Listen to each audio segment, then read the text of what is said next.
What is up, duelists? Welcome to another Challenger Cup stream. That is right. It is the return to Master Duel for us today. We are I'm very happy to be casting this 3 versus 3 Challenger Cup today because it is a EU versus Asia once again. A 3 versus 3 tournament where we start with 16 teams.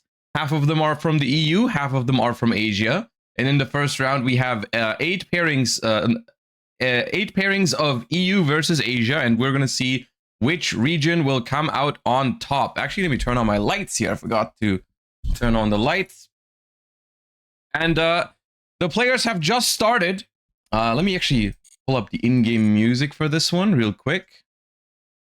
And we will see what the impact of the newest pack is going to be in this one. I mean, of course, we're probably going to see some Malice, but I am very interested to see if we can see some other things. So why don't we go ahead and hop into our first team matchup, which is going to be Team PIG versus Team KCB. And we're going to jump into Beto versus Pierce here for the first game of the day. Let's see it. Now, once again, 3 versus 3 means we have a best of 9 at our hands here for every single top cut match. And it means it's basically the same you're used to seeing from the World Championships, where every member of one team has to play every member of the other team. So here we have an X-Ryziel, not a Malice deck here. Not the first thing we're seeing today is not a Malice deck. That's unexpected.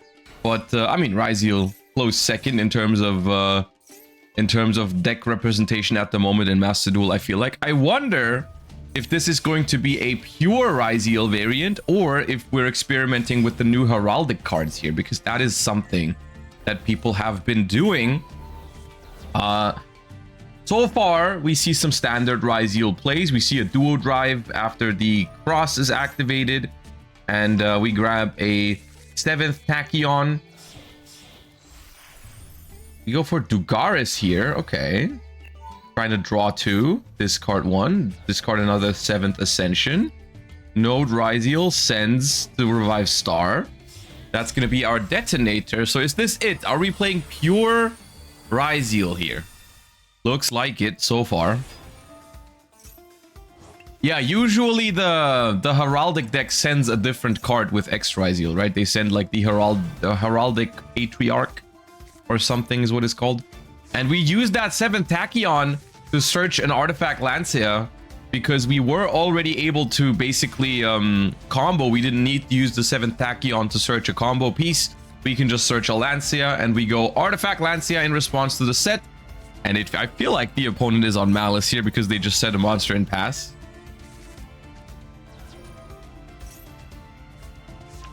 Malice got countered by Lancia here. Draw faces skipped due to Dugaris, but now we have basically an open board. We can go in. We go for Star Liege. Untargetable. Duo Drive activates its effect to search for Plasma Hole and Ice Ryziel. And what I believe was Malice concedes the first game. All right, so that was a win for Team P. Was it PIG or I should have paid attention. Anyways, King versus Cheng.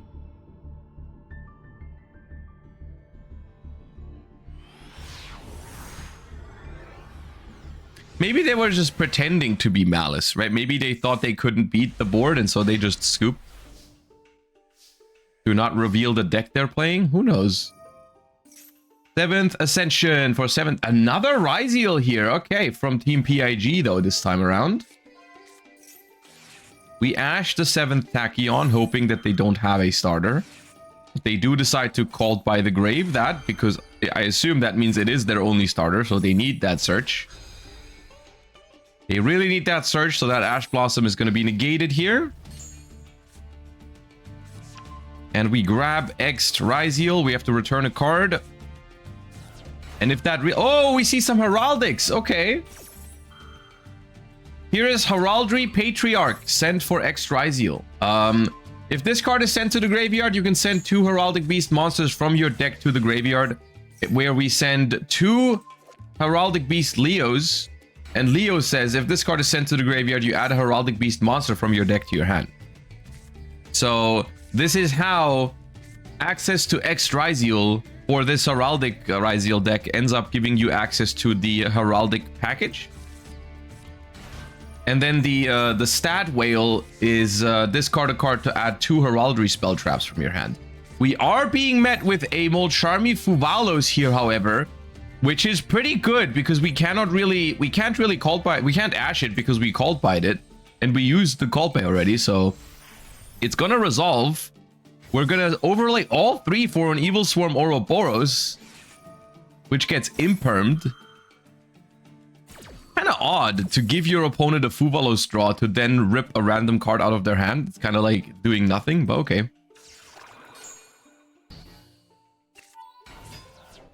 Special Star Ryziel by detaching from Ouroboros, activating Cross. Can we find a detonator play here? Or do we still have to go for Duo Drive? Seems like we're going Duo Drive here because those cannot make a detonator. Alright, Duo Drive, attach. Duo Drive to search, and they used Imperm on Ouroboros, so they can't Imperm the Duo Drive now. Looks like we're going for... Oh, we're reviving the Ouroboros with plug-in, and then we're giving it a material, so we're hand-ripping again, but there's a Nibiru in response. Wait, in response? Oh, wait, there's a cross anyways. Okay. We're just taking away the Duo Drive material. Now the Ouroboros sends a March here. Cross draw. And now detonator. No! Uh-oh. Danger. Danger.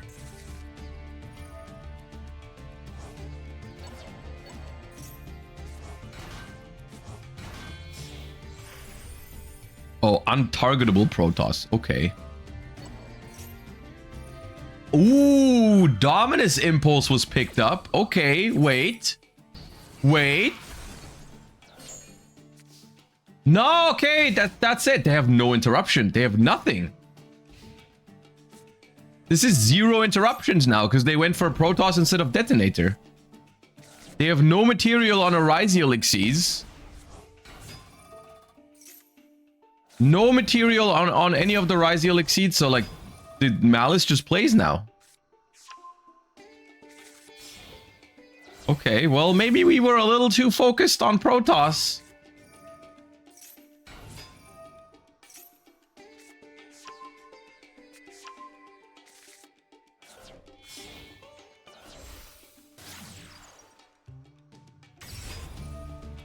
And now the question is, do we have something to back this up, or is Malice just going to plow through this?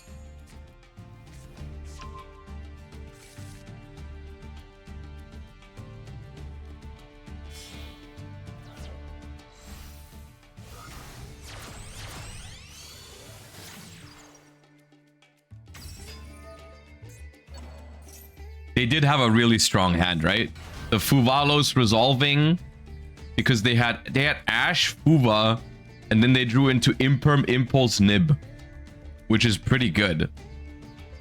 But that is sometimes what it takes to stop this Heraldic Rise. I mean, we can see, even if it didn't work out here, we can get a little bit of a taste of what the Heraldic Ryziel deck can do. I mean, this is impressive stuff. If they weren't stopped here, basically, they would have been able to do double Ouroboros hand rip, and then still go for a Protoss after. And all that was protected by Ryziel Cross. So, it's very powerful what this deck can do. Not to be underestimated, really.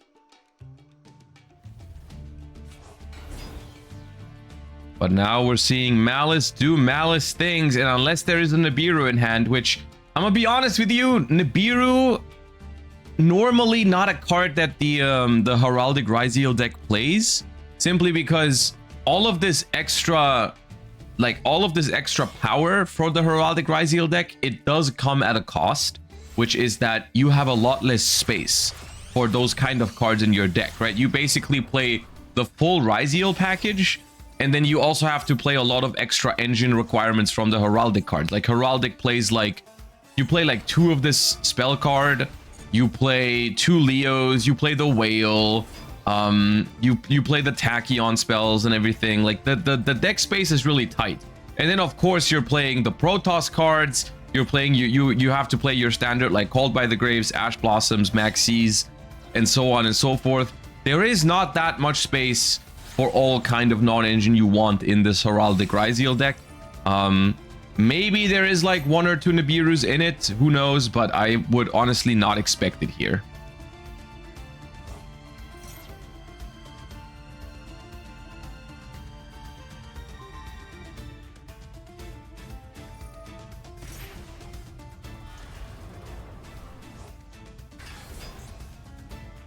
Hi Josh, did you do a deck profile from your Worlds decks?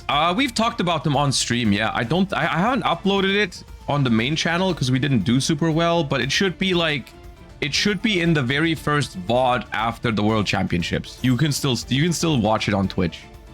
It was like I think it was the Wednesday after Worlds. I showed all the decks that we played, in case you're interested. Wait, we're not? Is that enough? This is not game, I think, unless I'm missing something.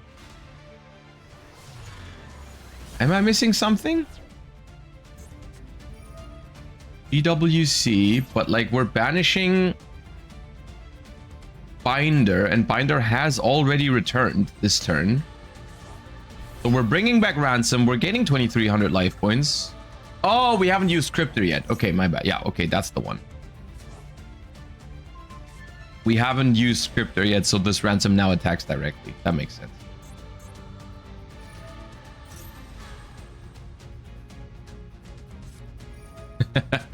And there it is. Fuvalos is typically one of the non-engine they decide to play in Heraldic Ryziel, but that's not going to change anything here.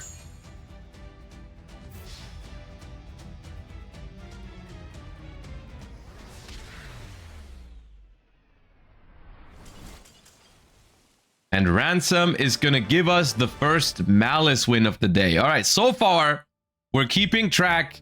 1 Malice win, 1 Ryziel win. I guess let's see what happens in the third table here, because I think so far it is a 2-0 lead for team... I forgot which team was at the top. I believe it was team KCB that won both of those games. Unless I'm misremembering, because I think on this table they're sitting the other way around. Oh god. Fuvalos and Maxi both resolve in response to Ice Ryziel. That's not pleasant. That is not pleasant. Okay. At this point, I don't even know if it's worth making a detonator for 3 extra cards.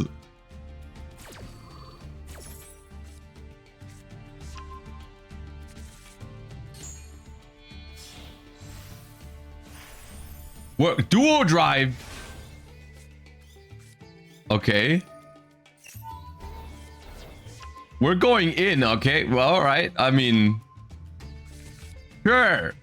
I guess. I don't know how that's gonna play out.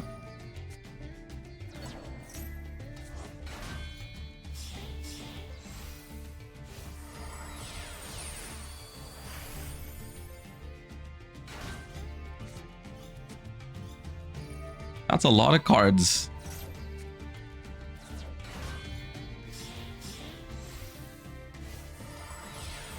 There's no way they can deck out, right? I mean, it's 3 cards per extra deck summon. It's a lot. It's a lot of cards.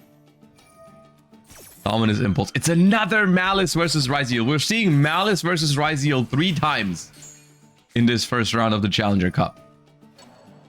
I mean, it is the story of the current Master Duel format, right? Malice versus Ryzeal.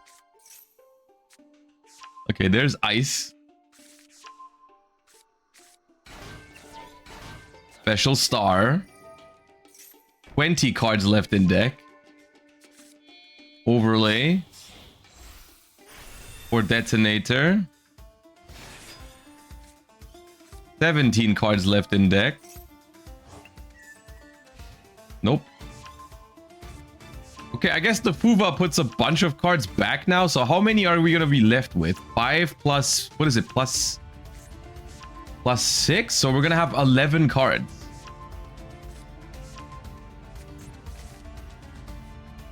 Yeah, 11 drawing to 12. Heavy Storm. Uh-oh. Lightning Storm. Okay.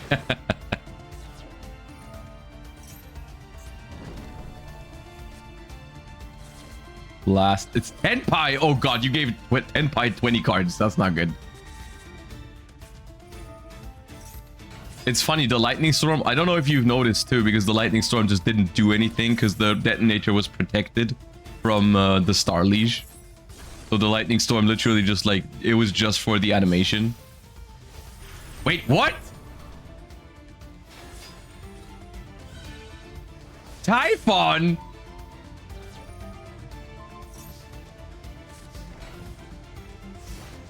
How do you not have... How did they not have game? What?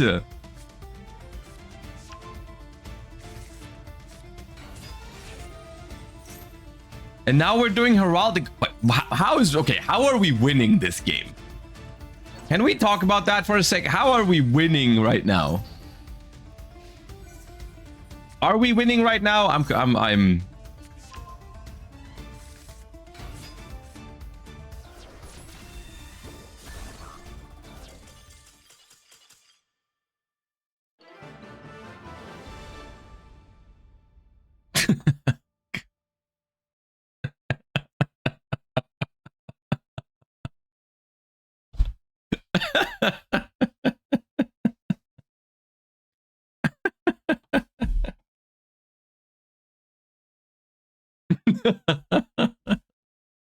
That's Tenpai. That's not something. I don't think that's ever something I've seen before. I don't think I've ever seen Tenpai win in time limit. Okay. All right. It is I believe that is a 3-0 lead to Team KCB. I think they've won all 3 games. It's a little bit hard to track for me sometimes because they're not always sitting on the same side. But I think it was Team KCB winning all 3 games. Correct me if I'm wrong, please. But I'm trying to keep track of the score, and I think it is 3-0 for Team KCB.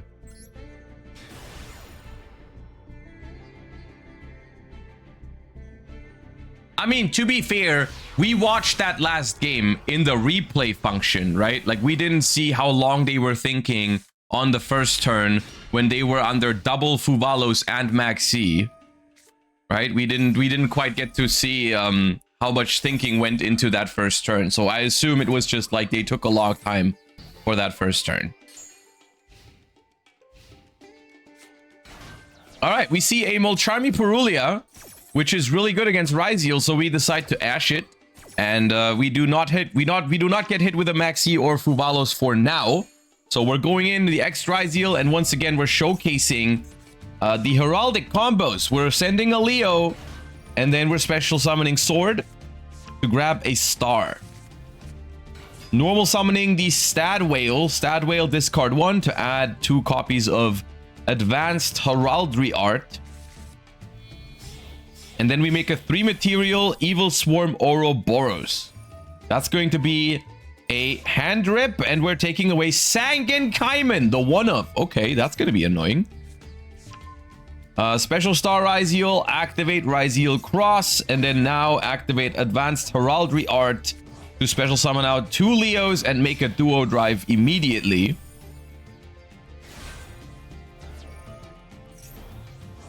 Attaching to the duo drive, detaching from the duo drive to grab plugin as well as node. This combo is about to be very, very powerful. Now we use Advanced Heraldry Art to get back both Leos once again. And overlay into a Dugares. Dugares is going to probably draw 2, discard 1. We discard Maxi. I mean, against Tenpai, Maxi is not that good. Small World, okay. Oh, they have a response. What is that? I mean, it has to be Nibiru at this point, right? What else would it be? Reveal Nibiru. And add what? What are we trying to add here? We can add an Ice Rise Heal to special it, I guess. Yeah, okay. I mean, they have so many ways to win here. They can send the Ouroboros away and then revive it with plugin so that they can take another card out of the hand, and then Tenpai is already going to be down to 2 cards in hand. And then we can also probably Banshee for Protoss, call Fire. There's a million ways to win here with Heraldic Ryzeal. The Protoss alone is probably already enough, but Heavy Storm discarded for the Ouroboros. So they've already lost. They've lost the Perulia to Ash Blossom. They've lost Sangan Kaiman and Heavy Storm to Ouroboros. They had a really good hand, but it's not going to be enough here.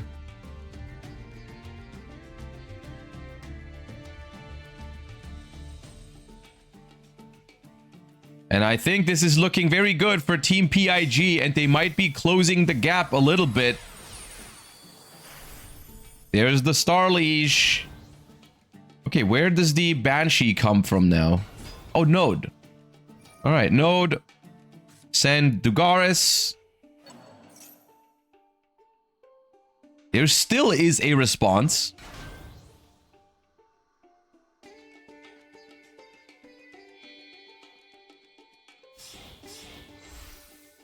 All right, and there's... Oh, Detonator. Okay, we're not going for the Banshee this time. No Protoss against Tenpai. I feel like that's giving our opponent a very small chance. Right? Oh, no, but... Oh, we still have Protoss. Never mind. I forgot the Whale. I forgot the Whale also revives too. I forgot how many rank 4s this deck can spam. It's actually very, very impressive. These cards are crazy.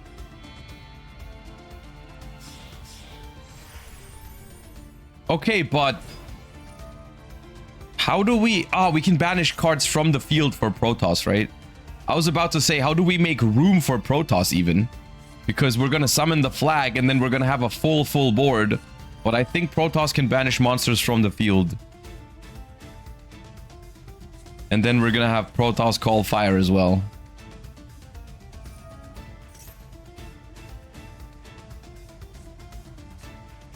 There it is.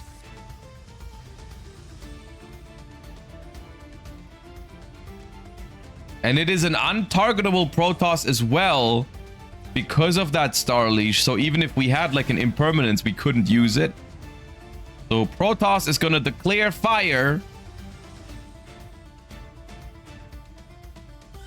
Protect with the Detonator as well.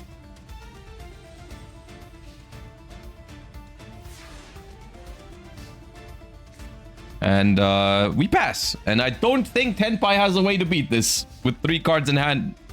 No less. Ultimate Slayer. All right, I guess we try. Sure. Send Myriologic Aggregator to hit the Star Leash. Now everything is targetable. Maybe if we can clear the entire board. Somehow. I don't even know how you would. But we negate Detonator with Aggregator. They negate that with Cross by detaching from Duo Drive. All right. Another Ultimate Slayer. Send Typhon.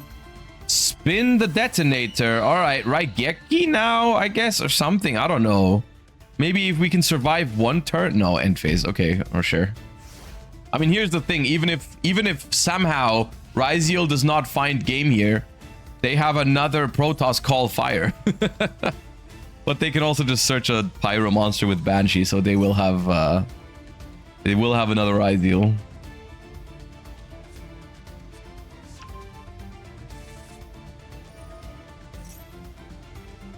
The Leo keeps triggering here, by the way. Ooh, they played 2 Stat Whales. Or did they shuffle that back somehow? Oh, it was shuffled back for Nemesis Flag. Right.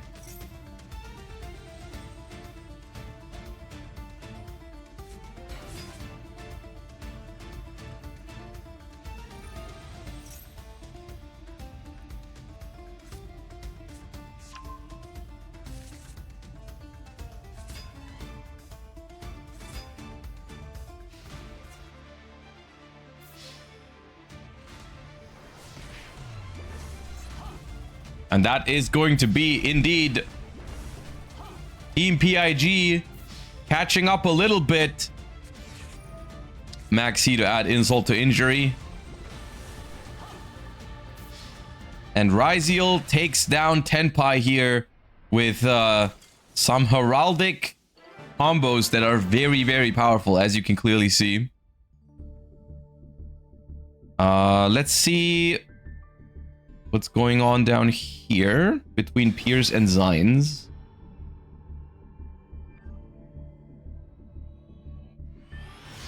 Do you think this is the current best way to play Ryziel in Master Duel? It might be. I think so, yes. I personally think so, yeah. And the reason why I say that is I think it covers a lot of the weaknesses that Ryziel had.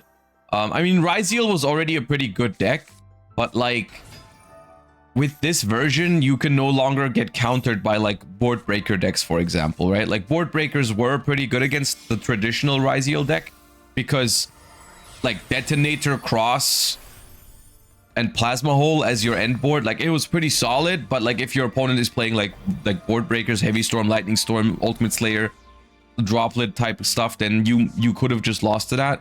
With the heraldic combos, you no longer lose to Droplet, right? So I think it is, yeah.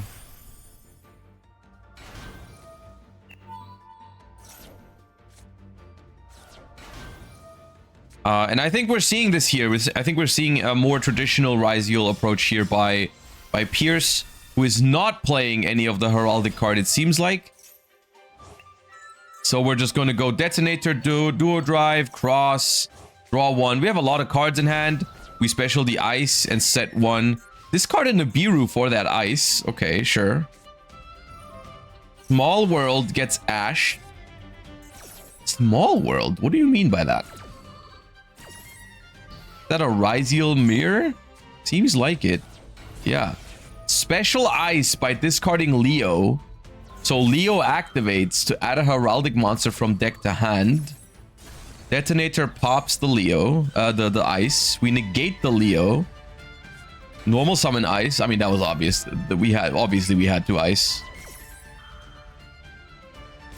We're gonna pop that Ice. But it's still gonna special because the cross negate has been used. So Sword Ryziel. Another Detonator pop out of the way. That's the last one.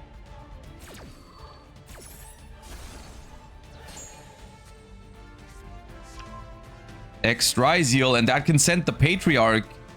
Okay, well, we have plug-in. Do we have... okay. That's why we put that Ice Ryziel there. Because we're trying to go plug-in, revive another level 4, and then we attach Plasma Hole to the Detonator. So now we can use the Plasma Hole in the graveyard to Xyz summon. Detonator pops X, but we do have some heraldic lines here potentially. And that's where... Wait, the Patriarch? Oh no, it was Aggregator. They sent Aggregator. My bad. And then the Baguska comes in and saves the day. So another win for Team KCB. Is it already over? No, they're going into another game, but which means that I think there has to have been another PIG win. PIG wins against King beat Dogwoo and Beto beat Cheng. Yeah, so it's 4-2.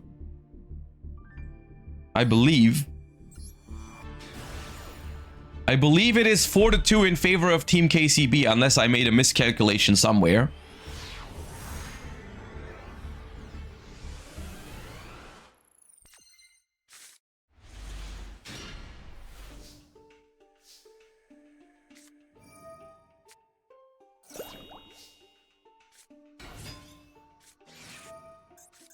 Ooh, double Fuvalos here.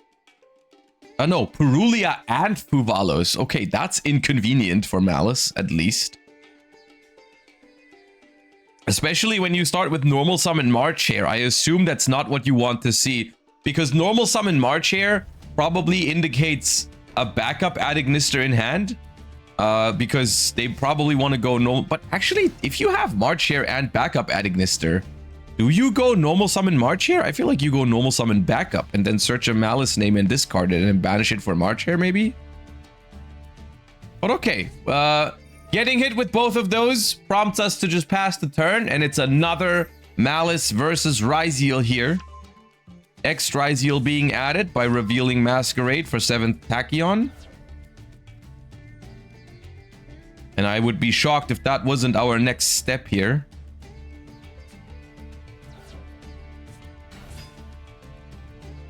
And it is, again, Heraldic Ryzeal.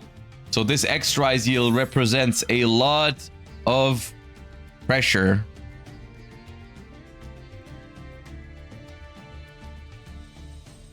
Even if you have Imperm for this X Ryzeal, this Patriarch is going to open up rank 4 plays no matter what.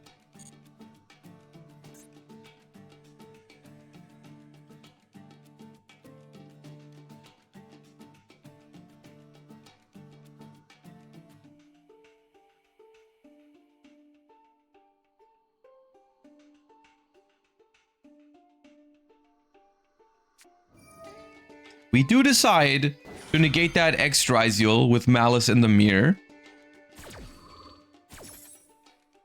So we're trying to cut them off of the Ryzeal cards here. However, this Heraldic Beast Leo is going to add the Stat Whale to hand.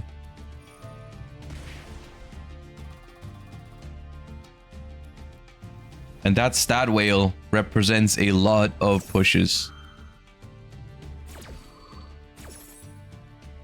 Alright, March here back to hand. Sure, follow up for next turn. If there is a next turn, however, I think that is the big problem here. If this Stat Whale resolves, the Heraldic deck can basically make as many rank 4s as it wants to.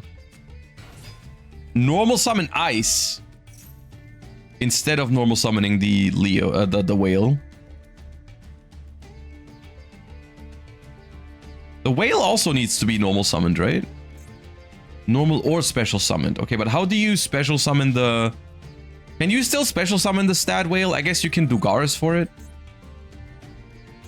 Maybe later somehow.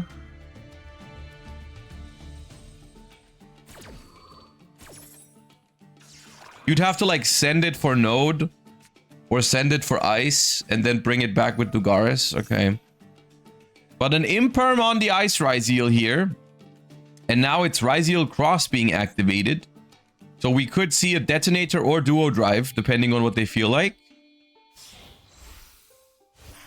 And it is Duo Drive. They are risking it.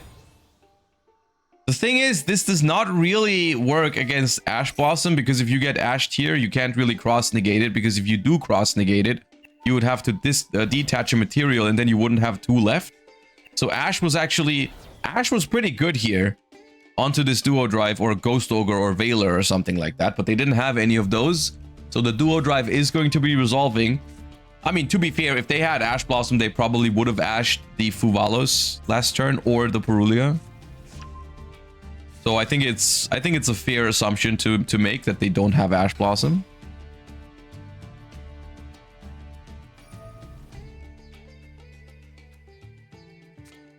All right, Node sends the whale.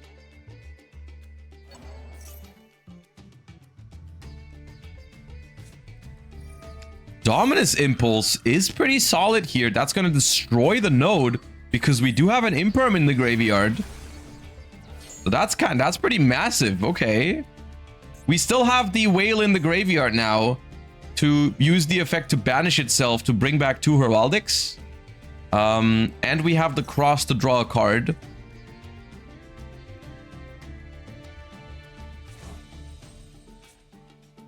But I think Malice still needs like another interruption here. Other than that, like otherwise it's gonna be a problem. Ooh, we drew a Sword Ryziel off of that. I think. I don't think we knew they. Oh, they did have that from the Duo Drive. Yeah. Yeah. That's the thing, right? That's how much of a difference the Protoss makes. Normally, if this was pure Ryziel, like at the end of the combo, all you would be expecting is like, okay, Detonator pass, which maybe still leaves you with like an option to come back. But because it's Heraldic Ryziel, you know they play Protoss, you know they play Banshee here. And they go for Detonator first, so that the cross is live to protect the combo, and then we use the whale in the graveyard because we actually have another rank 4 exceed push left. By bringing back the 2 Leos with the whale, and then we make Banshee, and then we Protoss, which is probably just game by attacking, but it also would be like, it would also seal the deal because you would Protoss call Dark against Malice, so even if they somehow survive the turn, they still will not win next turn.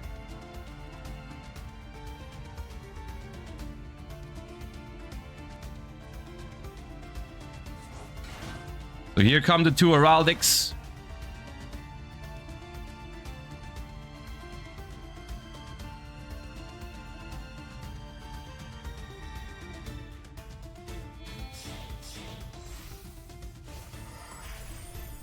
There's Banshee.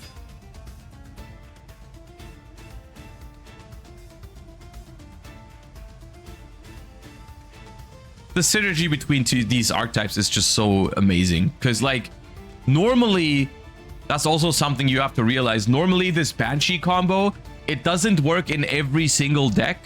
Because you do need a banished card to shuffle back for Nemesis Flag, right? Like if you are, for example, if you're playing pure Ryziel, you can't really do this because pure Ryziel does not have a convenient and easy way to get a card banished on the first turn, because like none of their cards do that. However, because of the Heraldic cards, you're always gonna have the Stat Whale banished because it banishes itself to bring back two Heraldics from the grave. So it works out so perfectly, right? Like the Heraldics are also adding in extra attributes for the Protoss to banish, because normally Ryziel has mostly fire and light. So like the Heraldics always give you an earth in the graveyard, so you always have a third attribute to banish. You always have a banished card to put back with flag. The synergy is off the charts. The deck makes a lot of sense.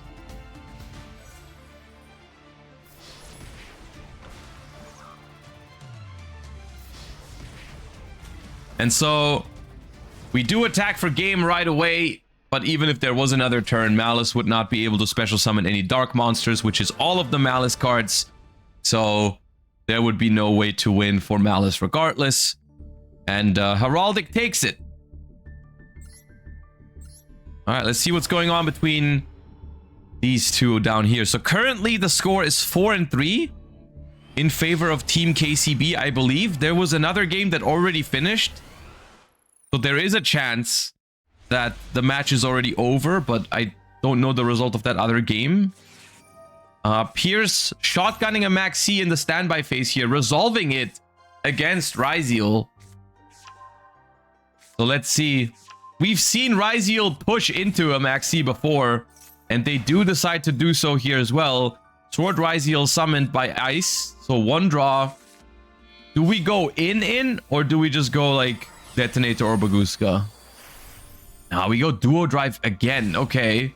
6 cards in hand for the opponent. Duo Drive resolves, however. Okay, step 1. Now we have an Ice and a Cross in hand. activate Cross, special X by sending the Heraldic. I mean, I'm gonna be honest with you, if we can somehow manage to get to Protoss here, the amount of cards that we draw with this Max C might not matter if we get to call Protoss Dark against Malice. If this is successful, there's a Nibiru. Chain plugin to get a material on Duo Drive. That works. Okay, hold up. They can negate the Nibiru with Duo Drive now. I think they're just going in. I think they're calling it. I think they're saying like, okay, you're playing Malice.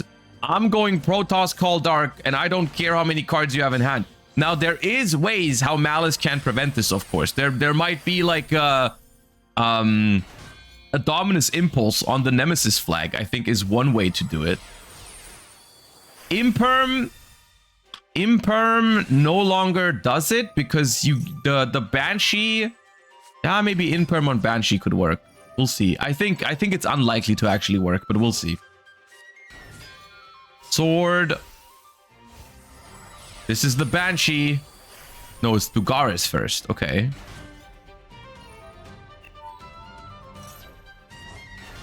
Chain Detto? No, but you can Veiler the Banshee on summon, y'all. Ash Blossom on the Stad Whale. Oh, do we have the means? No, we can't get there. We can't get to the Protoss. And oh, it's not even Malice. it's actually Ryzeal, okay. It wasn't even it wasn't even Malice.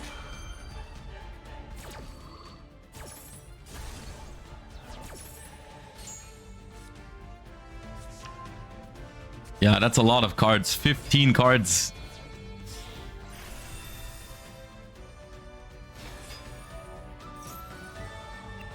Alright, now these detonators are going to go pop, pop, pop on each other, but I think Ryzeal has an easy way to make another one.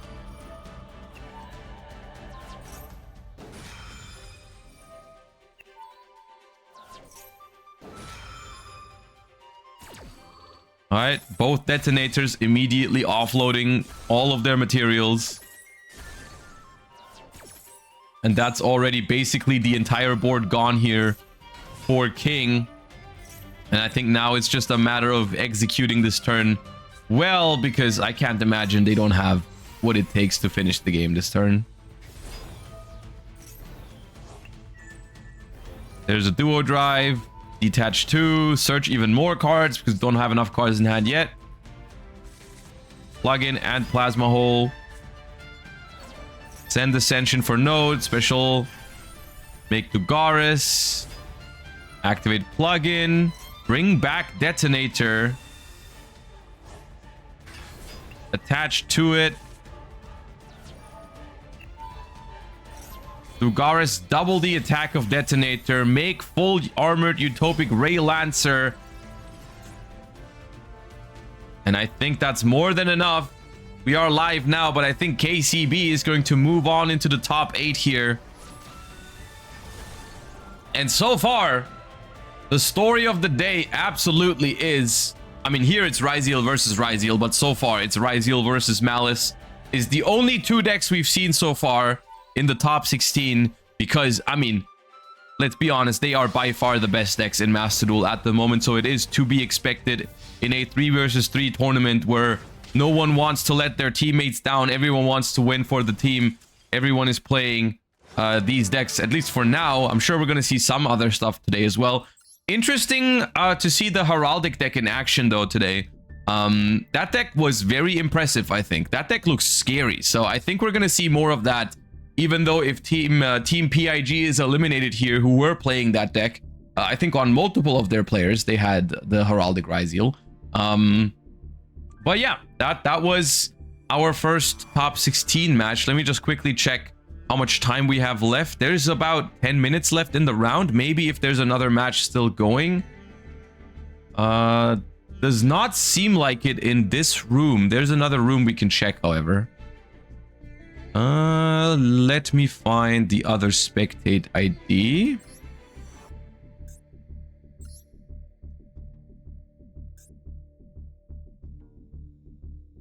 Is there anyone still gaming down here? There is. Okay.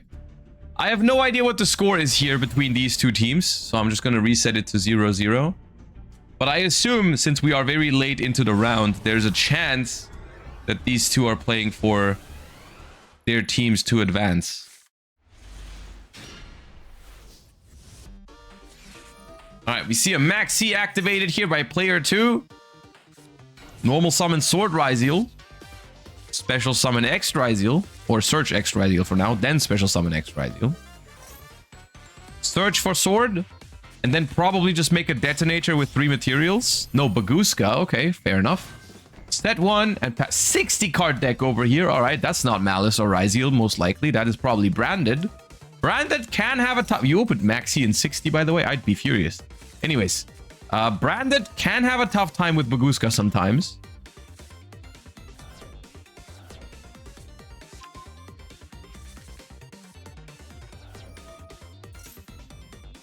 Send Branded Retribution. Send Branded Fusion. Retribution, add back Branded Fusion. And I think you can be pretty sure that there's no Ash Blossom in your opponent's hand because you resolved the Maxi the turn prior. Branded Fusion does resolve, summoning out Sanctifier. It seems like we cannot out the Bagooska at this moment. We're still going to generate some cards in the end phase. We get the Cartesia back and we set Brightest Blazing Branded King. That's going to be outing Bagooska at some point. 7th Tachyon. Reveal... Ooh. Reveal Neo Galaxy Ice Tachyon Dragon. What are we trying to add with that? We won't find out. They negate it. What is that? A Kaiju? I think there's a searchable Kaiju with that. I've seen some people do this in Ryzeal. I think there's a one of the light Kaijus that you can search with that.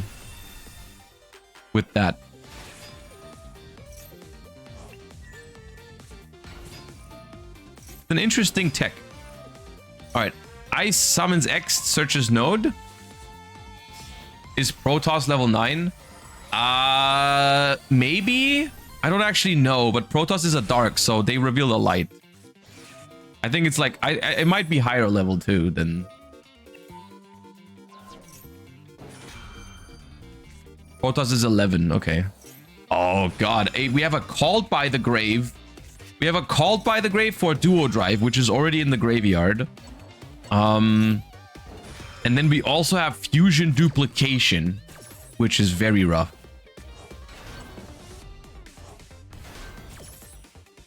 What? We have a Maxi. Albaz and Tragedy make Lubellion. Draw 1 extra card. That's going to be a big chain at the end of this. The Duo Drive is going to be negated, however, from the Called by the Grave, so we won't search with it. Tragedy Chainlink 1, Lubellion Chainlink 2, discard Cartesia.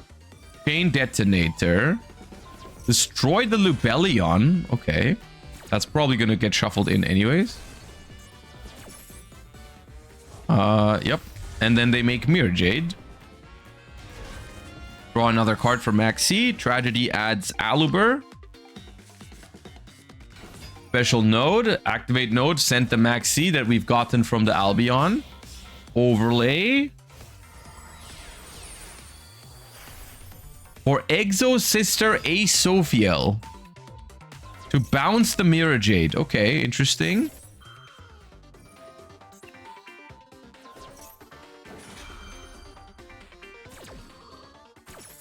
Detonator is going to pop. Mirror Jade is going to banish Duo Drive, but it's going to go back to the extra deck. Battle phase now. Attack over Albion. Now here's the problem though. The Bagooska is negated, I believe, forever. The Detonator has no more materials, and this end phase is about to go crazy for Branded. So I think their next turn is going to be very hard to stop. Look at all the things that are happening right now. They draw one more here. Okay. And they fuse with Albaz, so they draw another one.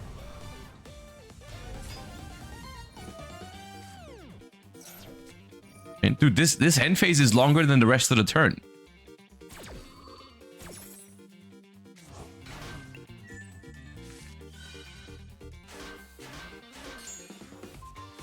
This was an unfortunate interaction. Reviving Baguska in response to an effect does not actually negate that effect, which is what we learned the hard way here. 5 cards in hand for Ryziel, but I think Branded's follow-up is just going to be way too strong. We have another Maxi here, though. Okay, that could be good. The problem is, does Branded not just go in for game here? I feel like Branded can go for game with, like, not a crazy amount of special summons, right? Like, maybe, like, 4 or 5. Yeah, Talents is also... Talents to take. Thrust. Oh, God. Oh, for grass? Really? Yeah, I think Brandon is gonna take this one. Yep. The writing is on the wall. Brandon takes an interesting back and forth game, to be honest with you. And I assume that means they advance into the top 8. I'm not sure. I think all of the matches are finished for our top 16. So I hope everyone is enjoying the game so far. I will be going on a very short break so that players and teams can prepare for the top 8. I'm also going to try and find out how many teams from EU and how many teams from Asia made it into the top 8 so we can keep track of who's doing better. So I'll see you guys in just a few minutes for the next step of the tournament, for the top 8. And yeah, don't go anywhere, and we'll be right back.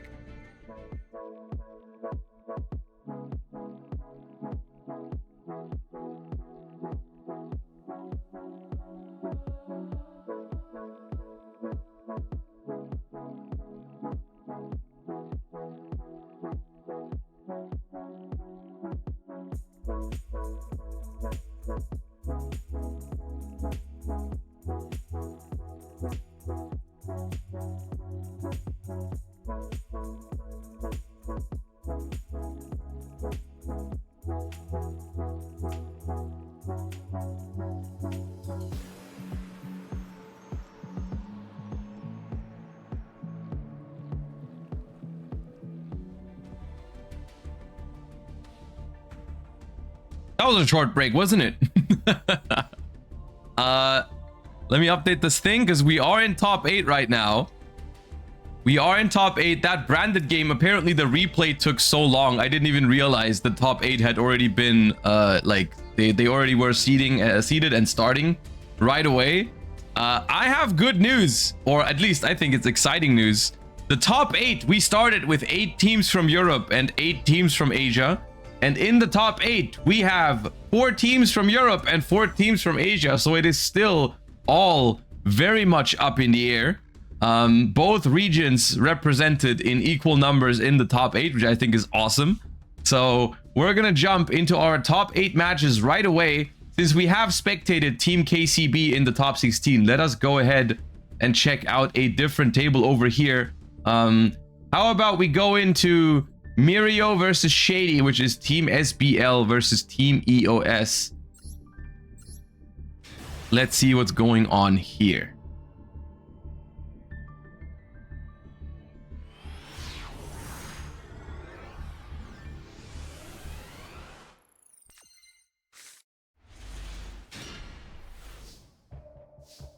All right, we see Mirio going first and just passing the turn. Uh-oh. Seems like we've drawn a pretty mediocre hand here, and our opponent summons a Dormouse. That's not good. March Hare back to hand.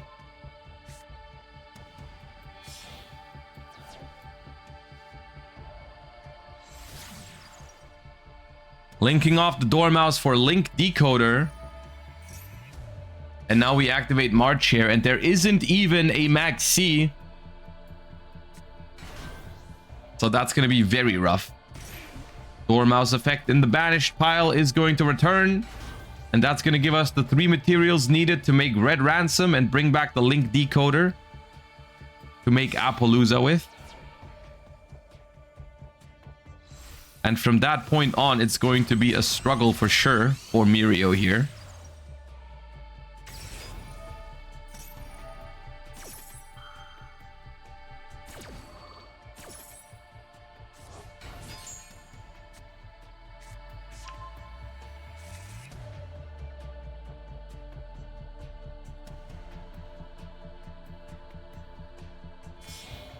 There's the Appaloosa with the field spell in hand to back it up. So now we would need something like a combination of Nibiru plus Effect Veiler, or Nibiru plus Ghost Ogre, or Nibiru plus Impermanence to get through this turn alive, maybe? I mean, what deck just draws a hand of 5, passes turn immediately, and then doesn't even have any disruption? What does that tell us about their deck? What is it? Like a Ryziel with like a bunch of the cards they don't want to draw? Like Cross, Plugin.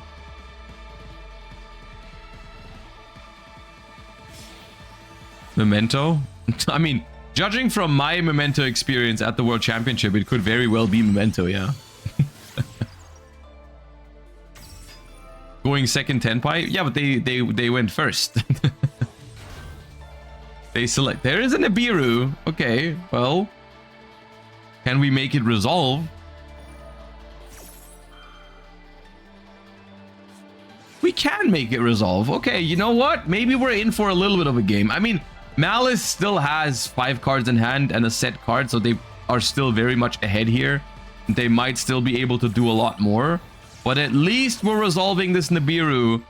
We're getting that Appaloosa off the board alongside some other link material. And maybe if we have more interruptions in hand, we might be okay. Let's see. All right. Nibiru is summoned alongside the token. How does Malice continue? Set 1. Set... Oh, that's promising. They're passing the turn. Okay. Okay. Do we find a play? Can we get an answer as to what they're playing?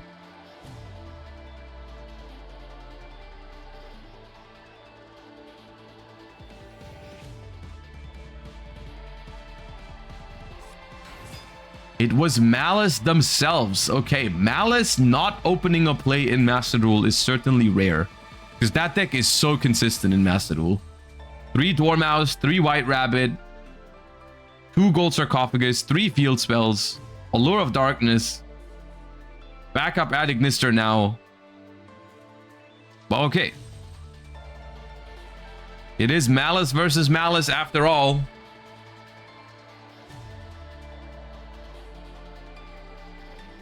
Would you change anything in your Draco Tail Magistus deck after testing it? I liked it, but I think like it needs reconsideration for the new format. But we'll talk more about that later. Once the Challenger Cup is done, we're gonna do some TCG talk. So if you're interested in that, we can cover that a little bit later. But I don't have any specific changes I would definitely make right now. I'm not sure. All right. We just normal summon the March here, and we make a SP Little Knight with the Almirage, because we do not have another push, it seems like.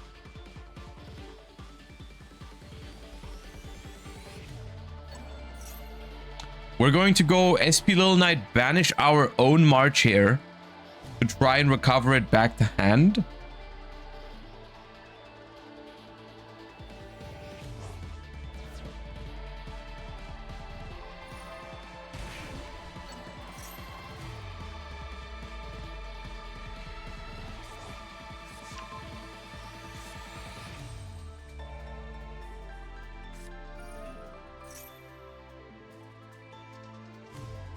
And we can activate the March here, actually. We do have something to banish.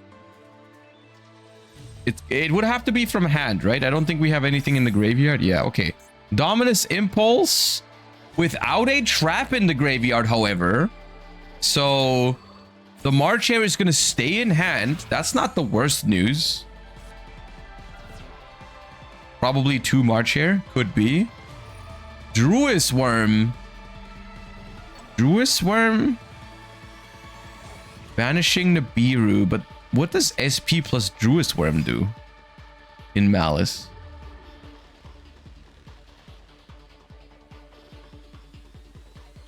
It's an interesting approach here, because I'm gonna be honest with you. I think in this scenario, I probably would have liked them to use SP Little Knight on one of the face downs.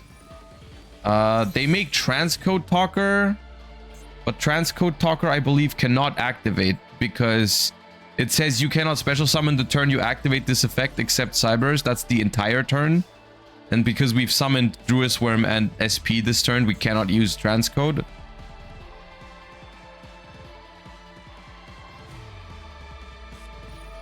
I mean, to be honest, there's only an Almirage in the grave, so they were probably just trying to make an Access Code Talker, but can't do that.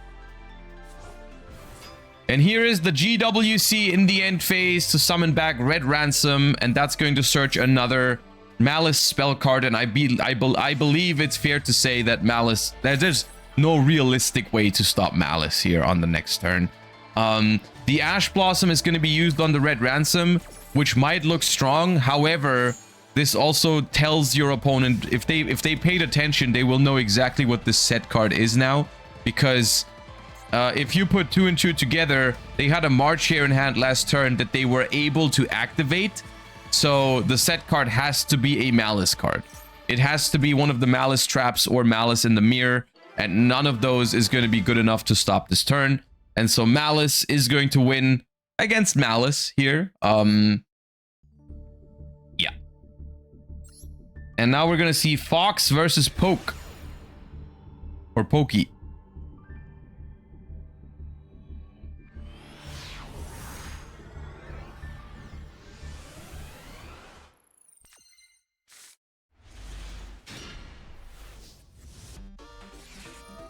All right, we start things off with a Molcharmi Fuvalos, which gets met with an Ash Blossom.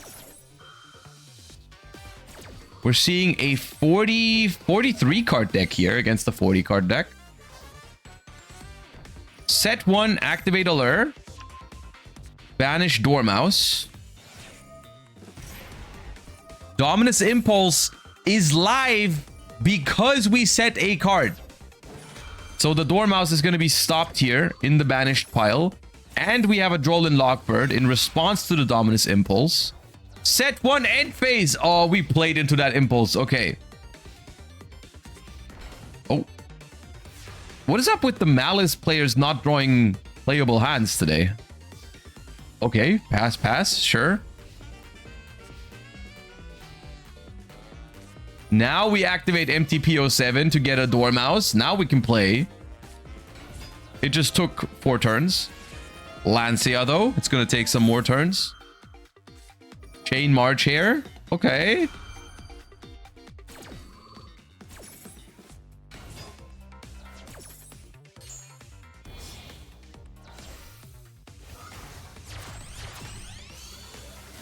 Make Cybers Wicked. Flip Maxi. You set Maxi.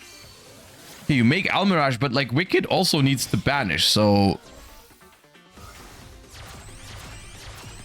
We see another Transcode Talker. Wait.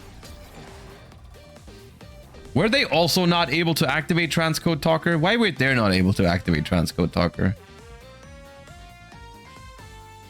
You cannot special summon the turn you activate this except Cybers, but they didn't, right? Cybers. Oh! Yep. Okay, I have a new challenge for all the Malice duelists in today's tournament. As we see Fox set another monster, which is crazy. I have a challenge for all the Malice duelists today. Can one of you actually use the effect of Transcode Talker? Because so far we are 0 for 2. We have 2 Transcodes summoned and neither of them were able to activate their effects, so... Can someone manage it? We'll find out. Normal summon Chessy Cat. Make access code. Copy transcode. Get impermed in resolution. That's also going to stop the face down this turn.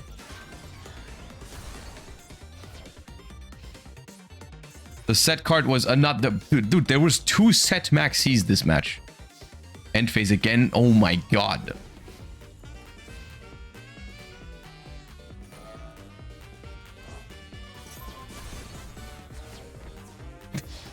It's turn 8. Turn 9. Allure. Banish Chessie. Set 1. Banish Malice. Okay, now... Surely now we're cooking. Are we cooking? I don't know. Cross out for Imperm. I think we might be cooking now. Come on. We worked so hard for this. We've waited 9 turns.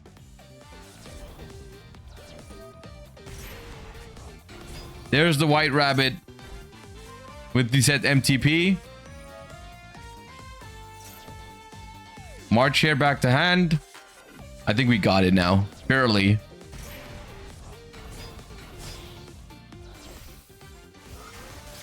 Link Decoder. Ransom. Yeah, we're in there.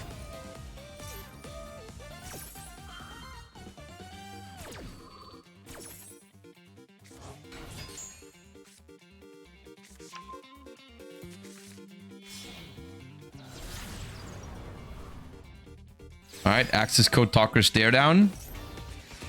Called by the Grave on Ransom. That's not bad, but it's also not going to save him here. I think.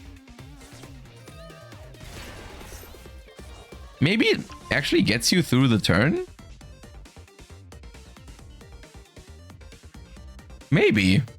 Because, like, all of the Malice names have been used already, basically. They can still special March Hare, I believe.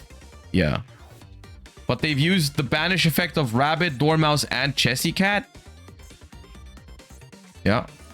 They can still special March Hare and make Splash Mage, though.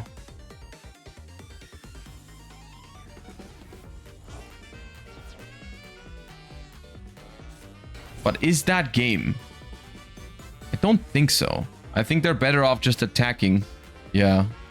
Okay, Malice is gonna get another turn here. And try and top deck a play. Let me see what their graveyard setup is like. They have Malice names in the graveyard, so even something like a March Hare is a potentially really big threat off the top here.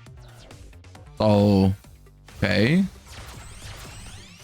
The Splash Mage in main phase 2 will be able to get to a White Binder, however.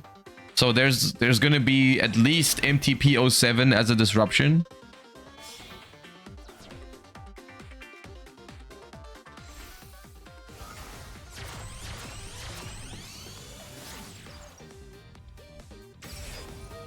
There's the White Binder.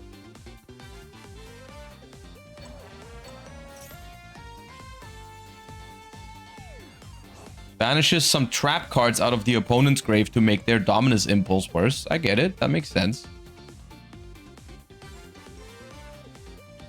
I think with Allied Code Talker in the game, it also could have made some sense to banish the access code from the grave. Just in case they ever get that far. Setting GWC, setting one more, setting another one, and now it's all up to this one draw here. Can we find a way back into this game or not?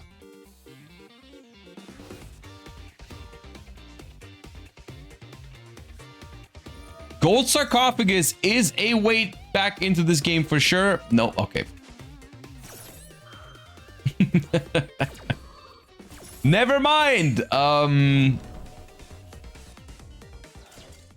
We never even had a chance. Okay.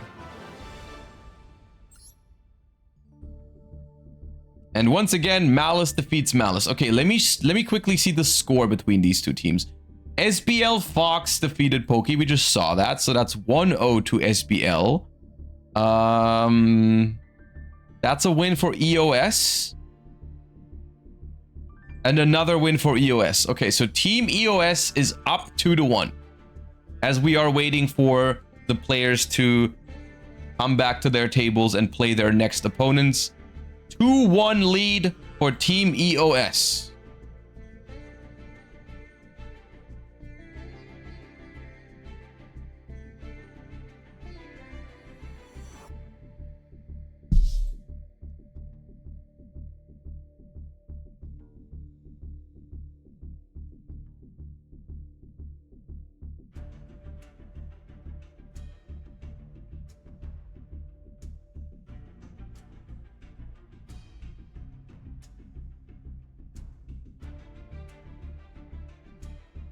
Is it 1 deck per player? Let me quickly find that out for you.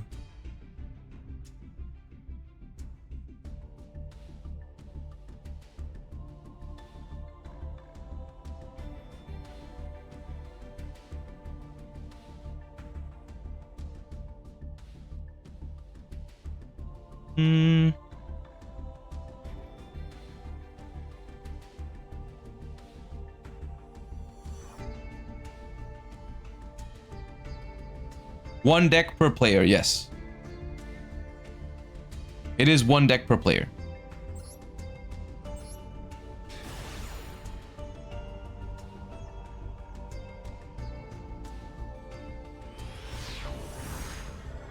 Can we get Yeah, you can have Hold up, I'll add it. Yeah, I added it. You should now have I don't know if it updates immediately, but I just added it.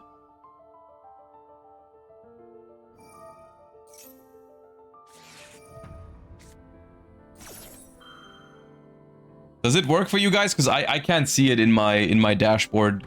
I don't see the emotes. It does? Okay, nice.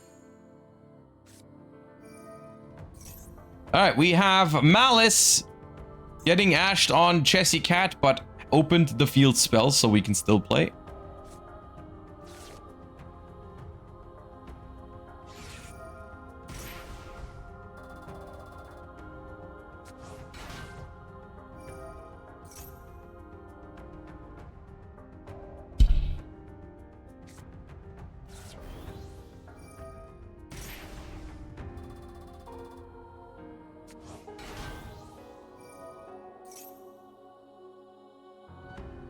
I think this is not going to be the last time we're going to see this Malice combo today, I think.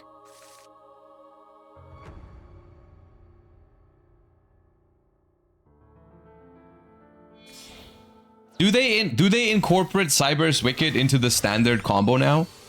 Because what I was thinking is like Cyber's Wicked points downwards and like sideways downwards. I don't know what the word for that is. Diagonally down, which is, or does it point sideways? No, right? Wicked does not point to the side. So if you want to make Appaloosa, to make your combo safe, you can't really make Wicked to still summon into its zone, right? So how do you incorporate Wicked into your combo line and still make an early Appo?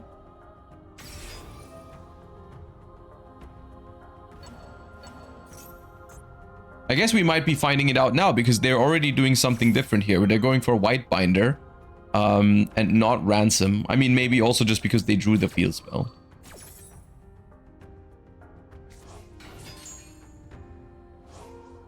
There are too many good cards. Yeah, right. Malice, the one thing that's holding Malice back the most in Master Duel is it has too many powerful cards. It's too hard to build a 40 card Malice deck because you could build, honestly, you could build a 60 card Malice deck with all the high quality cards you have. With all your triple Allure, double Gold Sarcophagus, 3 backup Adignister, all that, you know, you could easily make like a 50 or 60 card Malice deck with super high quality cards only. Triple Dormouse, triple White Rabbit, triple March Hare, triple Chessy Cat.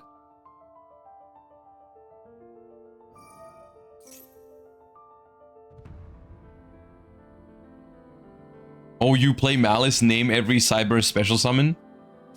Name every Cyber's not special summon, I think is faster.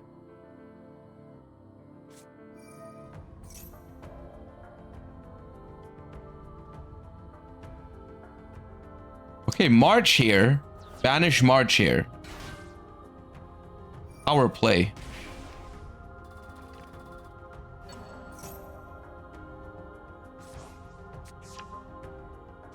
Congratulations, you have a March here on the field.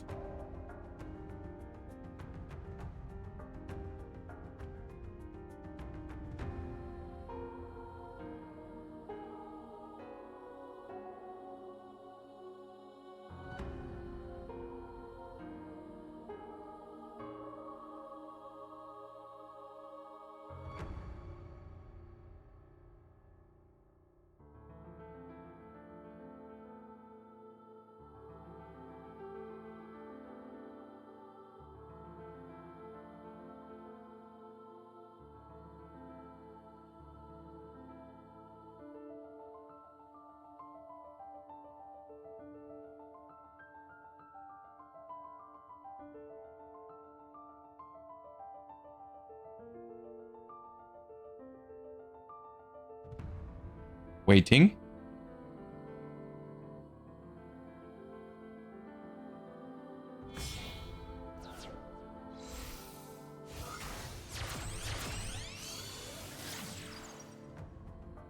Here's the Wicked. Okay, maybe we can find out how the line... Ah, okay. You summon Appaloosa under the Wicked. No?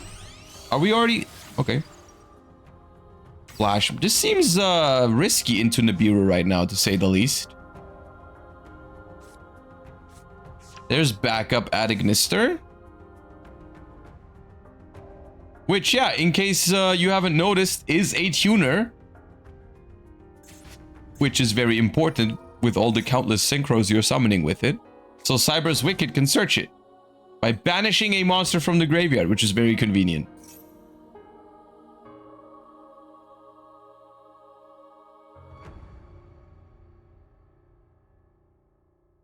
Can you add Wicked? Yeah, I can. Done.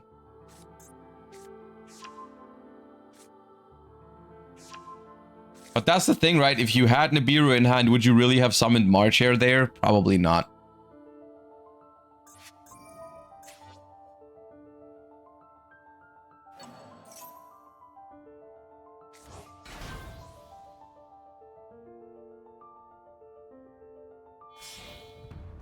So we just don't go for Appaloosa at all here, right? Because we're already Cyber's locked. That can't be the answer though, right? Like, I know I'm not a Malice expert, but I feel like going through Cyber's Wicked and then Splash Mage and then not making Appaloosa, that doesn't sound right to me.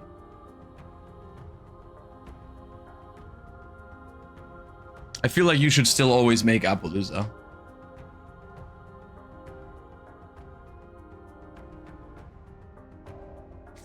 Maybe in this instance they chose to play it differently because they have a read on the opponent that they don't have Nibiru because they used the Marchair so early, which I think is fair enough. I do think they're not going to get punished for it here. I do think the opponent does not have Nibiru, but it's probably something you want to be safe from.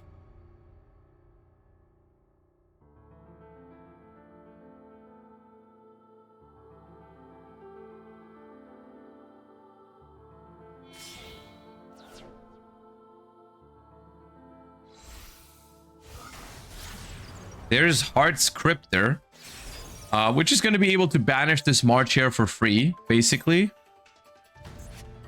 Wait. Why did that wizard do that?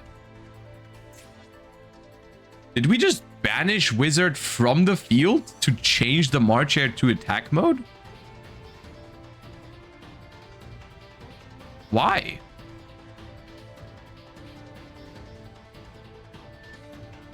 Did they think they have a battle phase?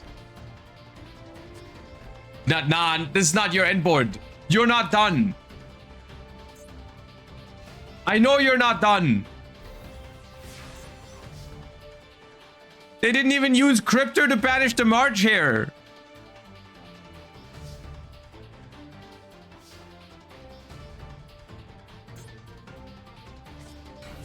Yeah, Malice is fine, everyone. I don't know what you have. Malice is actually Malice is not even that strong. It just ends on Splash Mage Heart Scriptor or set.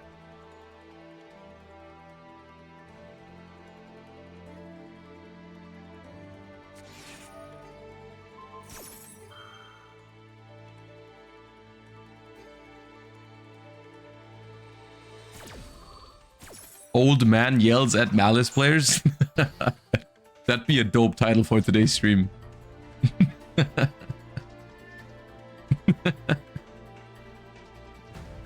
That made me laugh.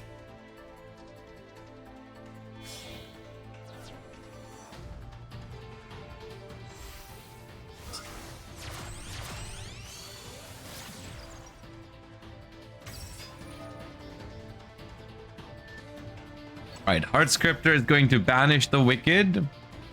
But we do know there's a Marchair in hand. Which means that, in theory, if those 3 sets aren't super high quality, Malice can play here.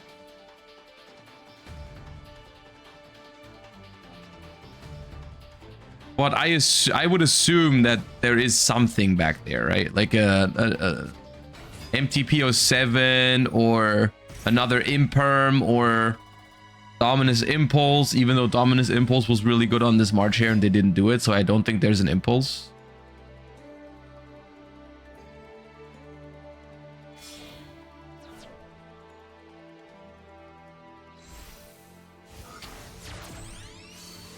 Lingeribo. Okay. And Field Spell. Hold up.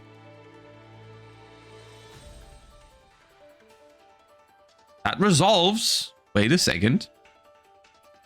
Wait a second. Banish Dormouse.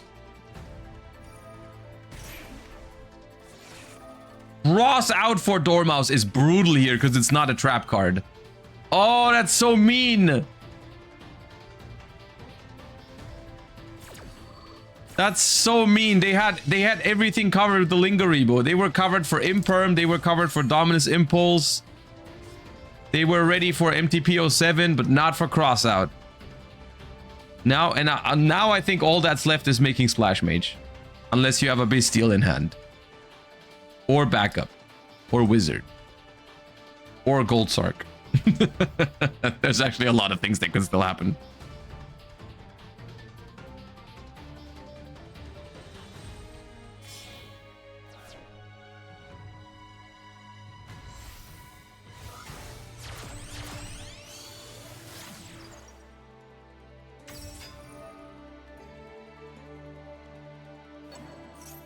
All right, Splash Mage gets negated by Malice in the Mirror. They have a response here. I think there was a response window. Is that a good sign or a bad sign? I feel like that's a bad sign. Because what kind of cards could they chain here? Maxi doesn't do anything this turn. I guess they could Maxi now to draw one card. They don't. Have we used March here in hand yet? Yeah, we have. Battle phase. Battle of the Splash Mages. But they have to attack the Heart Scripter. Never mind. Dude, the Splash Mage on the end board was actually genius. It survived the turn, y'all, so it can use its effect again. It's double value. We didn't see the vision. We didn't understand what they were trying to do. They got the double Splash Mage revive. The first one to ever do it, I think. And that's the equalizer. 2 and 2.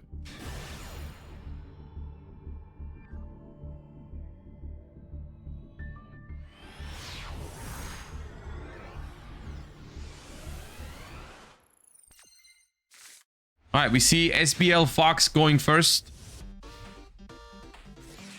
Artifact Lancia in standby phase. End phase. We see Shady going first here. Never mind, I stand corrected. Normal summon Dormouse. Activate March here. Activate Mulcharmy Fubalos. Activate March here. Chain Impulse. Okay. Battle phase. End phase. Okay. Pass turn to 1 Impulse. And we have a counter Dormouse. And we don't have a second Lancia. Add back March here. Blink 1. Into Lingeribo.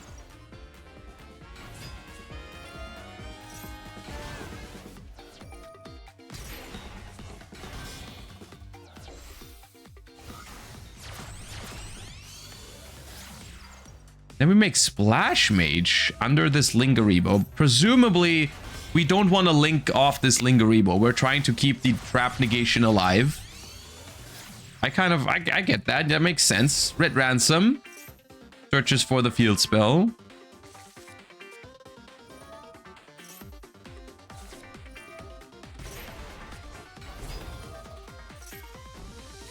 set GWC.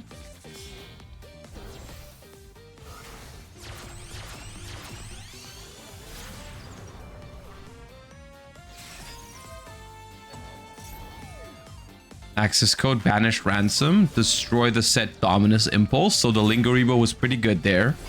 Nice call. Essie Cat, banish, mirror, draw 2. Now we activate March here. Because I think they were trying to go for battle phase, so we have to do something about it. But, I mean, we have more access code talker pops. And we can definitely still do enough damage over these.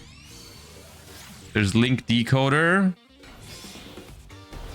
What is this? Allied code? No, it's another white binder first.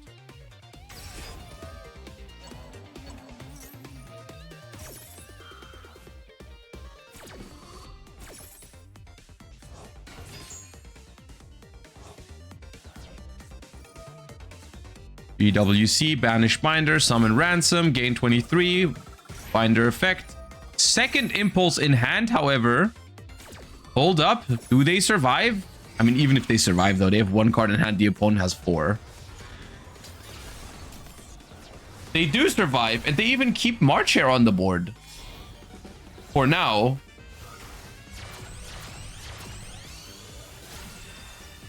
We have a firewall, but the firewall... We did impulse from hand, right? So the firewall cannot actually bounce. So this is just no disruption.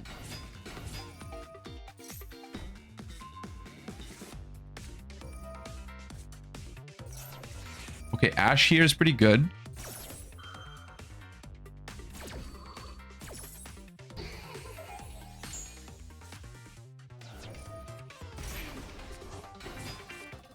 Backup Adignister, though. That's going to be 3 names on the board. That's dangerous. Uh-oh. And the thing is, impulse from hand means they can't have Nibiru. I mean, they can have it, but they can't use it.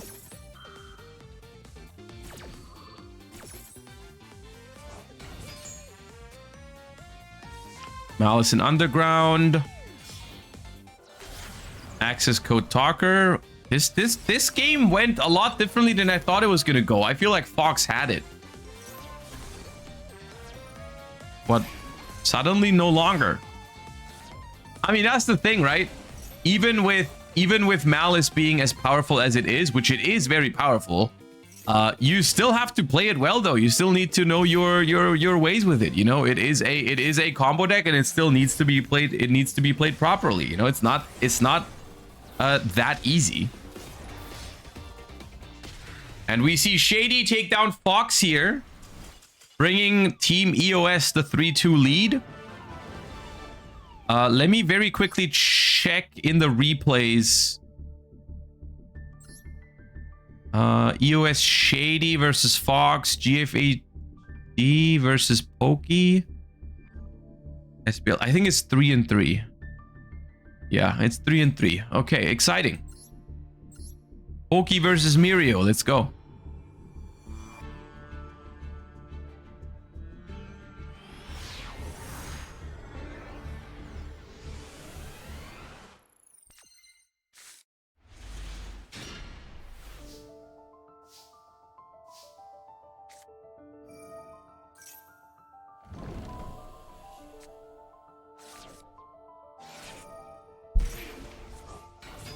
Gold sarcophagus for Dormouse. We imperm that.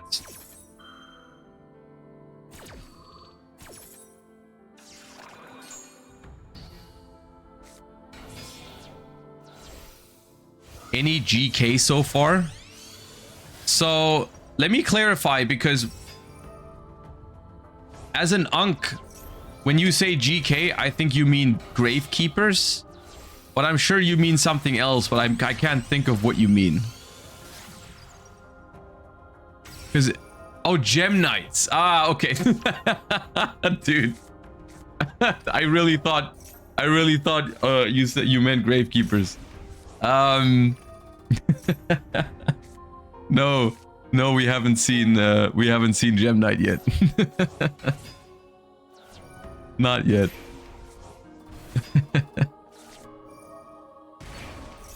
In my defense, I've never heard anyone abbreviate Gem Knights as GK.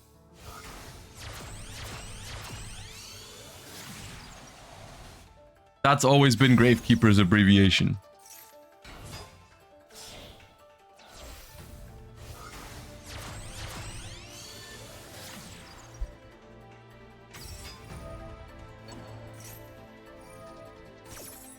Okay, we have a Dominus Impulse here with a Trap in the Grave on the Splash Mage. That's pretty good. Imperm Impulse is a really good combo here, and it does force the opponent to pass on just Appaloosa. I mean, just. But Gold Sarcophagus banishes a Chessy Cat, which I'm sure the Appaloosa is going to negate. So 3 cards left in hand. Normal Summon Dormouse could be enough here because it can attack over the Apple and then use its effect in main phase 2, maybe.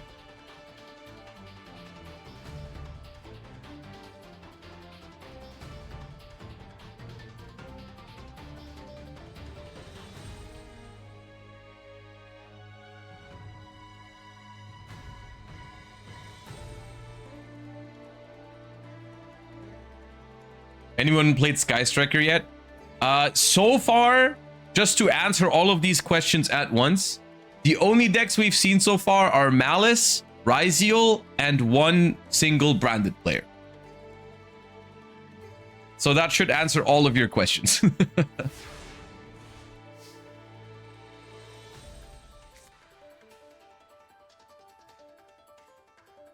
Oh, there was a Tenpai, actually. I forgot about the Tenpai. Yeah, there was a Tenpai game.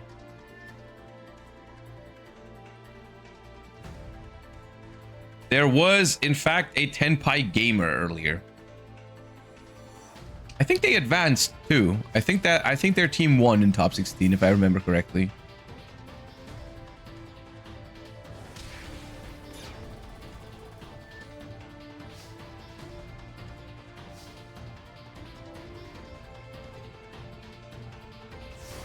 All right, Appaloosa beatdown.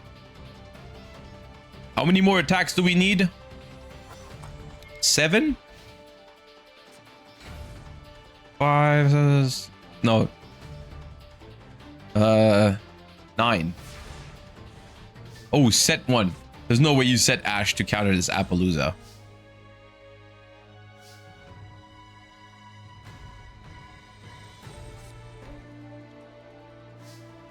We're not attacking. We're scared. We're scared the set monster might be too big.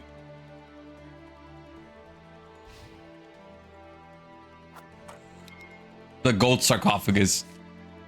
Resolved. I've seen it all. The Gold Sarcophagus has added the Chessy Cat to the hand. There's no way. I forgot about that.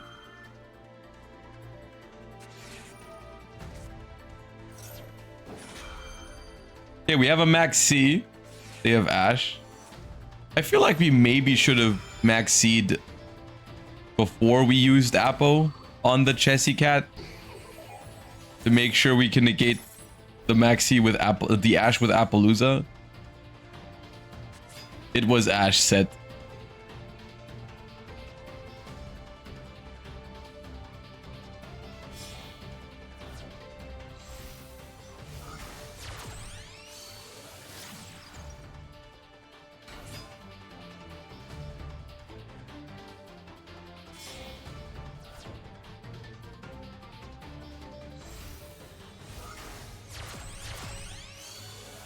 Flash Mage. The combo they are trying to play here is still a little rough. Ooh, Dominus Impulse. Do we have a trap? We do have a trap. Cross out for Impulse is massive, though. That is so good.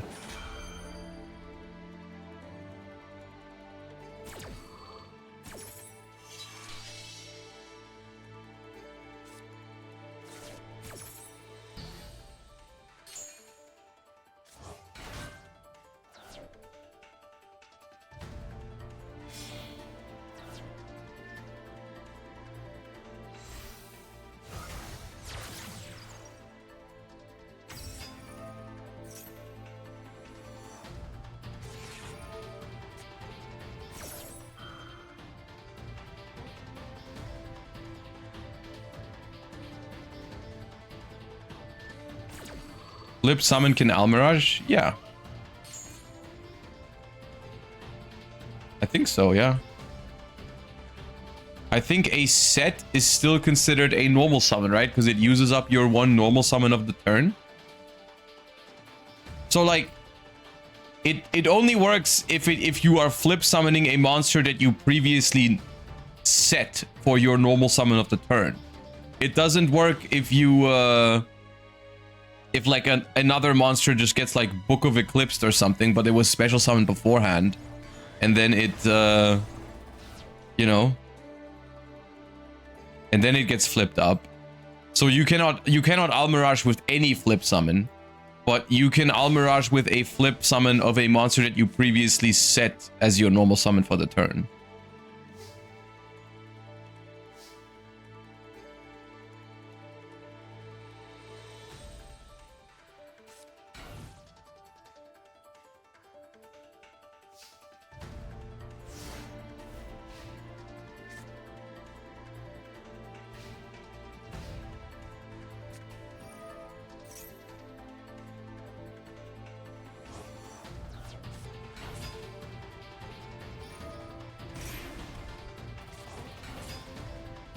This game was weird once again. We're getting a couple of weird Malice games today. I feel like. Am I the only one who feels like that? It's just like weird. The decks are weirdly taking a longer time than they should to actually get going. Like in this game, Gold Sarcophagus resolved to its fullest. We set an Ash Blossom to counter an Appaloosa. Did people just like take out a lot of consistency cards from their Malice decks now to fit all of the new cards? Because I feel like they're not drawing consistent hands right now. Maybe it's just people getting unlucky.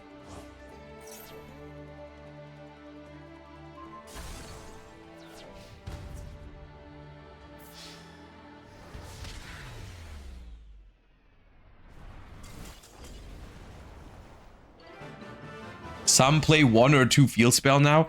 Yeah, I saw that. I saw like a lot of deck lists with less copies of the field spell, which was odd to me.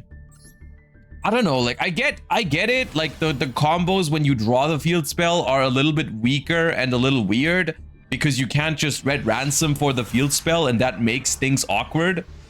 But like, it's such a good card. Like it's such a good card to have because it helps you push through interruptions.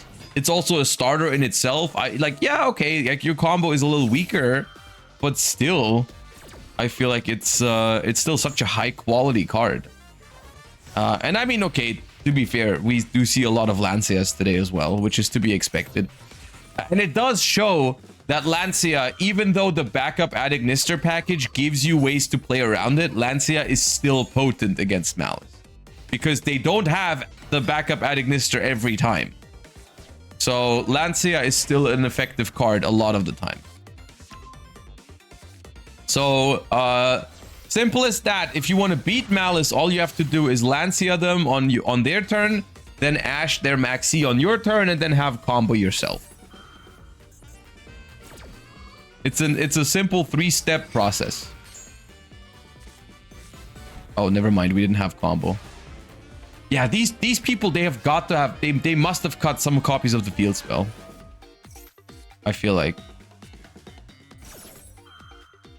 they must have cut some copies of the field spell because we see I feel like we see way too many Malice players today just passing turn to a singular like Dominus Impulse because they just don't have an extender.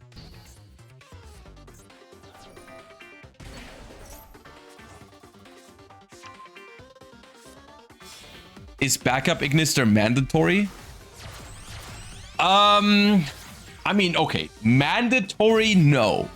The deck is still really powerful without it, like it was beforehand. But if you're trying to build the optimal version of Malice right now, yes, you should play some backup Adignisters.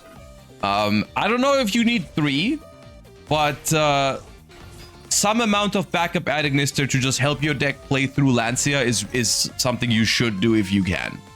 Simply because it will make your deck better.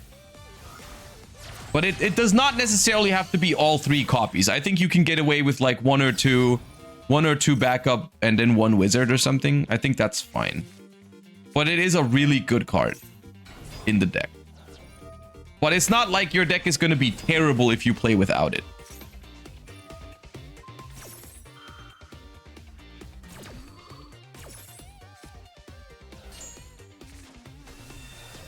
It gets a lot more bodies too, better end board. That part, I'm going to be honest with you, that part I think is the least relevant about backup ad ignister. I think the Malice end board was already good enough, and even if you go for the quote-unquote old Malice combo lines, I think that is more than good enough. I think the biggest deal with it is the fact that you can extend better into stuff like Lancea, but also into other interruptions.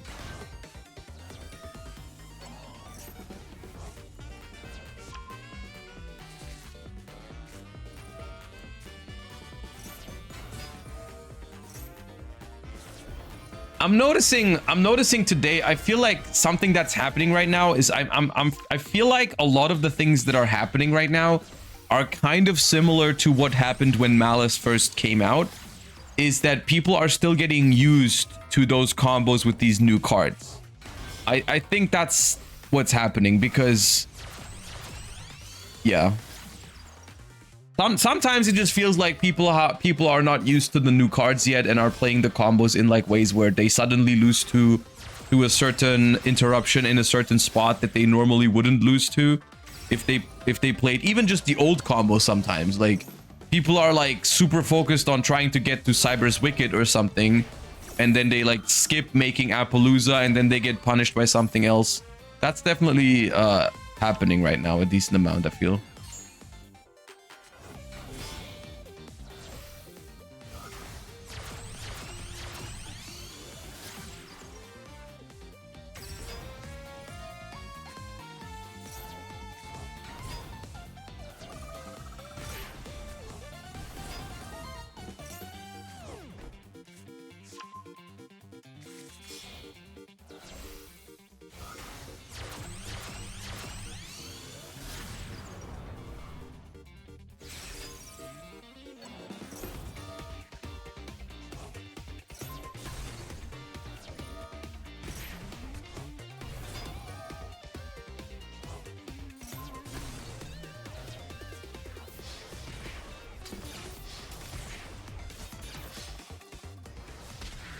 All right, and another win for Team SBL, which means they are 1 win away from advancing. The other matches may have already finished. Let me check.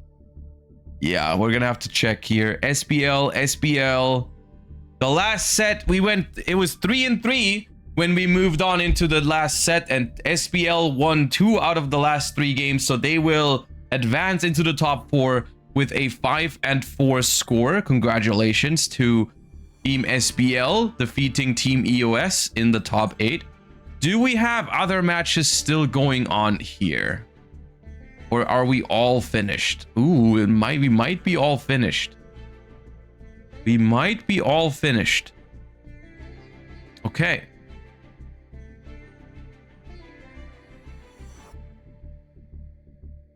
How many EU teams now? If the top 8 is actually finished, let me check real quick. I'm not sure if they're done or if there's like players just entering and waiting for the next game to start. But I will get an update on how many EU and how many Asian teams are going to be in the top 4 soon. I will get back at you with that information. All right, I think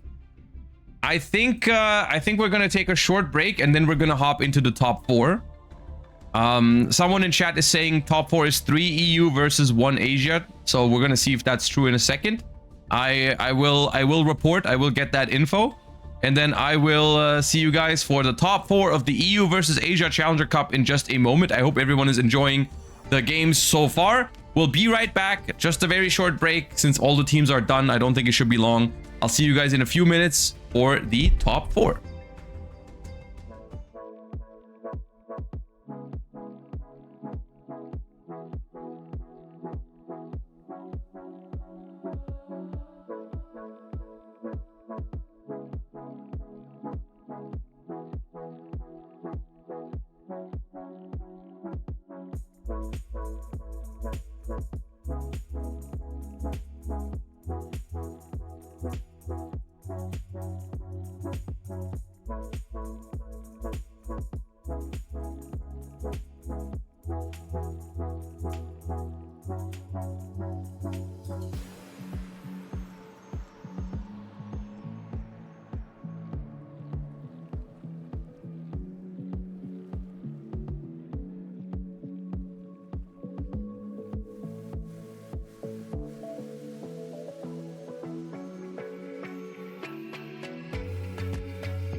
All right, everybody, we are back with the top 4 of the EU versus Asia Challenger Cup, and I am here to report that we have, in fact, 3 European teams in the top 4, and 1 last team from Asia is also in there. So currently, it's looking good for EU to take the tournament, but there is still 1 team from Asia who has something to say about that.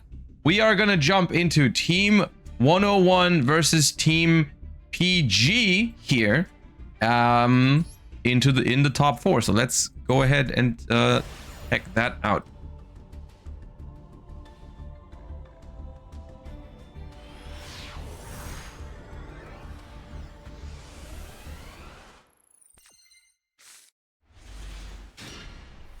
All right, we see DDD going first here, getting hit with a Molcharmi Purulia, and it is Ryziel. That's rough. Purulia really good against Ryziel. Normal summon Ice Ryziel, get 1 draw, special star. Might just be a Detonator or Baguska pass, honestly. Because at this point, every Ryziel you commit from hand is going to be 1 extra draw. That's tough. But the thing is, if you go Baguska pass, then what's the point of really setting Cross here with the star? On the other hand, we have nothing in the graveyard yet. So no monster in the grave. So if you make Detonator, that's just going to be 2 material Detonator.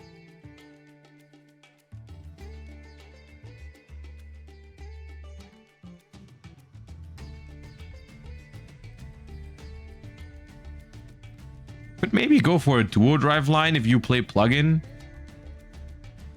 But I don't know.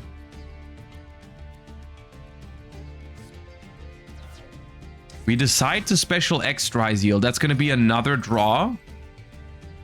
So that's going to be 6 cards in hand already for the opponent.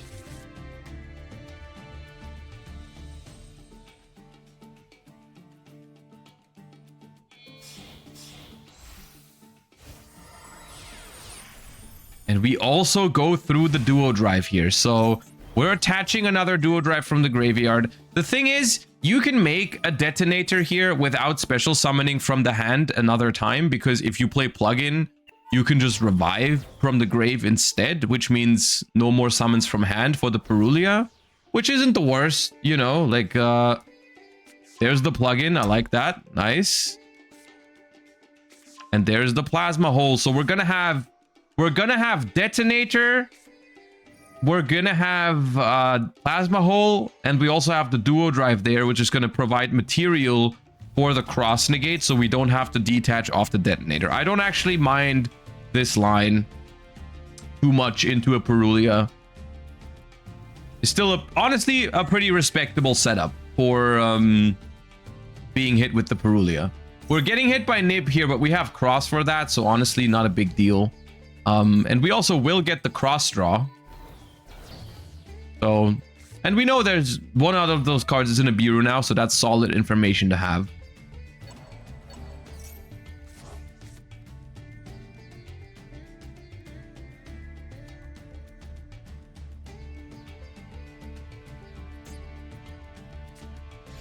Oh, and that also enables talents. So we will take a little look there into the hand, and we see it is a Ryziel deck. We do see that there is more than 1 starter, so we cannot take away their ability to play entirely. We see Small World, 7th Tachyon, and Ice Ryziel, all 3 able to grab a starter. I still think maybe grabbing the Ice Ryziel is nice here, because it means they have to use those at a -1 to be able to even play the game, which I think is nice. Or you take away the plugin as an extender, but I think taking the Ice here is reasonable. Yeah, so they have to start with one of the spells to even start playing.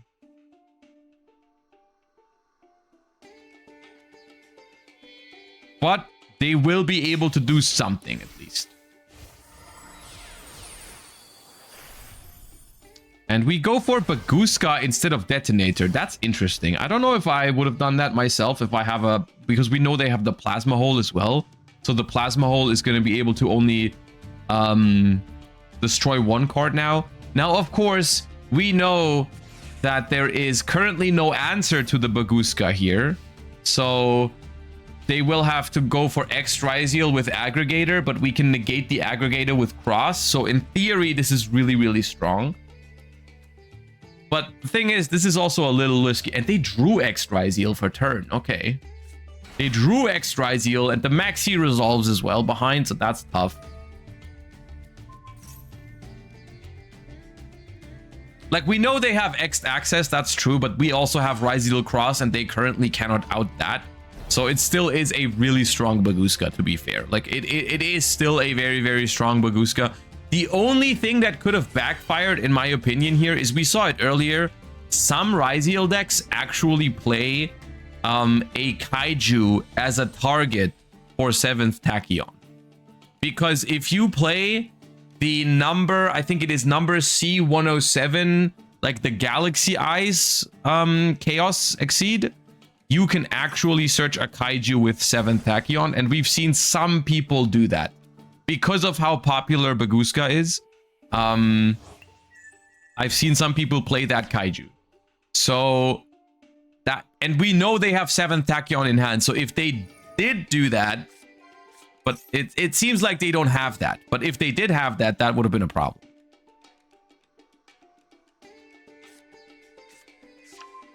Some Ryziel players are playing Crooked Cook as an out to Baguska. So how does that work? You just make Crooked Cook in attack mode and it doesn't get turned to defense and it attacks over Baguska? Or what?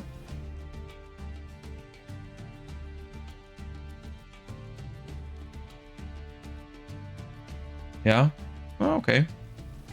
That's a neat idea.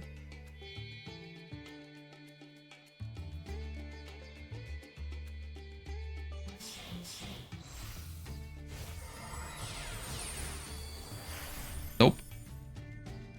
Not what happened. Their own Baguska. But the problem is, like, the Baguska is only so strong in the Ryziel mirror if you have it backed up with Ryziel Cross. Because if you don't have Ryziel Cross, then there's a simple solution. Special Summon X, send Aggregator. Super easy. But if you have Cross, all of a sudden it becomes really hard because they can stop the Aggregator. And so here we see two Baguskas, but one of them has Cross to protect it, the other one doesn't. So I think the player on the bottom here is very far ahead. If they have access to X Ryziel in their about to be 8-card hand. If they don't have access to X Ryziel at all, then maybe there's a chance, but I mean, they have 8 cards in hand. Come on. Surely. Yep, there it is.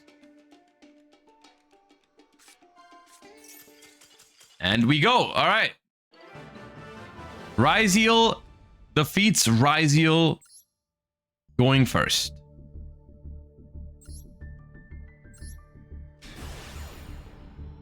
So that was a win for Team 101. Right? Yeah.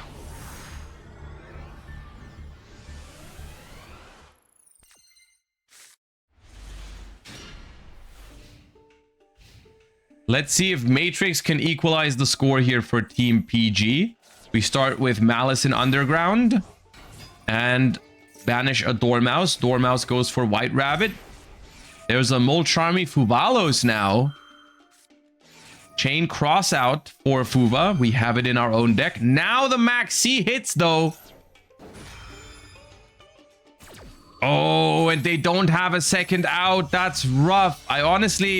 I think Malice is completely fine into Fuva. I think you just let Fuva resolve and hold that cross out for Maxi. But now we're gonna have to suffer the consequences. Pass turn. Draw phase Lancia. So if it is a Malice mirror, which it is not, the Lancia actually doing nothing here because it is Ryziel. So normal summon Ice, special sword, special X by sending Duo Drive. Search for node.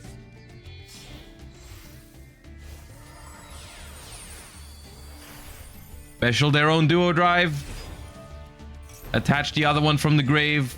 Attempt to search. Does resolve as well. And I think Ryziel is taking down Malice here.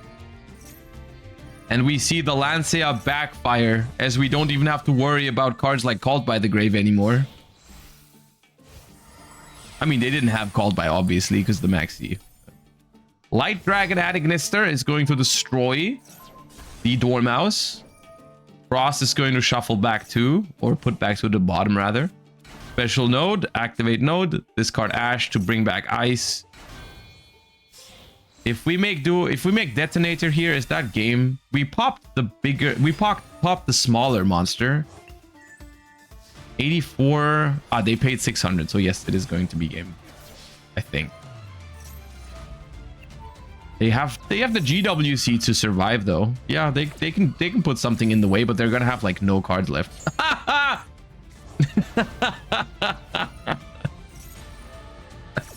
That's so funny. It's probably not gonna change too much, but they set a Lancea because they had 2, which is really risky against Called by the Grave, by the way.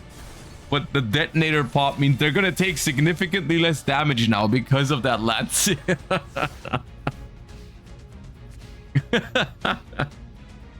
That's hilarious. The reason why I say that's risky is because Lancea is not once per turn. So if it was actually a Malice mirror match and the opponent had a Called by the Grave for the first Lancea, you could have chained the second Lancea to prevent it from hand, but they set it, which means they wouldn't have been able to chain it. But still, that was funny. I'm glad they did it. Another Maxi! Now that's just mean. Okay. We just drew Fuvalos, double Maxi, and Lancea against Malice. Alright, I see. I understand.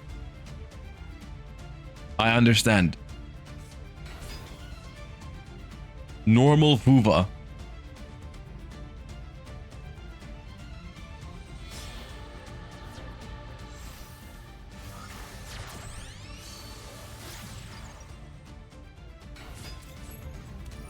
Okay, Wizard at Ignister. But, I don't know.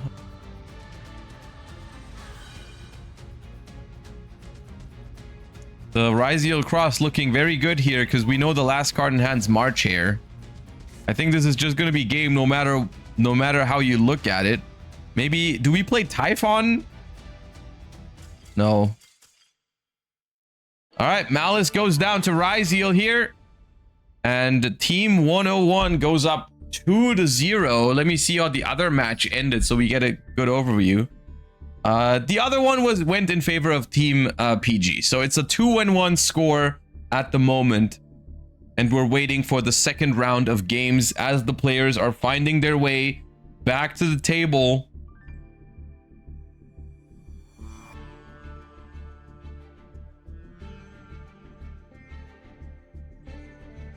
TCG soon. We're definitely gonna finish this tournament. It's top 4 at the moment. We have a finals coming up after this, and then we're gonna wrap up things with the Challenger Cup, and then we're gonna go into some TCG stuff. Yeah, is the plan for today. All right, we see Mez UK going first. Normal summon Dormouse. Banish Chessy Cat.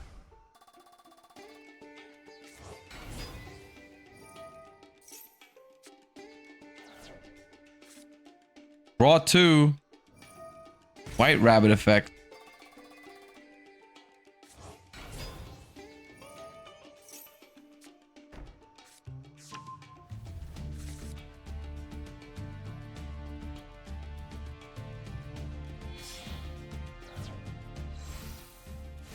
All right, let's see what the combo is with Wicked now. Because I'm still inclined to think you should go Appaloosa here, but maybe I'll be disproven.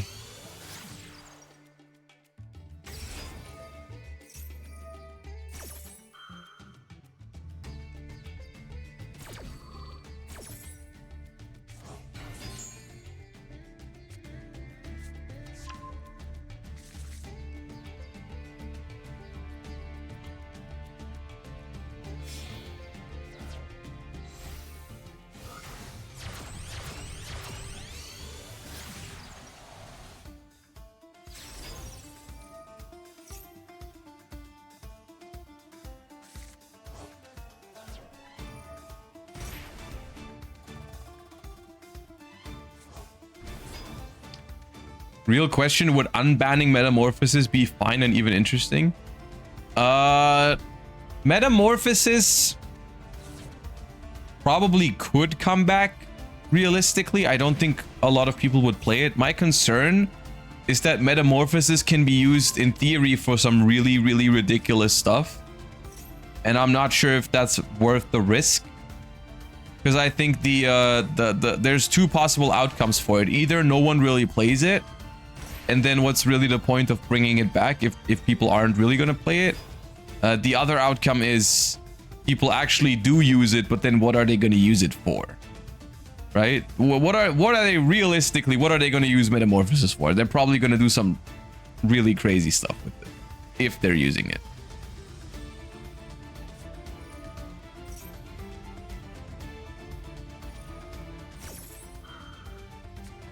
Okay, we have a Nibiru Veiler combination here. Veilering the Appaloosa. And then Nibiruing the rest of the field, which is powerful. However, there's still 5 cards left in hand, 1 card set on the field. So potentially Malice might be able to recover from this too, but we'll see. That's where sometimes the backup Adignister or Wizard would also come in handy now. If they make Link Spider now and then just have one of those, then they just play through this like it's basically nothing. Yep, and we're going to see that showcased here. I'm glad they have it because we can see the power of those new cards here specifically for scenarios like this. So we're going to go back up here, search Wizard. Wizard is going to bring back a Malice name into rotation. And now we don't have to worry about Nibiru any longer. And yeah, the Appaloosa was outed now, but we can still make a lot of stuff happen here. And the opponent is down to 3 cards, so they're going to be drawing the 4. And they're probably not going to be able to deal with the field we're about to make.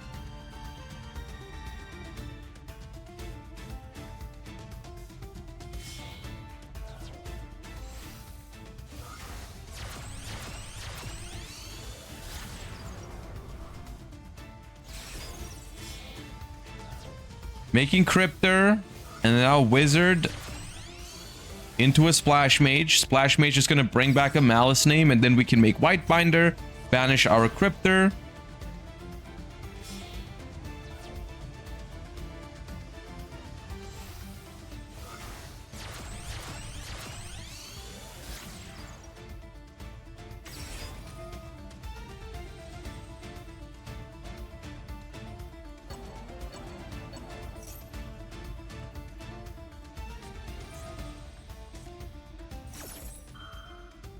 We're chaining GWC here to bring back Ransom. Ah, I like that. We're chain blocking the White Binder now. That's why. I was thinking about why did they chain it here, but they're going chain link 1 White Binder, chain link 2 Heart Scriptors so that they can't ash the White Binder now. That's smart. That's good sequencing. All right, Ransom. Now we have Ransom, Binder, and Cryptor all on the board together. We're going to set a trap off of the White Binder. We can go Cryptor, banish the Nibiru, and then we can go Allied Code Talker to also end on an Omni Negate. Goodbye, Nibiru.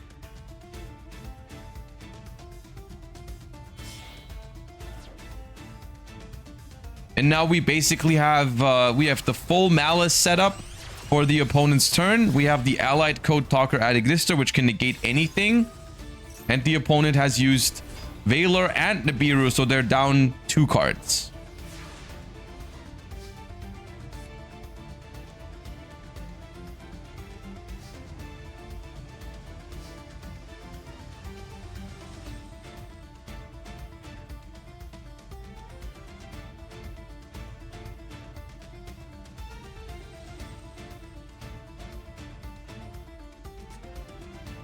And it is Ryzeal here, so we're going to Special X. And then we have Aggregator to negate the Code Talker. So potentially some help there. That's going to stop at least the negate from coming through.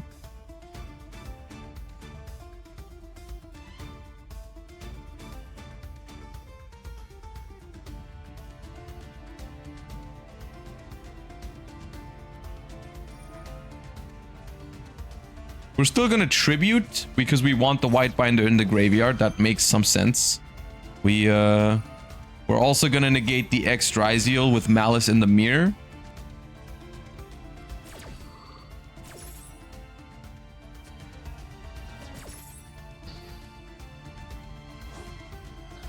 Gonna banish the aggregator, which could matter in if we ever get that far, it could matter by like we cannot attach the aggregator to a detonator, which that could be relevant.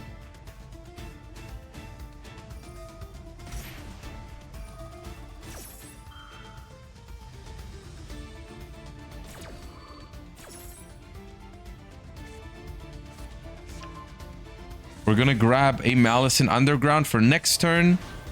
The White Rabbit returns, and that's gonna give us MTP07 for a non-target banish. Now we're using GWC, probably bringing back White Binder to banish our Heart Scripter from the graveyard.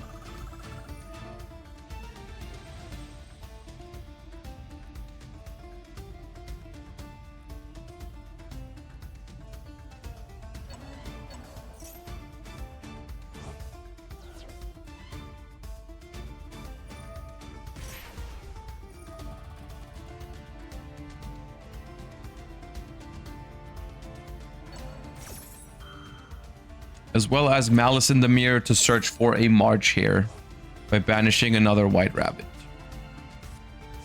March here in hand now. And then also, once we activate the MTP07 to banish a card, we also will have to banish a Malice from the field to even use it, but that's good for us because we want to banish that White Binder. We have a 7th Ascension here.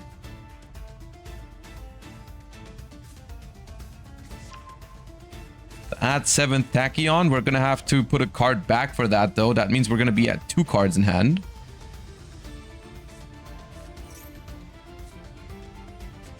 We still haven't normal summoned though, so like Ice Ryzeal is technically good here, but there still is one non-target banish, so I'm not quite sure what we can convert this into. But at least so far we haven't been hit with a single non-engine from Malice. But the problem is, realistically, the only way to even clear this board is something like an Exciton Knight. But if we go for Exciton Knight, they don't take damage this turn. And there's absolutely zero possibility to... Like, you have to win this turn. If you don't win this turn, the follow-up for Malice is going to, like, completely destroy you.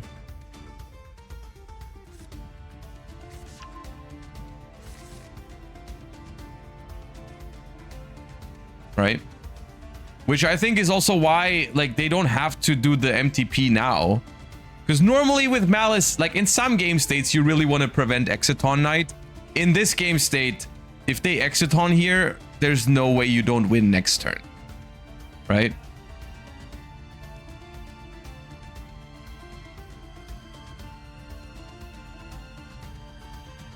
Because it means you're not losing this turn.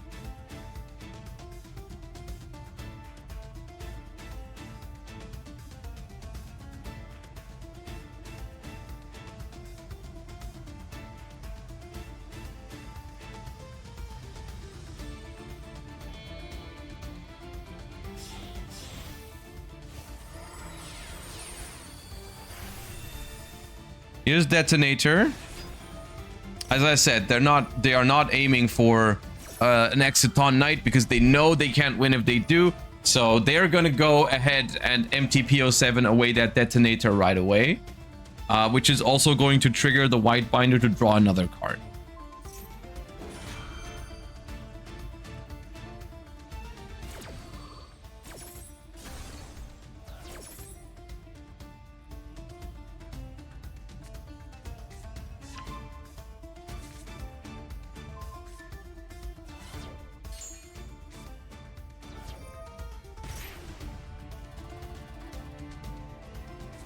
All right, so Malice now up to 7 cards in hand.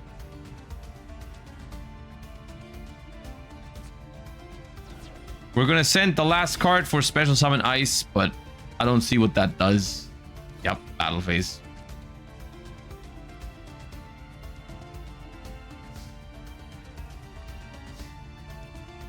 And Malice is going to take down Ryziel, despite the fact that we had, what did we have? Valor, Nibiru, X, and 7th Tachyon. So like we had Valor, Nib, and 2 engine pushes. But all that does is it puts Malice to 9 cards in hand with already like basically game on board.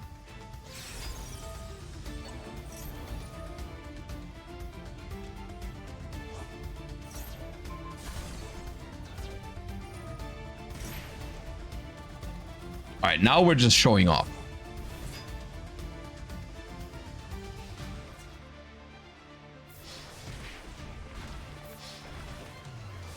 All right, Malice very convincingly takes down Ryziel.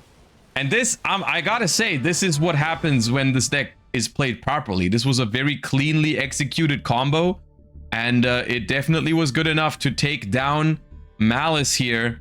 And that is going to be a win for Team PG, and that's going to be the equalizer at 2-2. For now, at least, between these two teams in our top 4. And here we see Team PG going first again with an Ice Ryziel this time around. So Ryziel going first in this one. In the other match, it was Malice that went first. Ice Ryziel is met with an Ash Blossom, but we do have Sword to extend. The perfect answer. Special X by sending Aggregator. So this time around, we do not see the Heraldic variation of the deck again. Search Node. Summon number 4 here is Duo Drive, so we cannot Nibiru yet. It does resolve. We get Cross and Plasma Hole. Activate Cross. Special Node. Node effect. Send away a Perulia to bring back Sword. We make a 3 material. Is that Detonator? Yeah. 3 material Detonator. Attaching a 4th material. Set 1 pass. Okay, manageable. You know, it's a good opener, but it's not like... not that crazy. 7th Tachyon by revealing Masquerade. We have a Ryziel Mirror at our hands. Put 1 card back to the top of the deck. And now Special X by sending Aggregator. Aggregator Chainlink 2. We're going to try to negate Detonator. Detonator is going to pop that X Ryziel. And then we're most likely going to negate that Aggregator with the Ryziel Cross.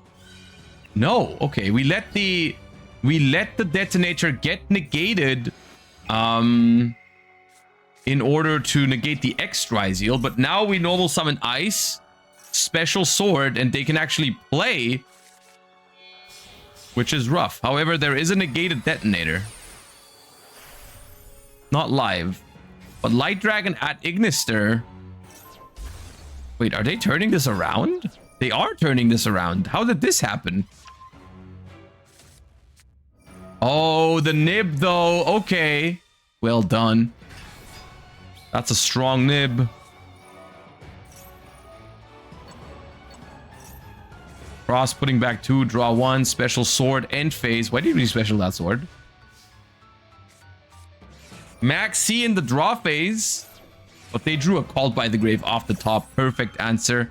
All right, this was a nice back and forth, but I think our player at the bottom here is probably taking this one for PG if they have a play this turn. We draw 1 with Cross. Do we have a play? We have a Desires. Okay, draw 2 more. Surely we have a play. Now we have no play. Oh, that's a big Nibiru token. That's a big and scary Nibiru token. Also, the opponent also has Cross, so they will also basically draw 2 cards this turn. Wait. Oh, both not picking up a play. We're attacking the set monster because we're scared of it being a level 4, which it is. It was a Meowls. Draw for turn. Once again, 2 cards because of the Cross. Surely, no. Come on. Not drawing a play for basically 4 draws in a row. 5 draws if you consider the Desires. Okay, we special X Ryziel, but we can't search with it because of that Nibiru token. Now we ash the Ryziel cross, and now they go battle phase again, attacking over the Fuva.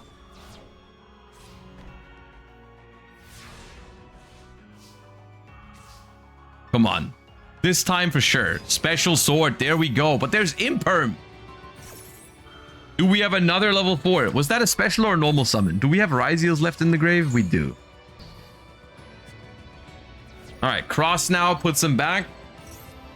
Any level 4. There it is. Meowls, the best extender. And now we're in there, finally.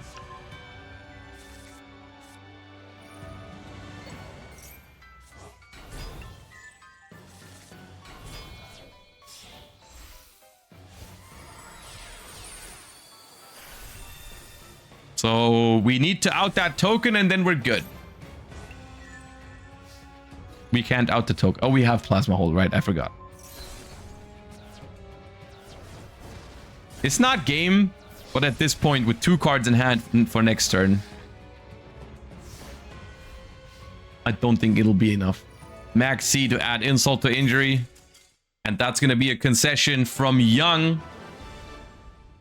And Team PG turns it around so far. What was the other match? The other match was a PG loss. So Team 101, it's a 3-3 tie at the moment. Going into the 3rd set. That's always my favorite. That's the most exciting way to do it. 3-3 going into our last set of the day. Or of the top 4 rather. Not of the day. We have a finals after this. But of this set, we are going into the 3rd set between PG and Team 101.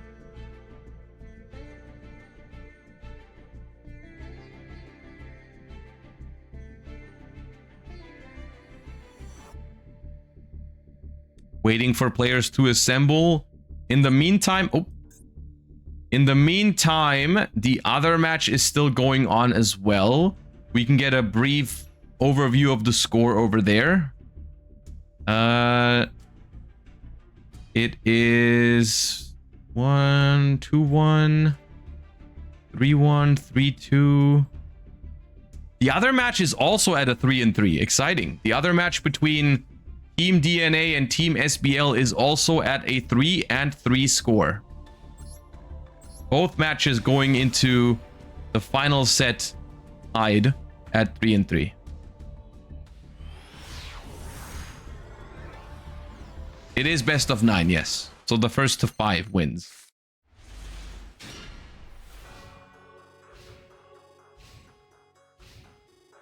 Oh, but there's a brick by PG. No, by Team 101. They draw their opening hand and just pass. We throw a Perulia, but we get ashed on it.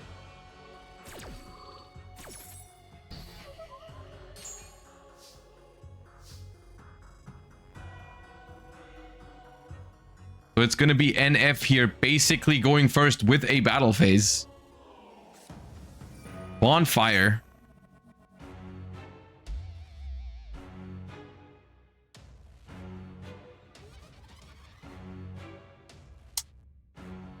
Bonfire feels so powerful when you I'm so used to my opponent going like 7th Tachyon to search for X Ryziel, but they go -1 at least. Every time they have Bonfire, it feels like cheating. It feels like they're just adding something, but they're not paying for it. You know what I mean? It's like I want my opponent to put a card back if they search X.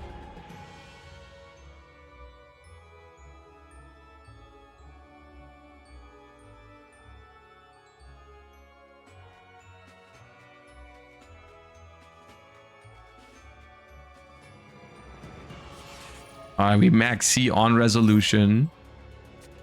They have called by it. So brutal. We go first. We have no play, so we're forced to pass. We're like, okay, I have Perulia and max C. Surely it's okay. And then both get negated. It's brutal. This is brutal.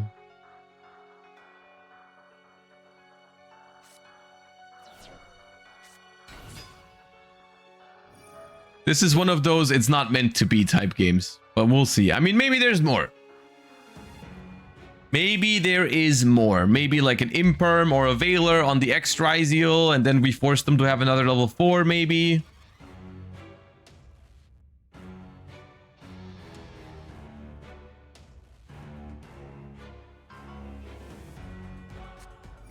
Herald of Orange Light. Wow. Oh, it's Gem Knights. Herald of Orange Light. Discard Gem Knight Quartz.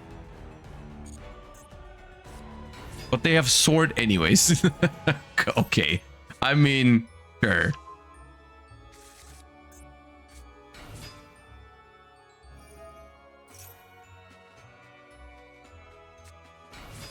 Oh, come on. The one time we see Gem Knight and they just don't play, that's unfortunate.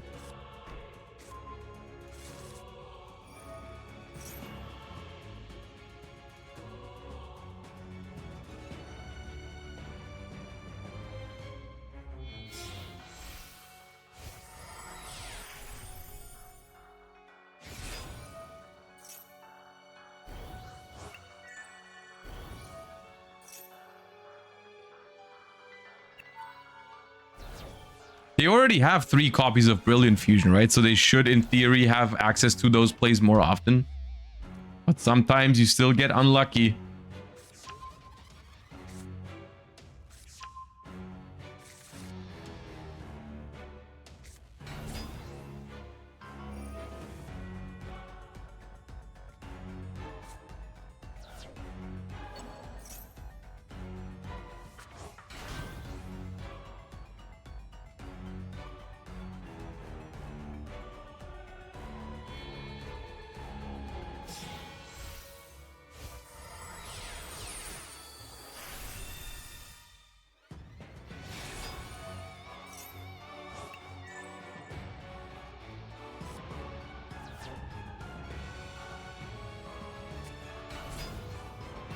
That's gonna be game. The Gem Knight deck gets taken down by Ryziel, and that's going to be the lead. 4-3 for PG. They need one more win. One more win. Can Matrix do it? Or will DDD bring us to basically the game 9?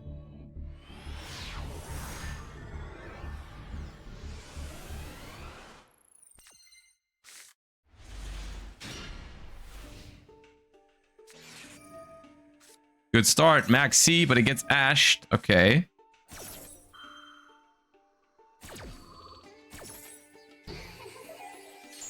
Yeah, I don't think DDD is playing DDD. Yep, that's not a DDD card. X Ryziel.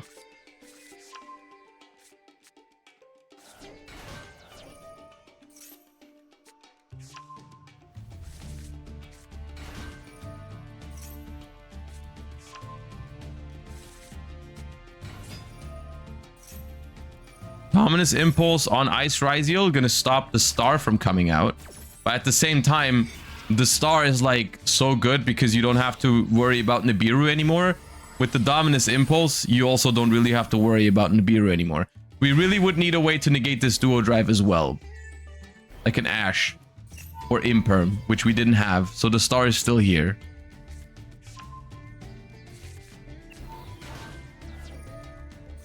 And we can no longer Nibiru because we impulsed from hand.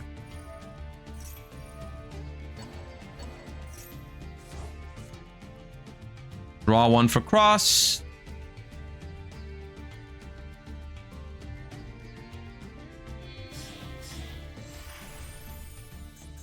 Lugaris.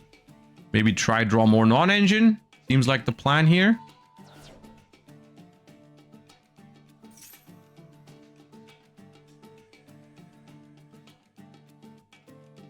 Gonna have to discard the worst card out of our hand. That's gonna be another 7 Tachyon. Special node. Node effect. Going to send the Dugaris away. Bring back a Ryziel. And then we probably just make Detonator. Which so far, you know, it's a good board. And the opponent has used 2 cards already. So, not looking bad, honestly, for Ryziel. But at the same time, not completely impossible. depending on how good the hand is. But getting through the detonator and the cross with 4 cards is definitely going to be hard. Also, no aggregator under it. That helps a little bit.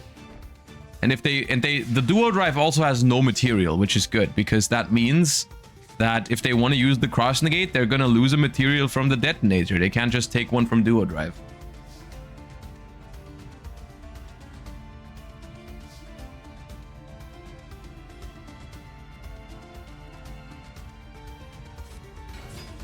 Normal summon is Chessy Cat.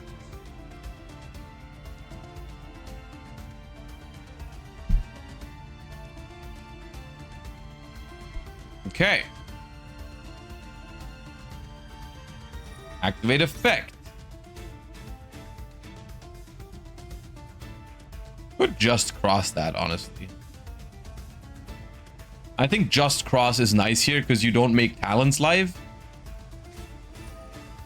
Okay, we just ash it instead, sure. That does make talents live. I think that's pretty risky into talents, actually.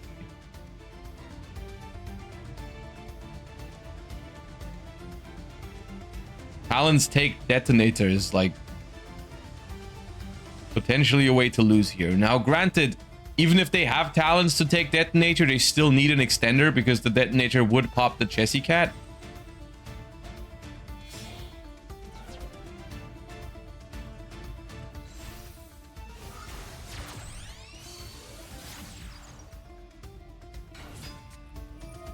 Wizard, add Ignister onto the Chessy. Okay, that's not bad.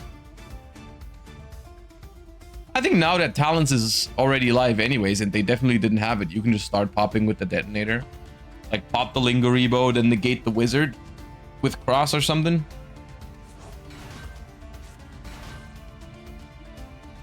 Okay, we have Plasma Hole. Okay, fair enough. We have Plasma Hole here, and if they negate with Linguribo, we have Cross for that now. At this point, we're going to be forced to use Cross on the Linguribo if they use it. Unless we have Called By, then we could do that instead.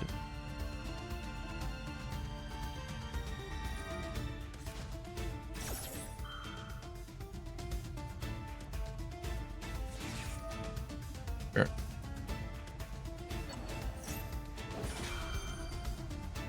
That was a really good start for Ryzeal, in hindsight. Now, knowing all the cards they had next to it. They had Ash for Maxi. They had a Called By for something else. They had 7th Tachyon to play. Like, it was pretty good.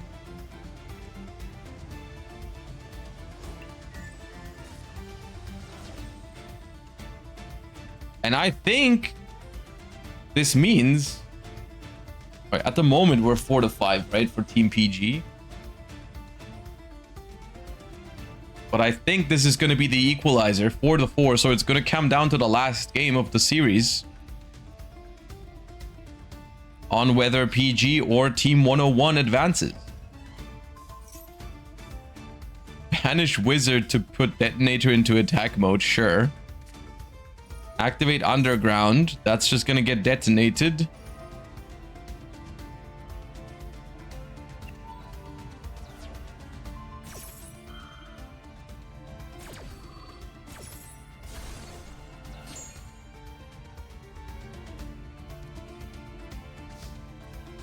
End phase.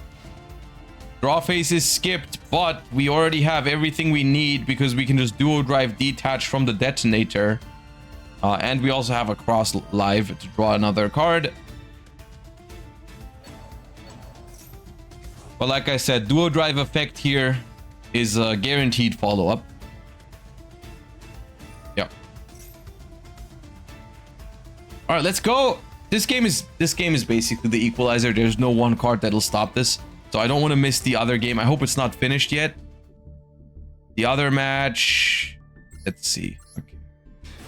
Mez UK versus Young is going to be the deciding match between these two teams. The winner of this match is going to advance to the finals. This is game 9. Mez UK going first. Getting hit with a Fuvalos. It resolves. Okay.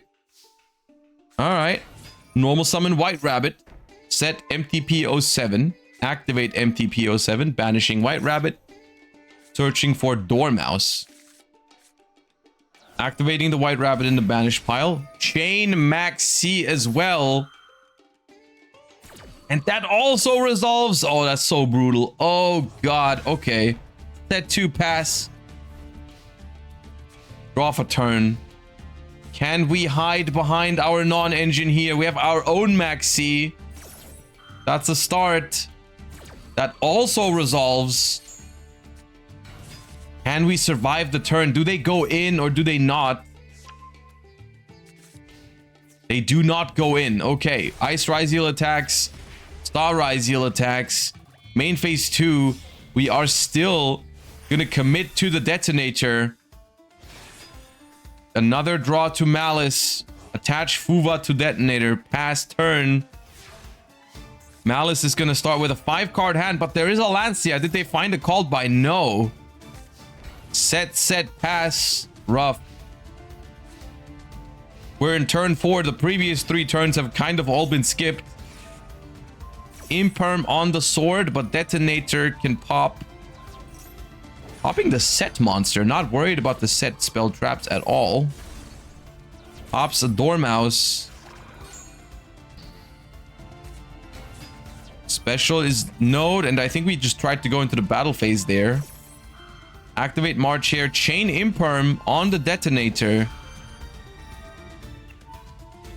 That's gonna chain on the set card, and the set card is GWC. So we are just putting up a bunch of bodies. In response is a Maxi number 2, though. Maxi. Oh, is this all 4 Maxis? This is all 4 Maxis being used by both players in the first 4 turns.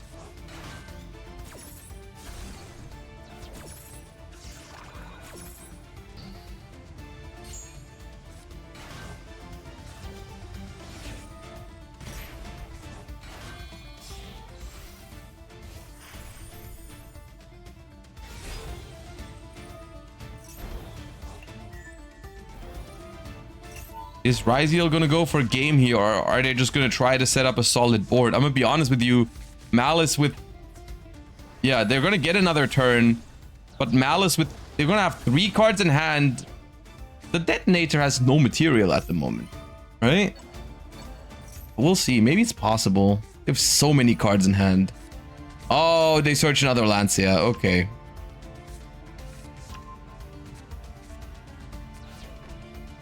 That is tough.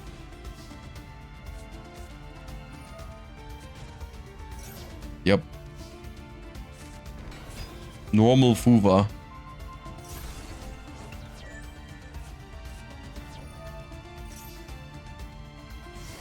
Yeah. All right, and that is game on board. And Team 101 defeats Team PG in the top 4. Ryzeal defeats Malice, and they move on to the finals of our Asia versus EU Challenger Cup. Is the other match also finished? The other match is also finished. Let me see what the opponent is. It is Team SBL. Team SBL Fox and Team SBL Mirio defeated Hans and ESC from Team DNA, and therefore they 5-4'd their way into the finals as well. I have one. Which one was the team from Asia? I actually have to check real quick. Do we have an Asia versus EU finals?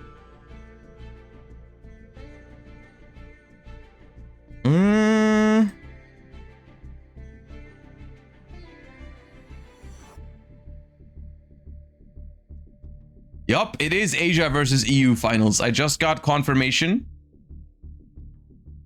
Let's go. The finals is EU versus Asia. We're not going to go on a break because I think both teams are, I mean, obviously decided.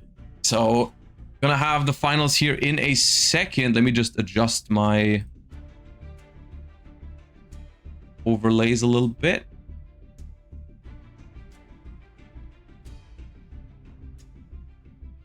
For the finals.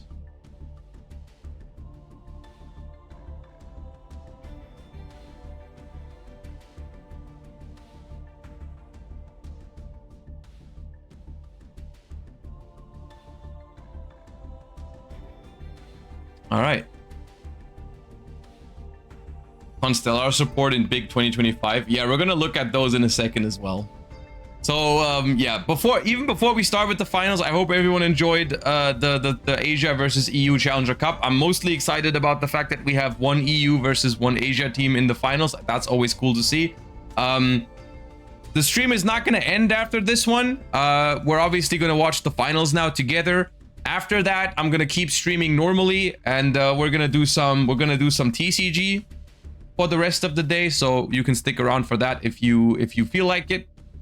For now, we're going to find out who's going to win this 3 versus 3 Challenger Cup. Is it going to be Team 101 or is it going to be Team SBL? We will see, as players are getting ready for the final match of the day, which is going to start in less than 2 minutes. I've just gotten word.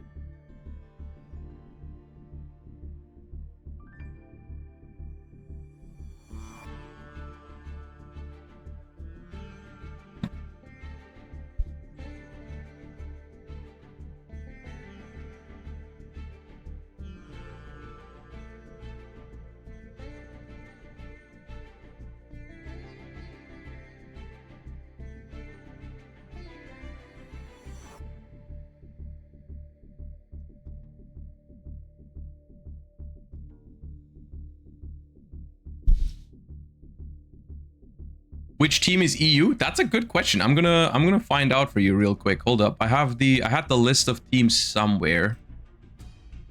This is Team SBL is from Europe, and Team 101 is from Asia. Yes. Yeah. Yeah.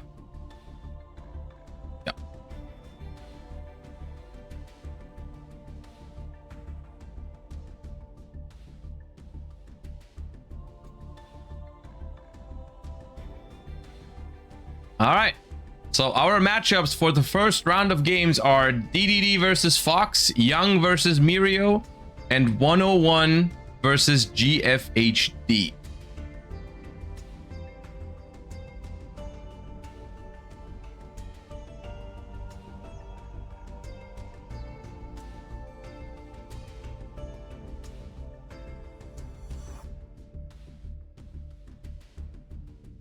Which team plays less Malice?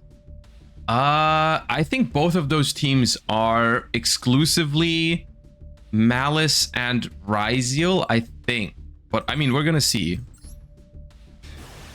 I think both teams have a mix of Malice and Ryziel.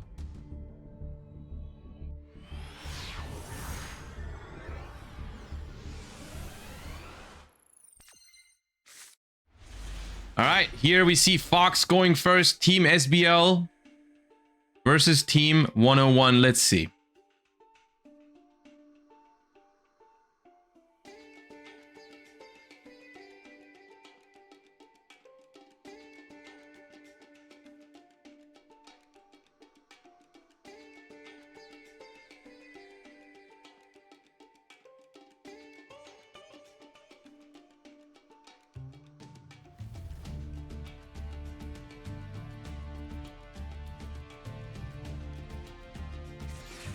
We have a Fuva that is decided to be dropped in the draw phase, maybe playing around the triple tactics talents of sorts.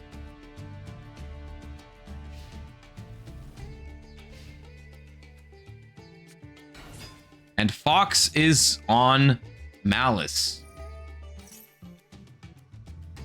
We activate Chessy Cat. That gets hit with an infinite impermanence. We do not want the opponent to draw 2 cards for free here, especially when they're under Fuva. That might give them more non-engine to just pass turn. That's not something we want. So we imperm the Chessy Cat. They follow things up with a gold sarcophagus here. And the thing with Fuvalos against Malice is that the deck actually has some pretty solid lines under it. We go for March here.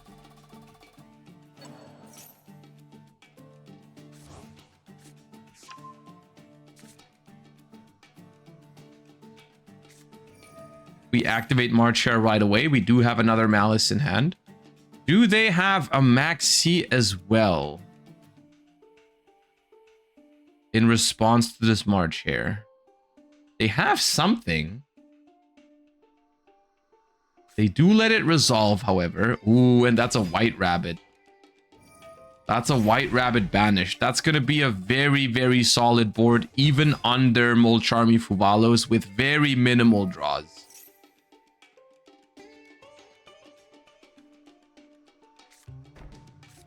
We set MTP07, and we could very well see a red ransom for Malice in the Mirror and then just pass. Or you can go through, like, is it worth going Cryptor? Because we have nothing banished yet. Yeah.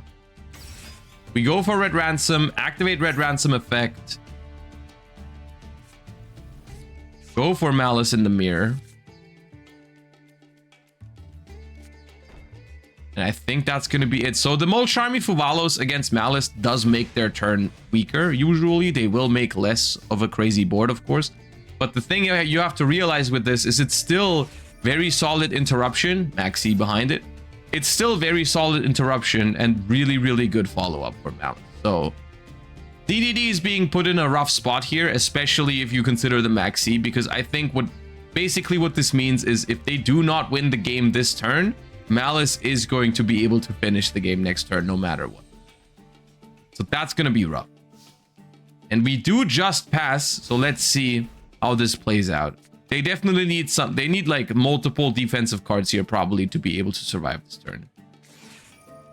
Unless Lancia alone could do it. I'll be honest with you, that could be enough.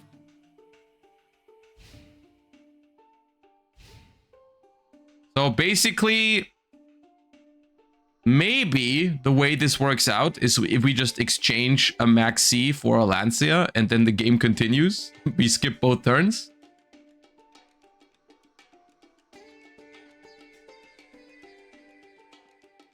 Unless they have backup or wizard, then they can definitely go for game here.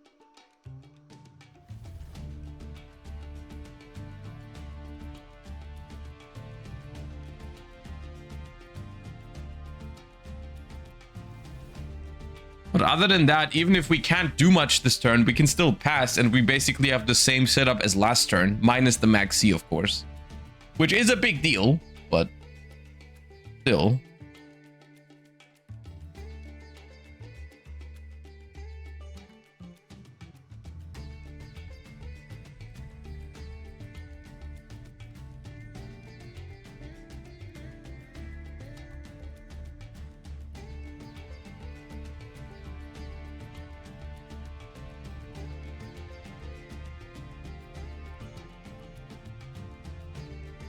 Big think from Fox. Can we go in somehow? Do we have a way to deal 8,000 damage through Lancia? And then even if you do have wizard or backup, is it worth risking that into a potential Nibiru or something? Or is the board that we have good enough?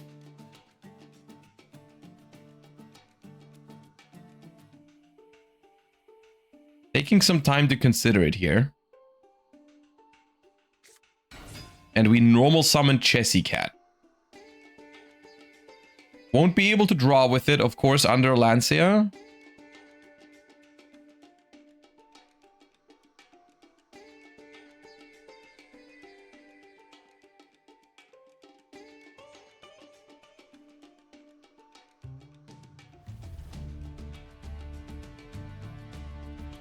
At the moment, we have 3,800 damage on the board. They're taking a decent amount of time here. They're gonna have to make a decision soon. Otherwise, they won't have enough time to actually pull things off.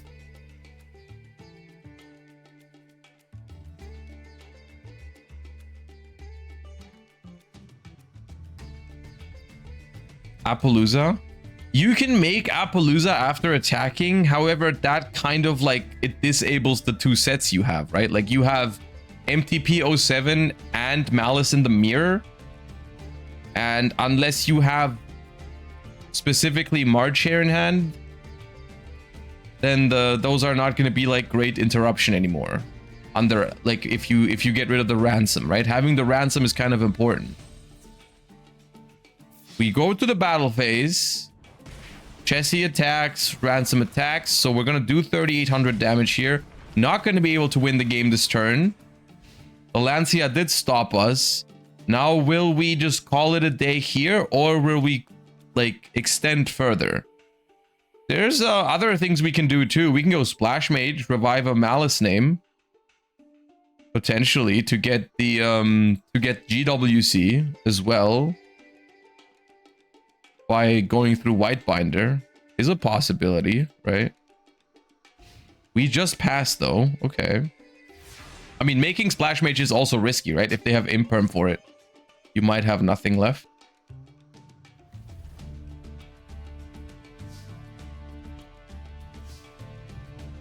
All right, 5 cards in hand here. And we make something work against... We know MTP07 and we know the Malice in the Mirror. However, normal summon sword is really not what you want to see here. Normal summon sword is not great. Wait. What is happening? Why are we using both?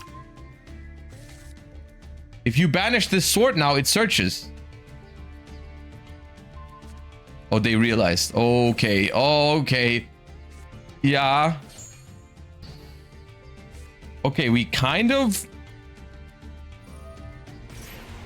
Uh-oh. Uh-oh.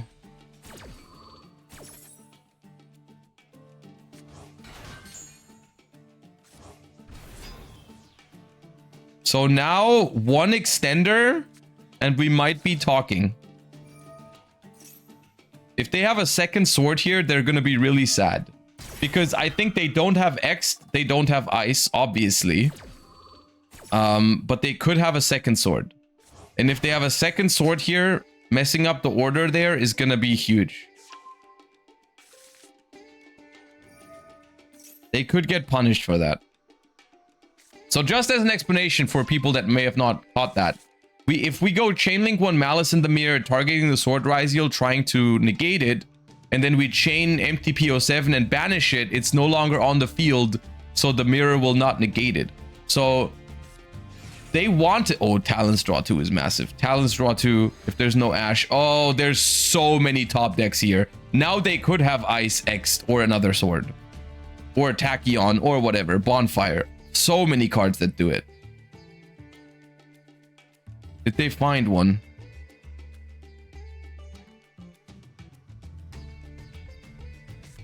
They found the second sword, and this is where the non-target banish would have made all the difference. If they had banished the Sword Ryziel in the right order, they could have not specialed this one because there was no Ryziel in rotation. They would not have been able to special it. Oh, that's rough. If they have nothing in hand now, this might be the difference between them winning or losing this game. They thought so long about their last turn. Oh, no Ash Blossom. The Duo Drive resolves.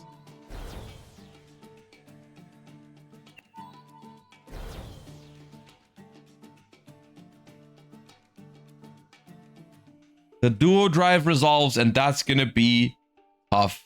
Now, they have used their normal summon already, so Ice Ryziel is no longer as powerful as it could be.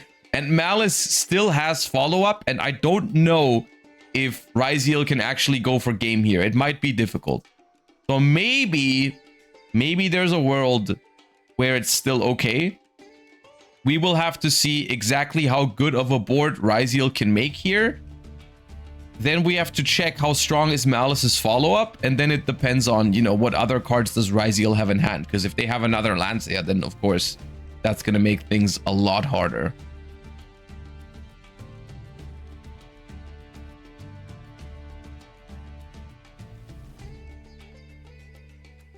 Because the thing is, Ryziel can't really even afford to play around Nibiru here, right? Because if you search for Cross and Plug-in, which is normally how you would beat Nibiru in such a situation, you don't even have two, like, you don't have 2 level 4s, right? So we go plugin and star. This could be stopped by 1 Dominus Impulse.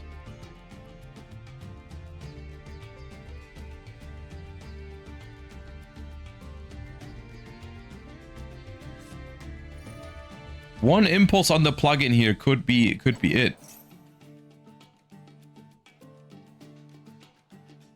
And I don't think we've checked for impulse yet, but there's no impulse. Okay. Special back sword and attach with plugin. So now the duo drive has material, and we can detach that material to special the star. And then we have 2 level 4s on the board, and we will get a spell trap from star. We're attaching the plasma hole though.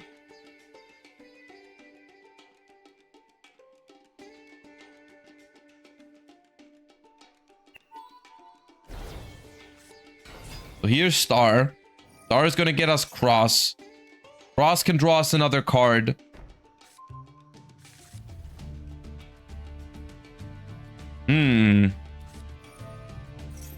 This game suddenly got interesting because of that light misordering of the mirror and the MTP earlier.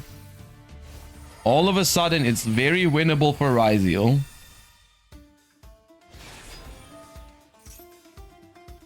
Maybe we can find game with the Lancer somehow. We attach Lancia to Detonator, that's funny.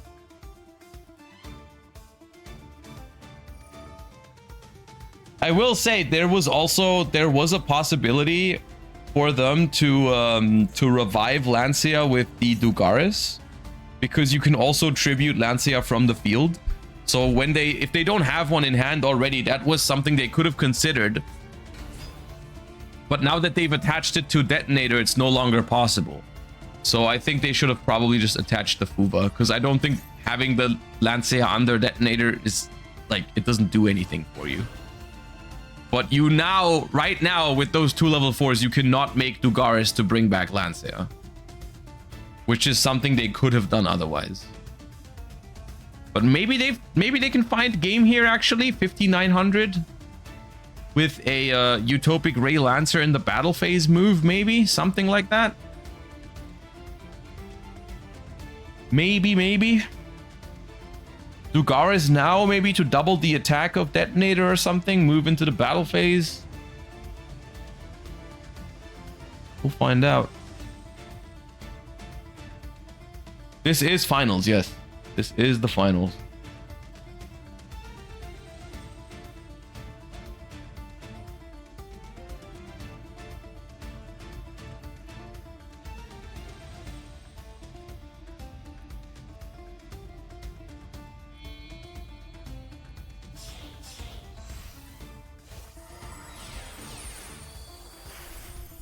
We do go for a Dugaris.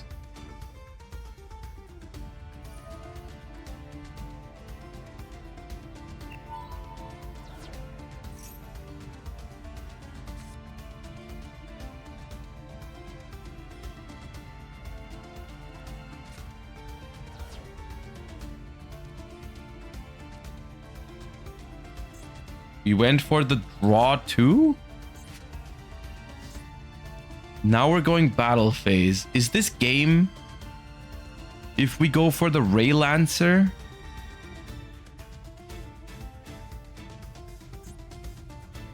We take no battle damage while the White Rabbit is there, so attacking over the thing first. Right. Now we attack. No, Lancer is no longer possible. Okay. It's not game. And Malice will be able... Oh, end phase. Okay. Malice will be able to start their turn here with this... Like, that's a substantial amount of resources. We have a set... Never mind.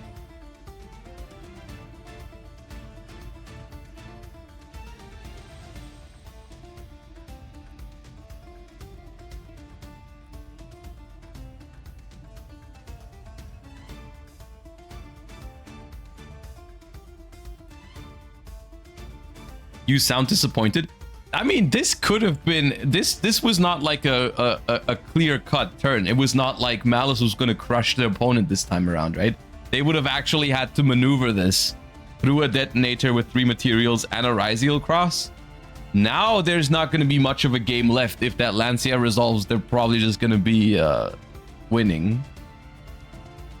Right? Like, maybe we can make something work because GWC can revive a Link 3 and then we can normal summon and make like a big access code, but we can't even use access code effect because Lancia. We can try to surge with the red ransom, but then it's just gonna get popped, so we probably won't do that.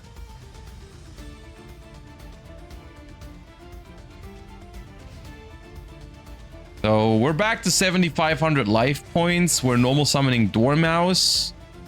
That means the attack points are now swapped, but the detonator is still too big. We can attack over the duo drive. We can make access code here, which is going to be big, but it can't really attack over anything because if we attack over something, they can just detonator protect.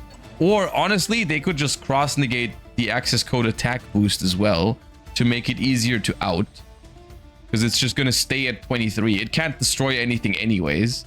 And I don't know, under Lancia, I don't know if you have to cross anything else this turn. So we do cross. Negate the access code attack boost. Now it's just 2,300 attack.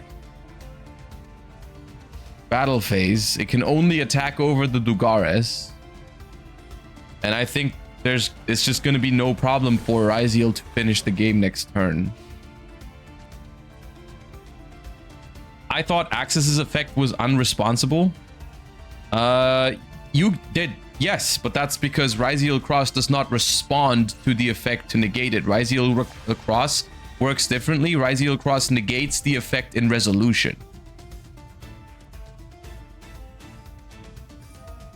You don't have to chain Ryziel Cross to whatever you're trying to negate. It just negates it when it's resolving, which is different. All right, we draw a card. Normal summon ice, activate effect, and I cannot imagine what Malice needs in hand here to stop this. I mean, yeah, okay. Dominus Impulse here. I assume we have a trap in the grave, so that's even going to destroy the ice Ryziel. Sure, that's gonna help. Not bad.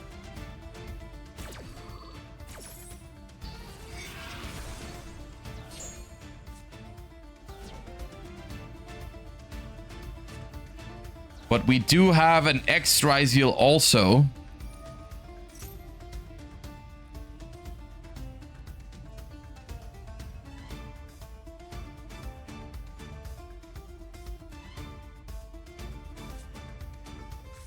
Couldn't we have chained detonator? Yeah, but I assume they just want to hold the materials because they don't... The access code doesn't really do anything. It's small. You can run over it, no problem. You probably even have game even through the access code on the board. So they're just saving the materials for anything else they might have to pop later if there's something being thrown in their way.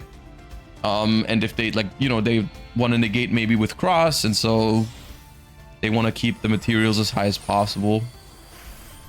Crooked Hook. Okay.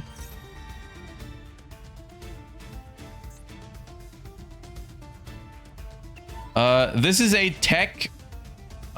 Someone's mentioned this earlier. The reason why some Ryziel decks are playing this right now is because Crooked Cook, while you control no other cards, this card is unaffected by other cards' effects. The reason why this is solid in Ryziel is because you can beat Baguska with it. If your opponent has a defense position Baguska, and all you have is 2 level 4s, you can overlay those 2 level 4s for Crooked Cook, and because you have no other cards at that moment, Crooked Cook will stay in attack mode. And it will not be turned to defense position by Baguska. So you can go to the battle phase and attack over the Baguska because it has enough attack points to do so. Yeah, that's it. It's neat. Did we just cross negate March here? What if there's Nibiru? Okay, there's no Nibiru.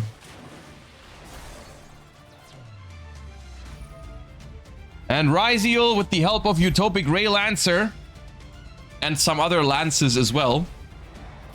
Defeats Malice here and brings Team 101 the first win here. I mean, realistically, it's probably not the first win because this game was pretty long. So I would assume the other 2 games have already finished. So we're gonna... Is there another one still going? No, this was the longest one. Okay, let me see exactly. Okay, we have a 2-1 score for Team 101. So Team 101, the team from Asia, is currently up 2-1 over SBL, the team from Europe. So currently Asia in the lead here in the Asia versus EU Challenger Cup finals. Let's see if Team SBL can turn things around.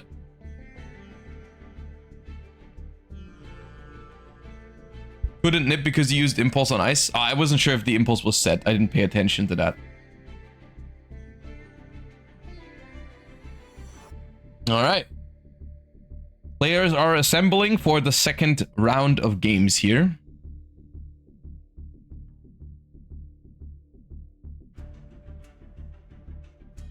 Probably, yeah, it probably still all it all circles back to that one key moment where they used the MTP-07 in response to their own Malice in the Mirror, and then they couldn't banish the Sword Ryziel, right? If that doesn't happen, they probably win that game, which is rough. It's like a very small thing that you mess up in the heat of the moment, and that ends up costing you like a super long match. But that is how it is sometimes. Sometimes even very long matches can come down to one singular little misstep, which is rough. But you gotta recover. You gotta focus on your next games. Yeah. Let's go ahead and spectate Table 3, 101 versus Mirio. I feel like those are the 2 players we've seen the least from so far, because we just saw DDD versus Fox. So let's go ahead and see what's going on.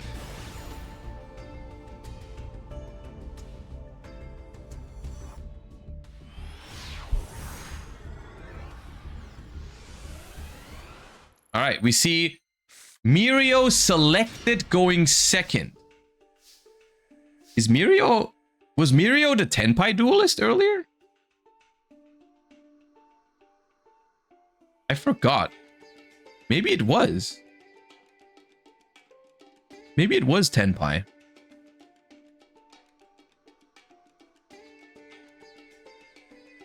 I definitely remember spectating a Tenpai player like earlier on. It was like in top 16 or top 8. But we'll see. Maybe it's Gem Knight too. I guess we'll find out. Anyways, let's see it.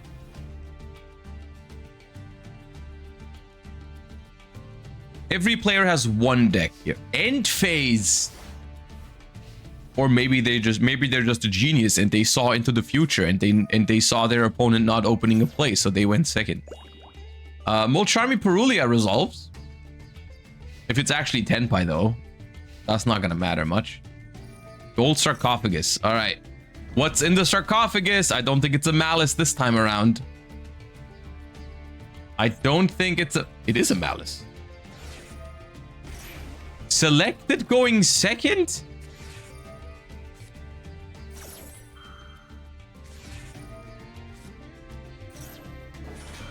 Selected going second. Oh, wait. I think maybe the player from Team 101 was the Tenpai player. And because every player only has one deck, they knew it was Tenpai, so they selected second. I think that's what it is. I think 101 is the Tenpai player.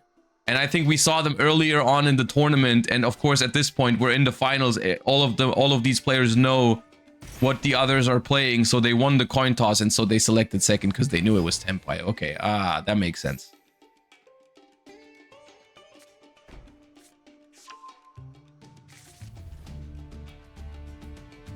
He played Gem Knight or Gem Knight. Same logic though, right? Like Gem Knight or Tenpai.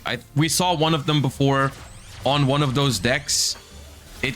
I don't know who was the Tenpai player and who was the Gem Knight player, but we saw a Gem Knight player and a Tenpai player, and I'm assuming 101 was one of those, so that's why we sent them first. Okay. And that's going to be rewarded here. That's going to be a quick and easy win for Team SBL Mirio. And that's going to equalize the series.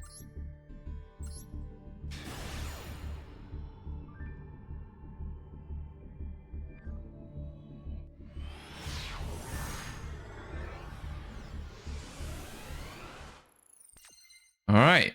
And here we see Team 101 Young going first. Special X'd by sending Duo. Search Sword. I'm a little sad that we didn't get to see more Heraldic Ryziel after we saw it like very often in the first round because one of the teams had like two players with Heraldic Ryziel. And then I don't think we've seen a single one after. All been pure Ryziel. All right, Called by the Grave on Droll and Lockbird. That's pretty good. Normal Ice effect, Special Star. Looks like they're just going to be able to combo completely uninterrupted now because they had that Called by the Grave for the only interruption from Fox.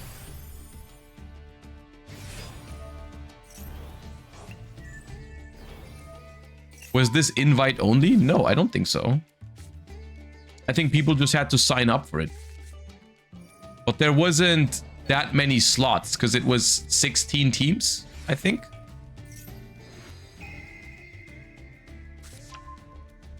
All right, Double Allure, MTP07, and White Rabbit.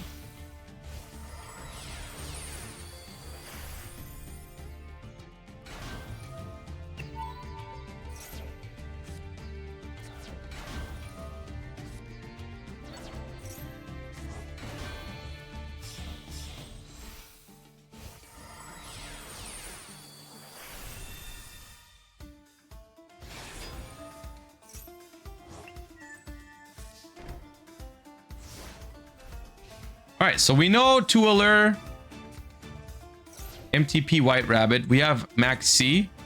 We go Allure of Darkness. We discard the entire hand. I mean, I don't blame him. I don't blame him for activating that Allure. You kind of have to activate that Allure. It's just unfortunate.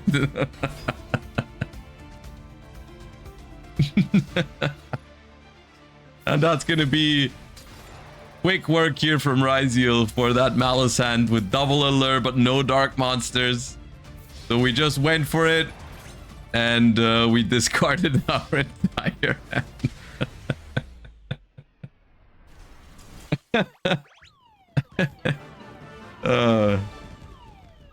Alright, let's see. The other match is still going on. DDD versus GFHD here. That's going to decide over whether we're going to go into the last set of games 4-2 or 3-3.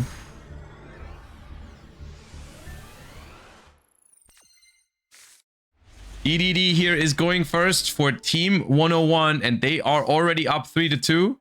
7th Ascension for 7th Tachyon.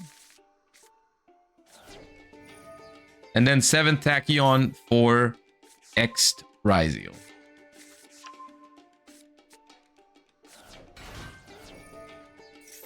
X'd Ryziel also resolves.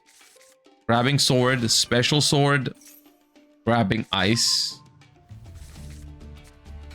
Normal ice, special star, star plays cross. We've seen this a bunch of times today already. Now we're going to be making duo drive. And duo drive is going to attach the other duo drive. Now we're overlaying into Star Leash Photon. And we're detaching 2 materials off of the Star Leash to search Plasma Hole, as well as Node. Special Node. Send the Plasma Hole away to revive Sword. Now we can use the cross to draw a card. They chain Magnamut. Okay. Negate the Magnamut in hand, risking it all in the face of a potential Nibiru.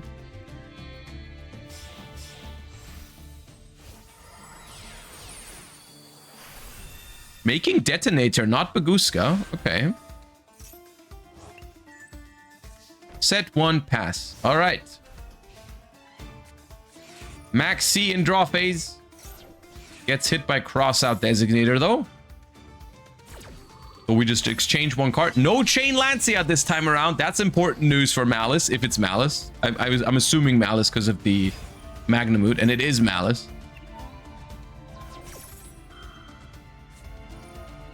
All right, we are going to chain Detonator and Veiler onto the Dormouse. This time around, we are negating first and then removing the body, which works. The other way around is what didn't work earlier.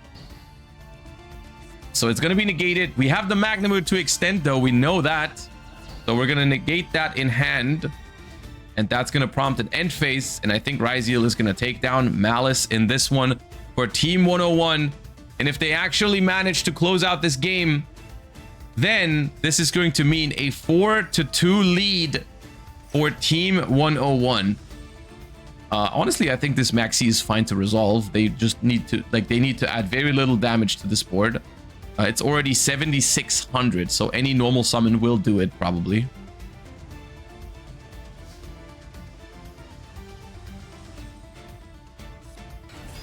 Normal summon Ice.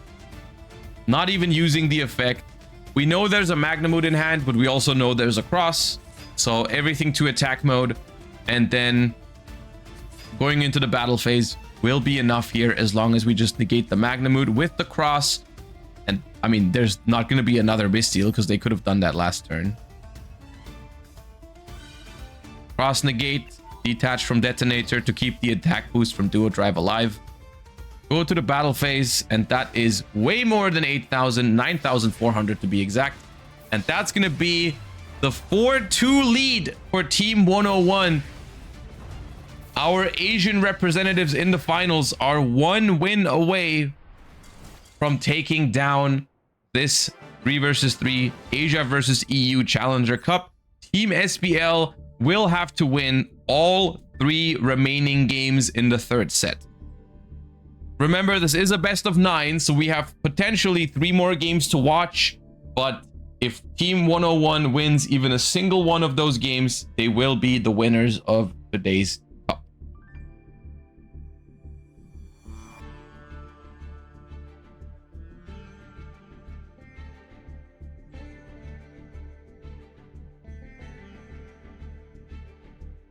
Can they do it? Can they pull off the reverse sweep?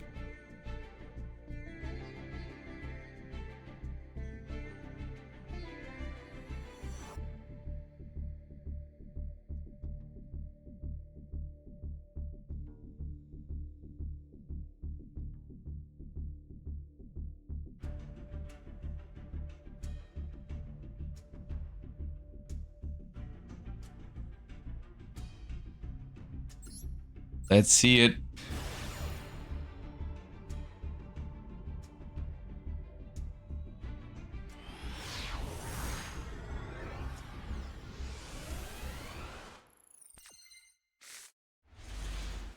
All right, we see Fox going first here against 101. Activates Allure of Darkness, draws 2, does not discard the entire hand this time around, but instead banishes, I believe that was Dormouse. Yep, Dormouse.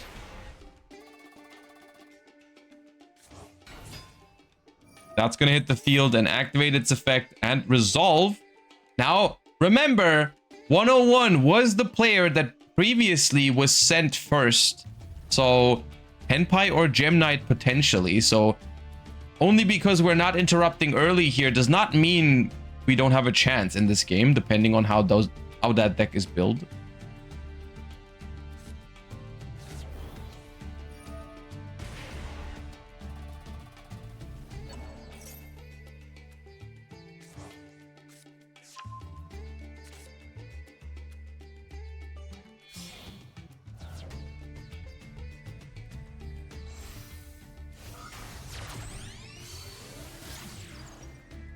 As we see the Link Decoder hitting the field.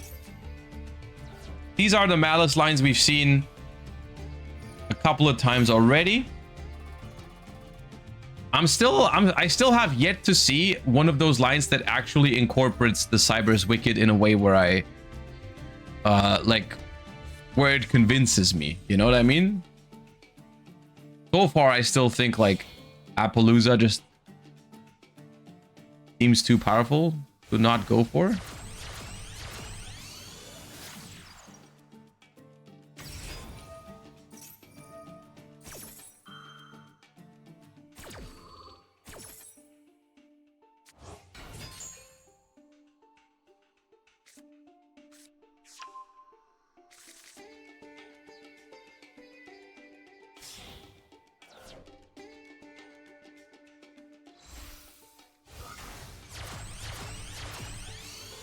There is that Appaloosa. So once again, in this combo, we are not going to see the Cyber's Wicked because Cyber's Wicked requires you to special summon into a zone it points to. And because Cyber's Wicked points, like both of its arrows point downwards, you cannot summon a Cyber's Wicked now that actually points to another one of your zones. Unless, of course, God forbid, unless you extra link. I guess then you could hypothetically do it. It's not actually impossible, but it'd be pretty crazy if that happened.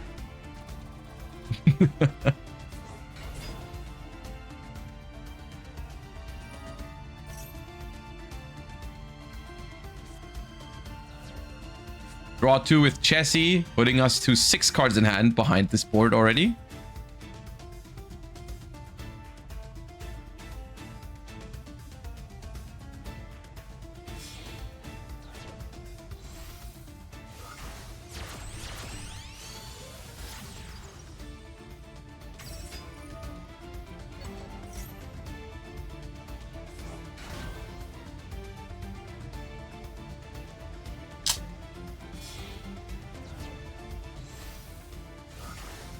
Flash Mage into White Binder.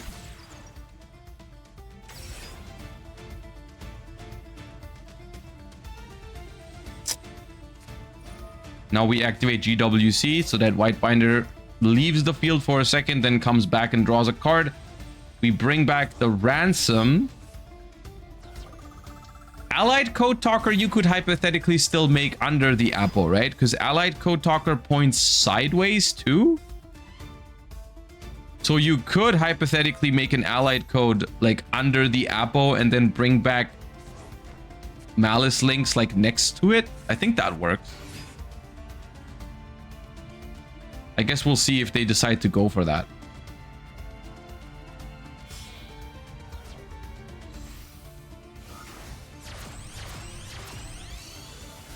Yeah, there it is. We see it here.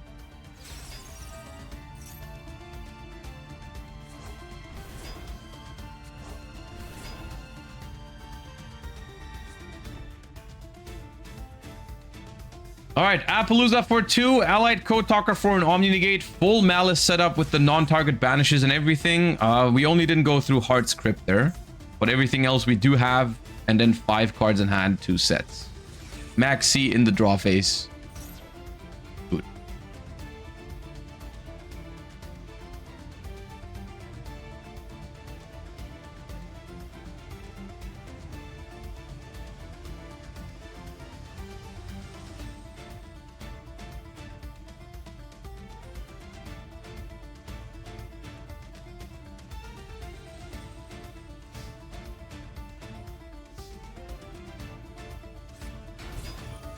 Normal summon Diviner of the Herald.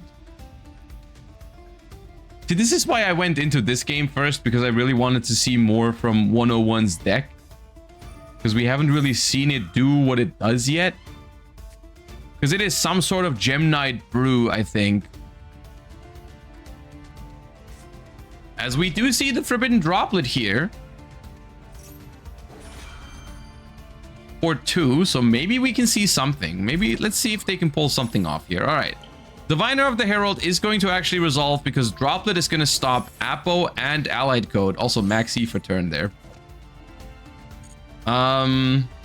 Diviner resolves, sends Gem Knight Nepirim, which is if this card is sent from hand or deck to the grave, send the card from hand to the graveyard, and if you do special summon this card, and if it's normal or special, it adds a Gem Knight card from the deck to the hand. So we are gonna Impulse that. That's already tough. Impulse, really good non-engine against Gem Knight. All right. Do we have more? Do we have more? Gem Knights also often known for playing stuff like Shadow Fusion. That'd be a pretty sick card to have right now. But we are only at 2 cards left in hand. And we know there's still non-target banishes left, so I don't know how much we can make work here.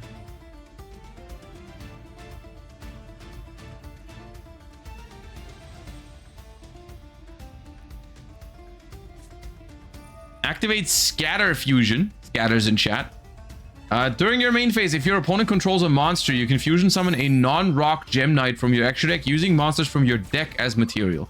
This is one of the reasons why this deck often chooses second now. Is because this card requires your opponent to control a monster, and then it's basically just another copy of Brilliant Fusion, which is really strong. But the MTP07, because it is a continuous spell, obviously it can be stopped by removing it from the field. So if they use the effect here and they chain MTP07, we will not be able to resolve it. So we're banishing the White Binder to activate the scatter, the MTP07. It resolves. We're gonna search and we're gonna banish the Scatter Fusion, so it will not resolve its effect. So it's all gonna come down to that last card in hand for the Gem Knight deck to see if we can make anything work. But first, we're gonna summon back White Binder, draw a card, and banish stuff from the graveyard.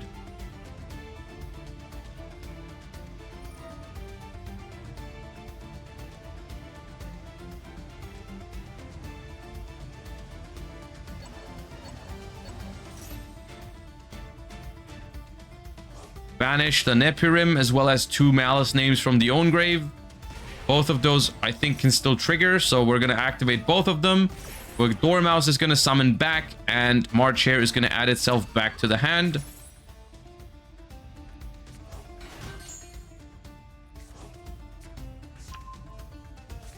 All right, 6 monsters, field spell, and 7 cards in hand. Brilliant Fusion, last card in hand. Ash. That was pretty telegraphed, because last turn they normal summoned an Ash Blossom. It was very unlikely that that was not a duplicate, because they would have normal summoned a different card if they had only 1 Ash. All right.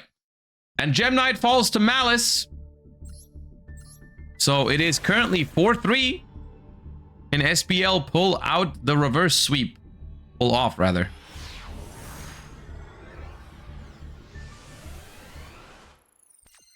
Mirio going first. We know Mirio is on Malice, so maybe if Mirio wins here.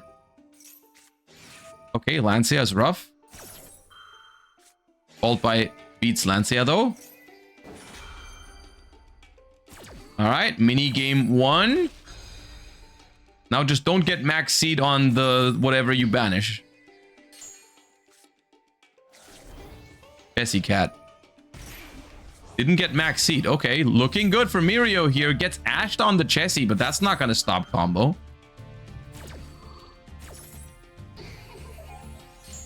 That is not going to stop the combo here. Link Decoder. March here in hand as well. Banishes the Dormouse, but doesn't activate it because we would play into Nibiru harder then. Goes for Ransom.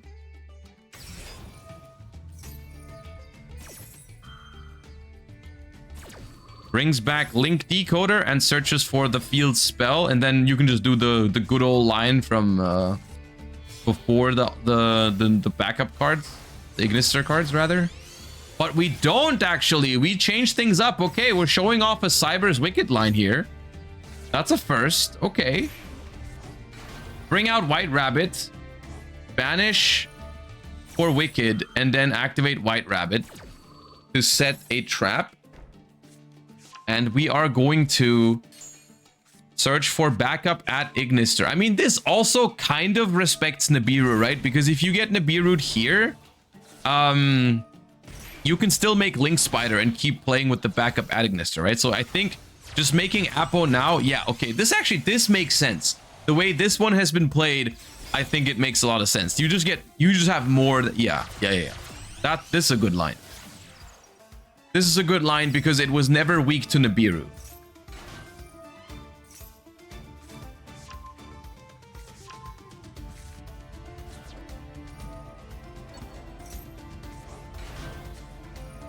Wizard. Bring back Dormouse. Link off 3, so it's probably Cryptor, because we want Cryptor in rotation. There we go.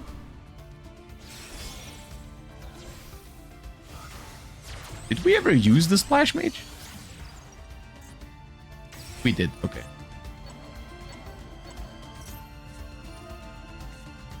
And we're once again doing the thing where we're gonna chain block the White Binder from Ash Blossom. I like it.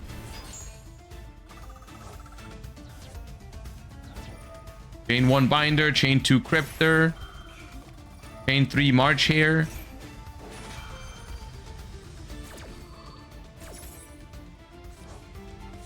Add back March Hare. Summon back Cryptor, summon back Binder, draw a card, use Binder to set a trap, and then make Allied Code Talker.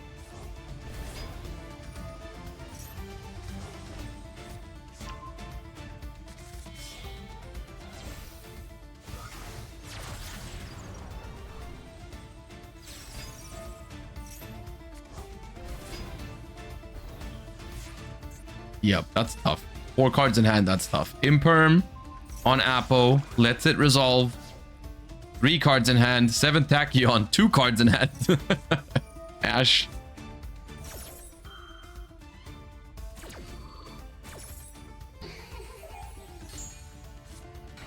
Normal Ice, activate effect, activate Impulse.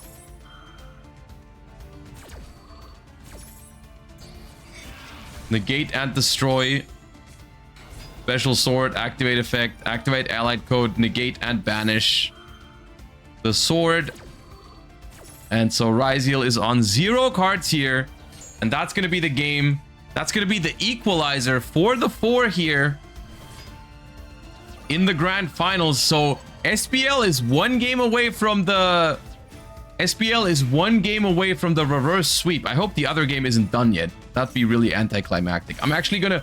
Do we agree that this game is over? Let's go ahead and see the other one before it finishes, before we can join. No, it's done. The other one is done. The other one is done. Okay, dude.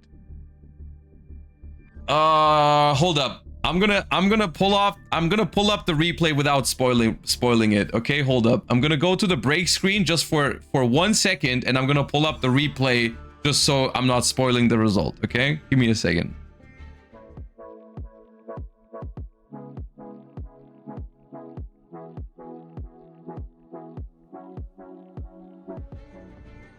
Okay. All right. The score is 4-4. This is the final match, the best of for the best of 9, the one it all comes down to. It is I guess we see the hands now because I'm looking at the replay function. But we see SPL going first with a Dormouse, gets impermed on it, chains MTP07, and that's already looking really tough. That's already I'm not gonna lie, looking at the hands right now, I can see the cards. That's looking rough. We ash the MTP07, but the Dormouse will resolve, banishing White Rabbit. Dormouse and White Rabbit both come back from the banished pile. There's no Max C from Young.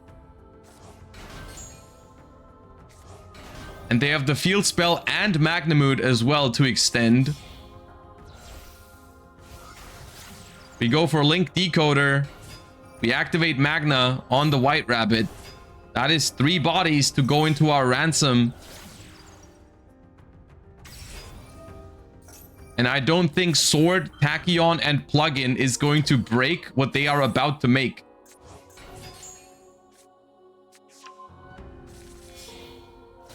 Appaloosa. Malice in Underground. They need like a miracle top deck. Red Ransom, Chessy Cat. We're going to be able to draw 2 as well. We're drawing Imperm and Wizard. Jesus. March Hare. Make Splash Mage. Dude, if they actually pull this off, they reverse swept. This would be Team EU coming back from a 2-4 down. Like they were 2-4 down back into a 5-4. Draw backup with White Binder. Special Firewall Dragon. Activate Wizard at Ignister. Activate backup at Ignister. Search Dormouse. Discard Dormouse. Special March here. Haven't done that yet. Make Cryptor. Firewall Bounce Back March here. Make Allied Code Talker. Allied Code Talker brings back Ransom. Search Druid Worm in the... I forgot about the Magnum Moon search. Yeah, this is tough. Max C in draw phase.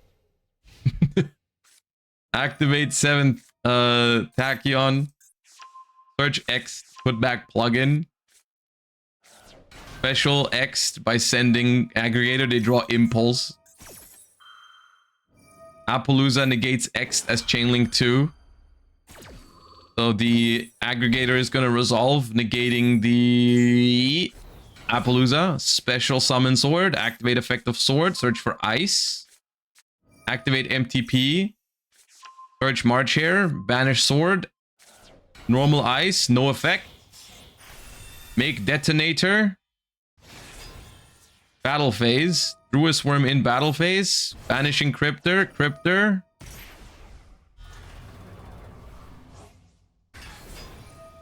Cryptor effect.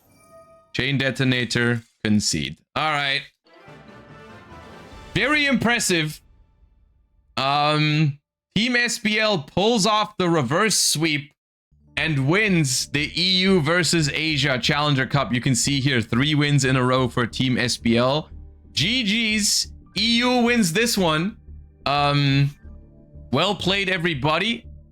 And I mean, without much of a surprise, Malice and Ryzeal were the 2 decks performing the most today, performing the best. We saw a lot of powerful Malice combos, lots of powerful Ryzeal combos as well. We saw some Heraldic from the new pack. We saw the backup stuff, of course. And we saw a little bit of Gem Knight.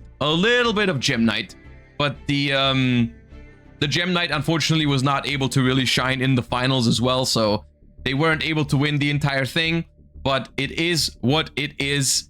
Once again, thank you to Konami for sponsoring the Challenger Cups. I think the Challenger Cups are awesome. Free-to-play tournaments where you can win some nice prizing and even sometimes play with your friends in these 3 versus 3 tournaments. So if you want to join future Challenger Cups, ! Challenger Cup, we have a command for it in the chat where you can join the Discord server where they post all of the Challenger Cups and play them for free. So that is that.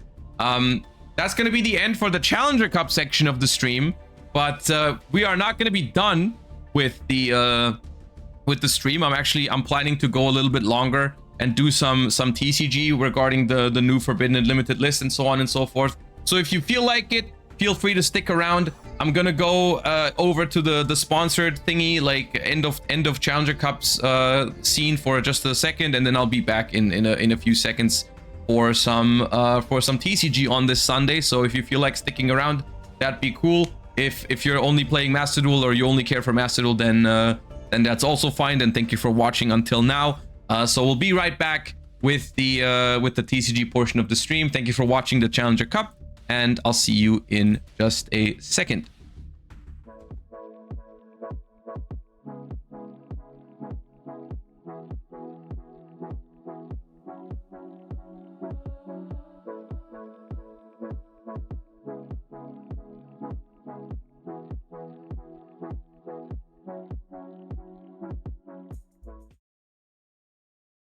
All right. That was that. I mean, the Challenger Cup went as expected. Malice was kind of like destroying as soon as people started playing the combos optimally. That is kind of like how it goes at the moment in Master Duel, I feel like. Yeah. Since it's still relatively early, it was only a top 16 Challenger Cup, so there wasn't like it wasn't expected to go for crazy long. I decided to do some other stuff. After we're doing some TCG talk, new format, you know, new ban list, everything's exciting. So we're gonna take a look at some stuff and so on and so forth. I'm looking forward to it. Just very quick, I'm gonna go on a very short toilet break. I can also tell you about my regional from yesterday, even though it was the old ban list. We can also talk about that a little bit. But yeah, I'll be right back. Quick toilet break, and then we do some yes, I know there's new cards. We're looking at the new Constellar Knights as well. That's the first thing we're gonna do. I'll be right back.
All right, gamers.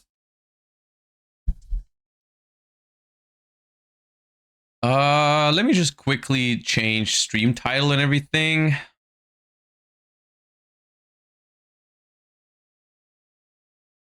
Let me change category to trading card game.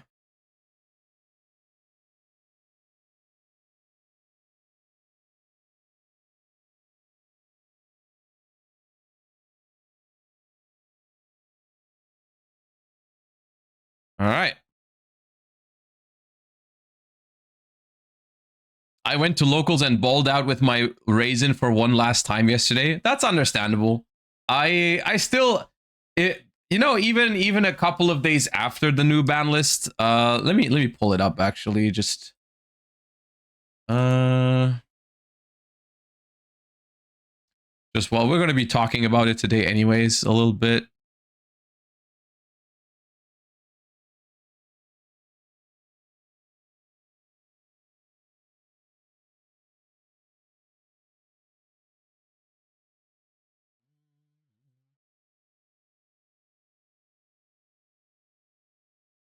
Oh.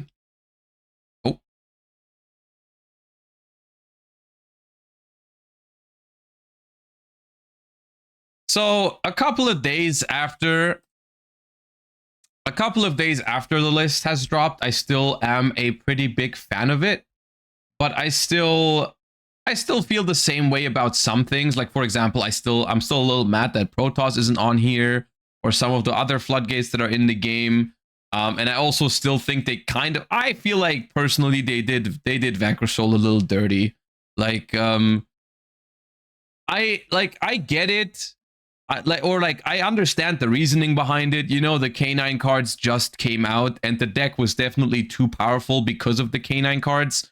So hitting decks like Vanquish Soul K9 and Crystron K9, I think, was a good decision. That I think I wasn't expecting it, so I'm still feeling positive about the fact that they did do it, right?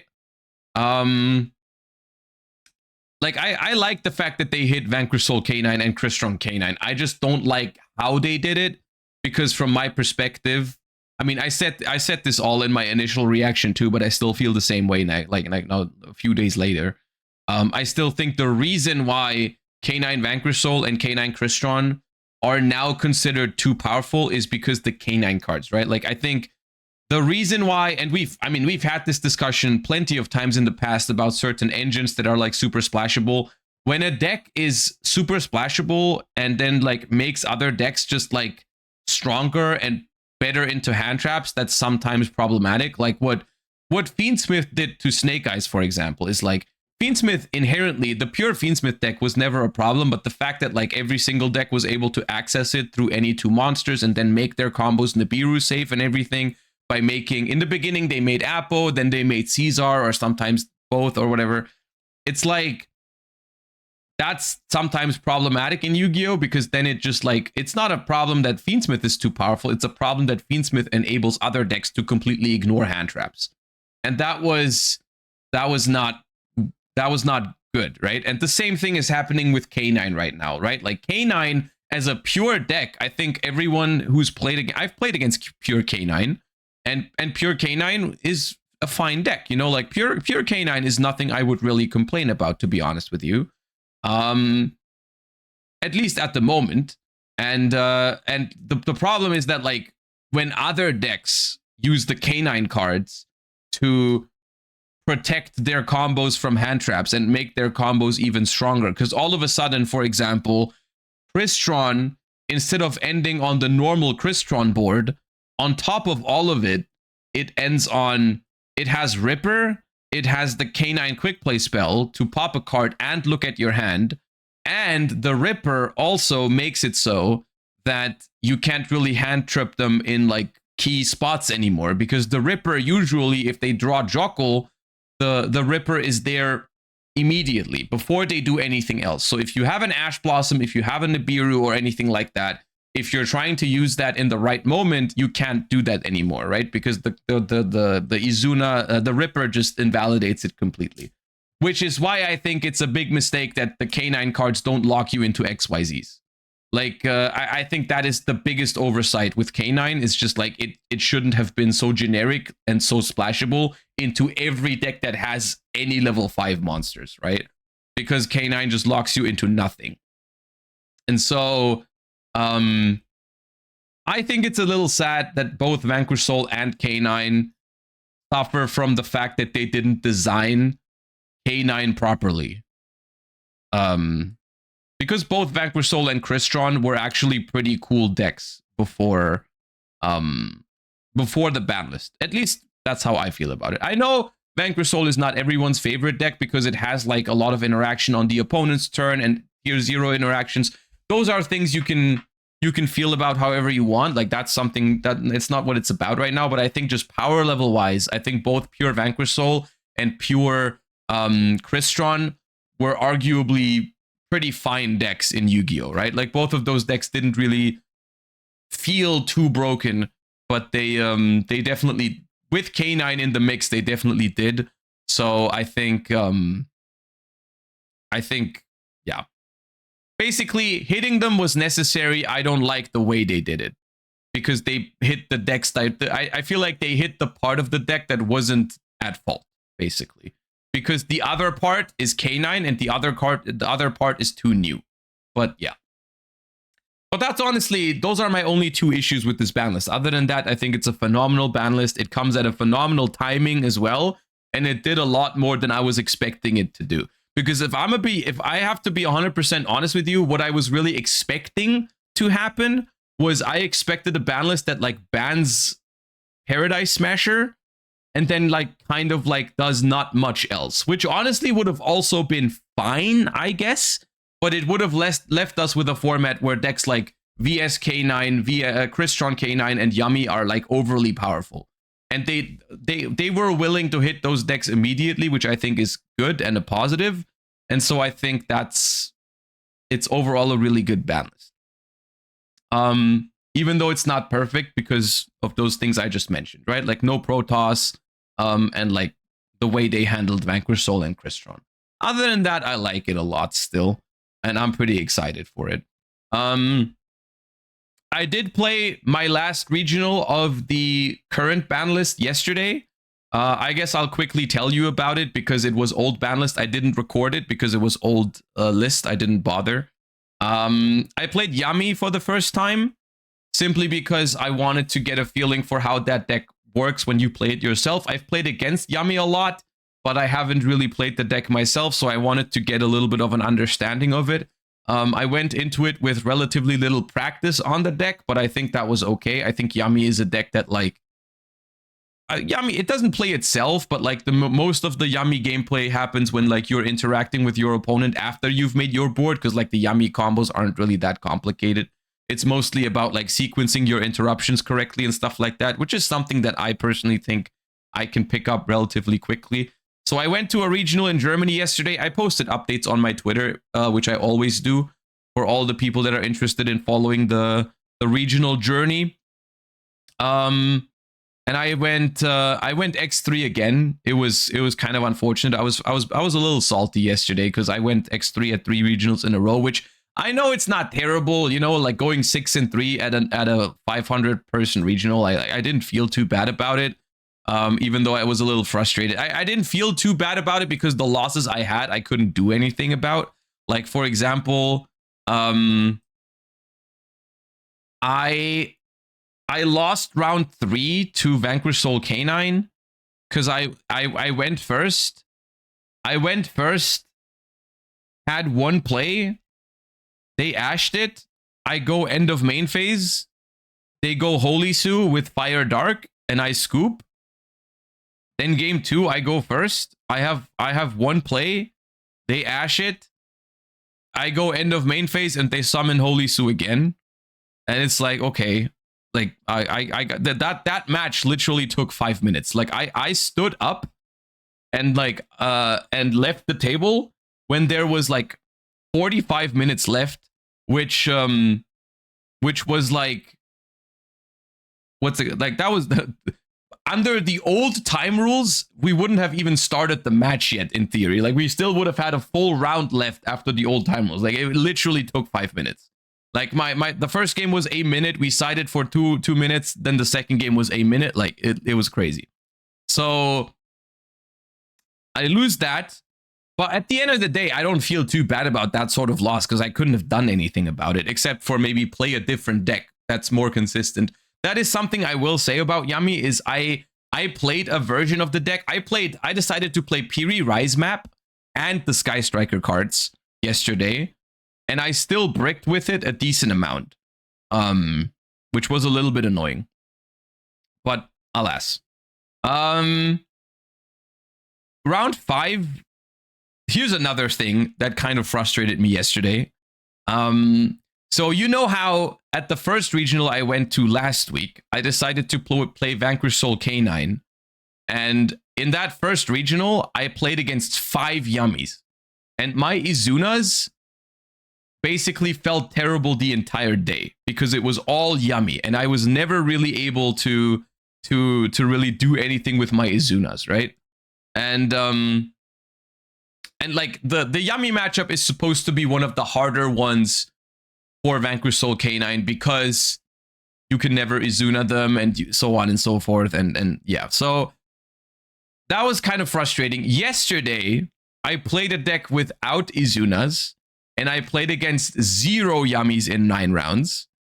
And yesterday, it was 9 rounds of Swiss and I played against 5 Mitsurugis, which if you're playing Yummy and you've played against Mitsurugi before, you know that's by far the hardest matchup for the deck. It's so hard to beat Mitsurugi with Yummy because that freaking Murakumo Raigeki effect, it destroys you. destroys you. And yeah, and Mitsurugi, as opposed to Draco Tail, Mitsurugi doesn't care about the Herald that much because all of the Mitsurugi stuff triggers in the banished pile as long as it's tributed. So the Herald is not actually like that good against Mitsu. And like everything is chain blocked. The freaking Murakumo can always be chain blocked. They can dodge like impermanent stuff if they just chain prayers and everything.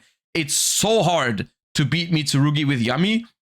Yesterday, my deck, I have no canines in it, which are very good against Mitsurugi. And like, I play against 5 Mitsurugis. I was so frustrated. Like, my first Mitsurugi was in round 2. Then I played against Mitsurugi, I believe round 4, 5, 6, and 7. And I'm like, round 4, I'm like, oh, damn, 2 Mitsurugis? That's kind of crazy. Round 5, I play against the 3rd Mitsurugi, and I actually lose that one. And I'm like, oh, damn it, why did I have to play against 3 Mitsus? Round 6, I sit down, I lose the die roll, my opponent activates Habakiri. I'm like, are you kidding me? Round 7, I lose the die roll, my opponent goes activate Habakiri. I'm like, what is happening? What is happening? So 5 Mitsus, and the crazy thing is, I was actually able to win 4 out of those 5. Which felt insane because like with Yami, you have to work so hard to beat Mitsu. It's actually, it's funny because from the Yami perspective, the matchup is actually like it's not a not fun matchup because it's kind of interactive because pure Mitsurugi is a very interactive deck and Yami is also a relatively interactive deck. Like there is a lot of back and forth gameplay to be had between those two decks. So it is a fun matchup to play, but it still feels like you're fighting an uphill battle with Yami all the time. Like you're basically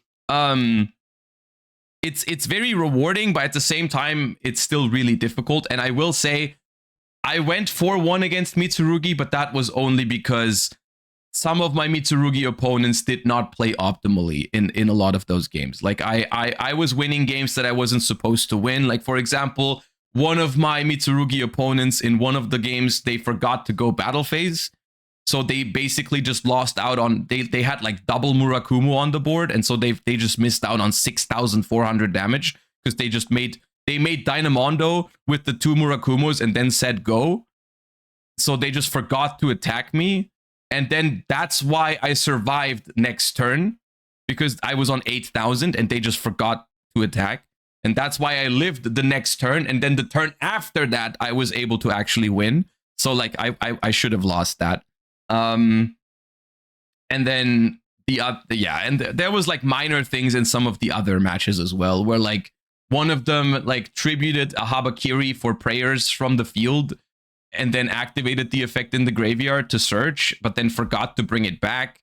And that was kind of a big deal because they missed that body later on in the combo, and that's why they didn't have game on that turn. But it's so hard to protect your board from Murakumo when you're playing Yami.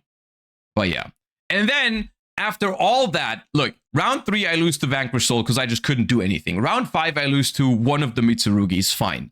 Round 6 and 7 I struggle to win against 2 more Mitsurugis. So I'm at a 5-2 record, and I still, if I go X2, I still get a lot of points. So I'm like, okay, I've gone through hell with 5 Mitsurugi opponents with the Yami deck. I'm still somehow alive at a 5-2 record. Round 8, I sit down, I lose the dice roll, and it's Malice. And you guys know how much I love Malice. And and here's how my round 8 goes, okay? I'll tell you how my round 8 goes because it's actually criminal, okay? My round 8, game 1, I lose the dice roll to Malice. I open double Imperm and they full combo anyways like it's nothing. And I just lose. By the way, for those of you that are interested, I played a mix of board breakers and hand traps in Yami. I played Dark Ruler, Droplet, and Thrust. And I played Imperm, Purge, Uvalos, and 1 copy of Songs of the Dominators. That was my non-engine lineup, which felt pretty good overall, actually. I don't know if it's going to change for next format, but I think with 1 Obedience schooled, you're definitely, I think you want to play Thrust with one Obedience School because it's one of the best things for going second to like, they interact with you, they try to keep your stuff off the board, and then you Thrust for Obedience School, that's broken. So I think with one Obedience School, Thrust becomes even better for going second. So I get, basically, I go second in game 1 against Malice, I double Imperm, they end on full combo, I have double Dark Ruler in hand, but it doesn't do anything because it's Malice. Game 2... Game 2 is omega frustrating. I go first. My hand is Yummy Surprise, Triple Tactics Thrust, Called by the Grave, Songs of the Dominators, and Dominus Purge. All right? So I got no play. I have nothing. All right? I go set Called by, I set Purge, and I set Songs of the Dominators, and I go end phase, right? Or I say pass, right? And my opponent goes end of main phase, activate March Share, and I'm like, oh my god, I have Thrust in hand, right? Like this is the best thing that could have happened. So they go end of main phase because they think I bricked, so they're like, I might as well start playing on my opponent's first turn. So, which by the way, I think against Yummy, who's probably playing Thrust, I think that was crazy, but they go March Share, banish Dormouse, bring both out. I go Thrust into Obedience Schooled. I activate Obedience Schooled, and I basically expect it to get negated by Ash or Dominus Impulse at this point with the way my deck. And I was like, it'd be very frustrating if I got Ash right now because I just set my Called by the Grave.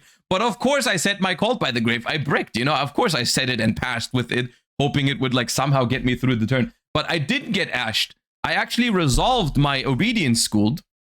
So I'm like, hey, that's weird. That's weird. I should have lost this game like already. So my Obedience Schooled resolved, right? So I summoned the 3 Yummies. I go Snatchy. I place the field spell. I bring back Cupsy and use Cupsy to search like another surprise, I think. Or the second field spell. I don't remember what I added. I think I added the other field spell because I wanted to because I already had surprise and I wanted to pop the Malice names on my turn so that they don't start their turn with resources. I think that's what I was doing. So I think I added the other field spell. And then I don't know if I kept playing a little bit or if they Nibiru'd me immediately. I think they Nibiru'd me immediately. Because that was summon number 5.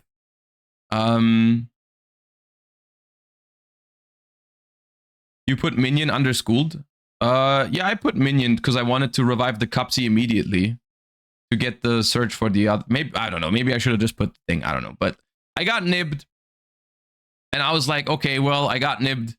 I have, I still have a Croaky called by. You put a Croaky to play around Nib usually. Yeah, maybe I should have. I wasn't super like confident with the lines for Yummy. Maybe it's better to place it because then you get to replace the thing and summon one from deck if you do get nibbed. Yeah, I didn't think about it that way. But hear me out, okay? So I get nibbed, I have the token, and so I'm like, okay, but they distributed their own Dormouse and their own March here. So they have 2 cards left in hand, right? They have 2 cards left in hand, and I have Surprise, Called by, Purge, and Songs of the Dominators, right? Surprise, Called by, Purge, Songs of the Dominators, which in my mind is not that bad. Because I actually, no, they did let me make a synchro. They did let me make a synchro. So I did have a synchro in the graveyard. I think Cupsy Yummy Way. I have Cupsy Yummy Way in the graveyard because they let me make it search 2, discard 1. So I'm like, okay, Malice, 2 cards in hand. I have Called by, Purge, and Songs as disruption. And I also have Surprise, so I can surprise back the synchro and then tag out and basically do the whole thing, you know? Like as soon as they activate something, I'm going to be able to basically pop off, right? So they draw the 3 cards in hand. and the first thing they do is normal Dormouse. So, and then they activate Dormouse effect, to which I go chain, I chain Called By on their Dormouse in the grave, because they had both Dormouses, of course, both Dormice. I chain Called By on their Dormouse in the graveyard.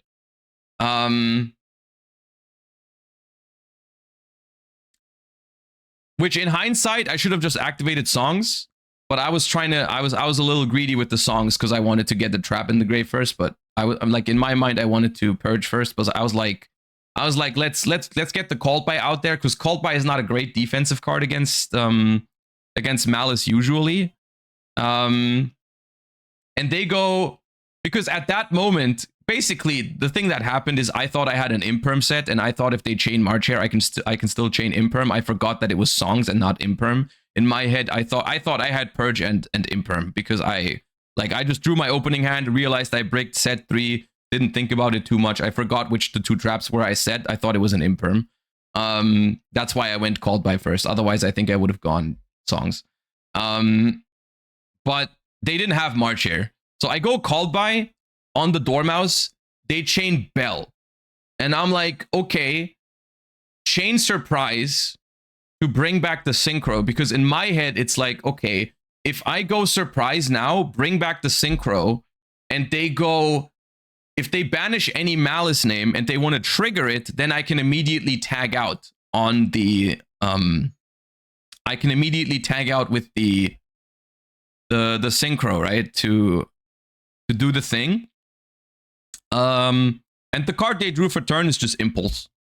They just drew Impulse for turn, which they definitely didn't have last turn, because they would have impulsed my Obedience Schooled. So I get impulsed on Surprise, and all I have left is songs and Purge, and so I just get killed through both of those anyways, because it doesn't matter against Malice. So their hand was just their hand was March Hare, Dormouse, Nib, Bell, Impulse.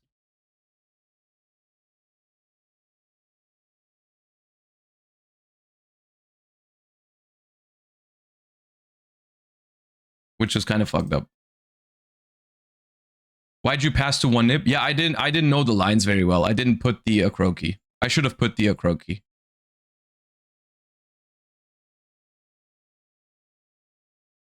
I built Yami the day before, and the way I played with Obedience Schooled was usually I made Snatchy with the Cupsy, and then I placed Minion, bring back Cupsy to search a Surprise. That was my way to kind of play around it. I didn't really look at like spreadsheets or anything like that. But yes, I do realize that Akroki you can place Akroki to have the protection from the Nibiru, and then just make Cupsy. That's definitely better. So that game I probably should not have lost in hindsight. But in the moment, I didn't realize that, so it was still very frustrating. But then I'm gonna be honest with you, that match, I probably lose game 3 no matter what, because my deck was not good against Malice. I didn't have enough hand traps to stop Malice consistently in game 3. If I win that game 2, I probably get slaughtered in game 3 going second, because I had a total of, even after siding, I was on 12 hand traps. Max. I had 3 Ashes in my side deck for Fuva for going first, but I mean they're not that good against Malice. And I had 2 more copies of songs. So I could have had a maximum of 12 hand traps after siding, which most of them aren't even that good against Malice. So I probably would have just lost. But yeah. So moral of the story, I still need to get better, because I'm losing some games that are out of my control and some games where my opponents have crazy hands, but there's a couple of things I can do better still. The good news is I didn't walk away with completely no points yesterday. 6-3. My tiebreakers were pretty good, because I think the people I lost to actually ended up doing pretty well, because most of them were pretty good players, I think. So my tiebreaker was kind of solid, I think, and I got 50th out of like almost 500 people, which is still good enough for just a couple of points. Which that, I mean, it wasn't many. It was like 12 points or something, which is not like a crazy amount, but it was better than walking away with 0. So I was okay with that.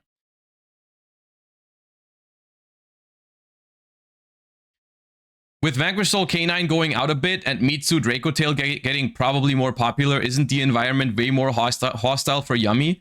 We're gonna discuss that today as well, because I want to make a tier list video, because I recorded a tier list on Friday for hand traps and non-engine that was supposed to go out, but I don't think that's relevant anymore with the new ban list.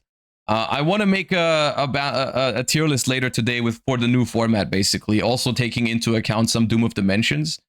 But I think you're right. I think I personally, with my experience playing Yummy into 5 Mitsurugis yesterday, I think a good Mitsurugi player should have a very, very high win rate against Yummy. Did you see Santoli's tier list? No, I haven't. I haven't seen it. I might take a look at it later. He puts Yummy 3rd as it's not good versus Mitsu or Dracotail. I'm gonna be honest with you. I don't think Yummy is that well positioned right now for a couple of reasons. Because like Yummy itself, I think, is still a very, very playable deck with 1 Herald, 1 Obedience Schooled. I think that's like just not real. That's not the problem. I think Yummy still has enough starters and also just like enough firepower, and like you can still play. I think Thrust is going to be really good in Yummy to go second with, because Thrust into Obedience Schooled or Thrust into Engage is really strong to keep playing after you get interrupted. But like, I think the Yummy board is just going to struggle against the decks that people are going to be playing, right? Like, I think if Dracotail has one answer to your 1 Herald, they just walk over the Yummy board like it's nothing. And I think this Mitsurugi is a good Mitsurugi player should honestly never lose to Yummy unless they brick. Like, I think Yummy's win condition against Mitsu is to just throw Purge, Ash, and Herald Negate at them and hope they can't play.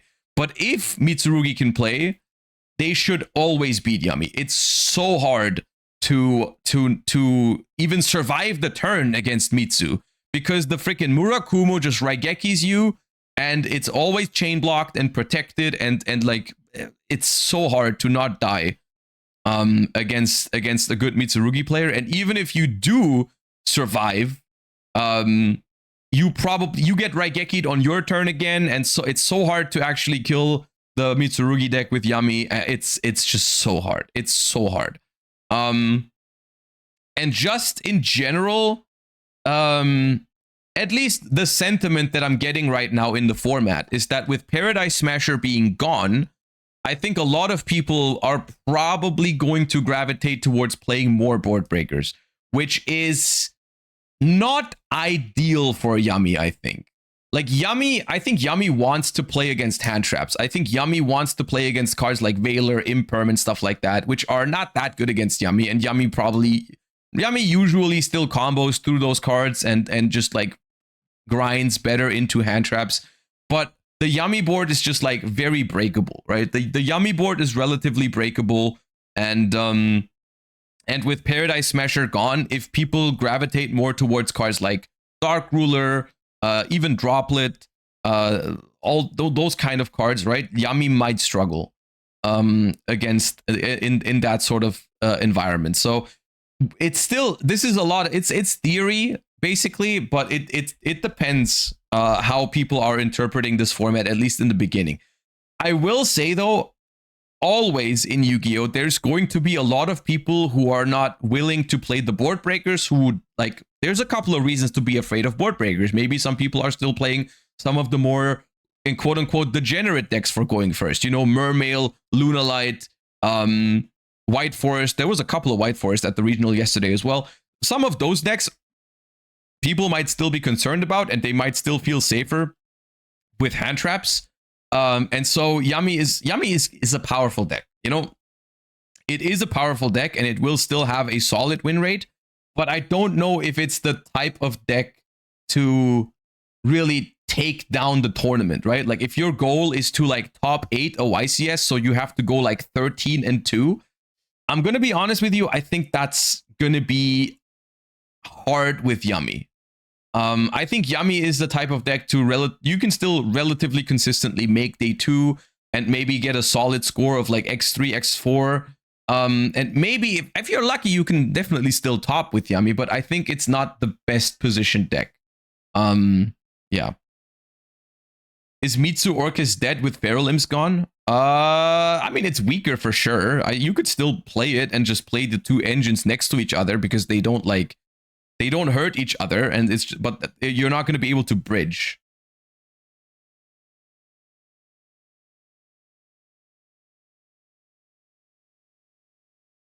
Yummy is easily the best deck now.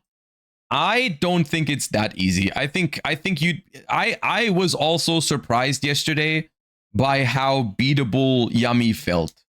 Like I had a lot of hands yesterday where I would have just passed to 1 Ash Blossom on my only starter. Of course you can fix that by playing more engine. I played I think 16 or 17 starters yesterday, which I still felt like was a lot, but there was still a lot of hands where I only drew 1. And then also it was extremely frustrating. I had 1 game where I drew essentially 2 engine cards, but it was Engage and Hornet Drones together, and then I still got ashed on the Synchro, and that was really annoying. So yeah. But yeah, okay. I think Yummy, and also something I also noticed, Yummy, I think like Yummy is an interesting deck to me because I did enjoy playing it yesterday. I did have a good time playing Yummy. I think Yummy is a fun deck to play, because it feels at first glance it seems relatively straightforward, but then it still feels like a deck where you still need to use all of your resources and interruptions and interactions very, very well. In order to not, like, sometimes in some games I feel like there was a couple of games that I won where I felt like if I had made 1 small mistake, I would have immediately lost. So that felt very rewarding because it always felt like on the edge of losing, especially against the Mitsurugi matchups. Like against the Mitsurugi matchups, I was struggling, and I really felt it felt really rewarding to win against those. But then there was also some games where I felt like where I did make that 1 small mistake, and I felt like that immediately cost me the game, which happened a couple of times. Like sometimes sometimes all it takes is like not chaining your Yummy Snatchy quick synchro effect. Like sometimes you activated 1 chain too late, and it's already like gonna lose you the game. That's a good thing though. Yeah, that's a good thing. I like that. I like that a lot about Yummy. I think that part was cool. But it also means what it implies is from the other side of the table, Yummy is a very beatable deck, I think. And I felt the same way when I was playing against Yummy. I had fun playing against Yummy with Vanquish Soul during those regionals that I attended. Yummy felt both rewarding to play and also rewarding to play against. Like Yummy's cool. I like Yummy. I think Yummy very rarely just automatically wins by making the board because the board is not that good. The only reason why Yummy wins if it makes the board instantly is if your opponent is playing like Veilers and Ashes and Imperms and so on. And then those are obviously not good against Yummy. Right? And if Yummy gets to combo, if basically Yummy gets to full combo through 2 hand traps and your opponent only has 2 cards left, then yes, Yummy feels very powerful in that instance. But if people actually play, like board breakers and engine decks like Mitsu and Draco Tail, I think Yummy is not going to be the best deck by far. I think Yummy is going to have flaws for sure. So yeah. We're going to discuss all of this more later. First things first, though, we have new Constellar Knight cards that have been announced for, I think TW stands for Terminal World. So let's take a look at those.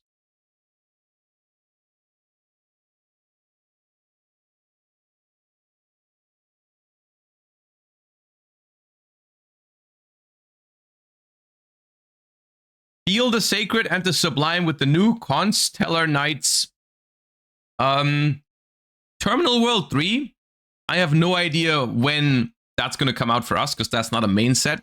That's kind of like one of those things where we're going to get them at like an arbitrary moment, I think. But okay. We have Constellar Castor. Level 4 Light Fairy, 1700 attack, 600 defense. Oh, Cupid pitch target. You can only use the first effect of this card's name once per turn. If this card is summoned, you can special a Constellar from your deck except Castor. Also, you cannot special from the extra deck for the rest of this turn except Light and Dark. A Constellar Xyz monster that has this card as material gains this effect. Once per turn, when an opponent activates a spell card or effect, detach 2 materials from your monsters, and if you do, negate that effect and destroy that card. I mean, okay, that's one way to start things off. We just got a starter that summons 1 from the deck, and also gives the Exceed a spell negation. That seems pretty good. Only spell cards, so no imperm negate, but still, that's really good. We have Teller Knight Signian, I don't know. Level 4 Light Warrior. This card is always treated as a Constellar card. You can only use the first, second, and third effect once per turn. If this card is summoned, you can add a Teller Knight or Constellar monster from your deck to your hand. You can target one other light you control, increase its level and discards by 1. This card can be treated as 2 materials for the Xyz summon of a Teller Knight monster that requires 3 or more materials. Okay, what? These are kind of custom, no? Like, right off the bat, you go normal summon Castor, special this one from your deck. Oh no, this is not a Constellar. Oh, never mind. Okay, they're different archetypes. This one just summons a Constellar. Okay, but still, I was under the impression that you can summon this one with this one, but that's not the case. But still, oh, my bad. You can't do that. Okay, it is always treated as a Constellar card. All right.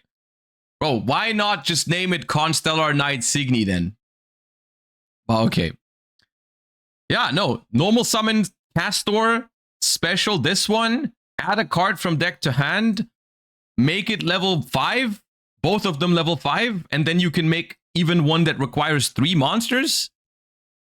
It's kind of okay. I mean, I don't have much to say about it other than that seems very high quality. It does kind of just like push this deck into a super 1-card combo direction, but sure. We have X-Stellar Knight, Constellar Ptolemy Omega 7. All right, cool. The DDD naming conventions out here. Rank 7 Light Machine, materials 3 level 7 monsters. Once per turn during your main phase 2, you can also Xyz summon this thing by using a Teller Knight or Constellar Exceed you control. Ooh. Wait. That means I can go M7, detach. I can go M7 into a 4 material Zeus now in my Fiendsmith deck. Wait, I could already do that. Never mind. That's not big news. That's not that. You could already do that with like the Gaia and stuff like that. Never mind. Well, you have 7 or more Teller Knight monsters with different names in your grave. Or banishment. This card gains 2700. Also, it's unaffected by activated card effects.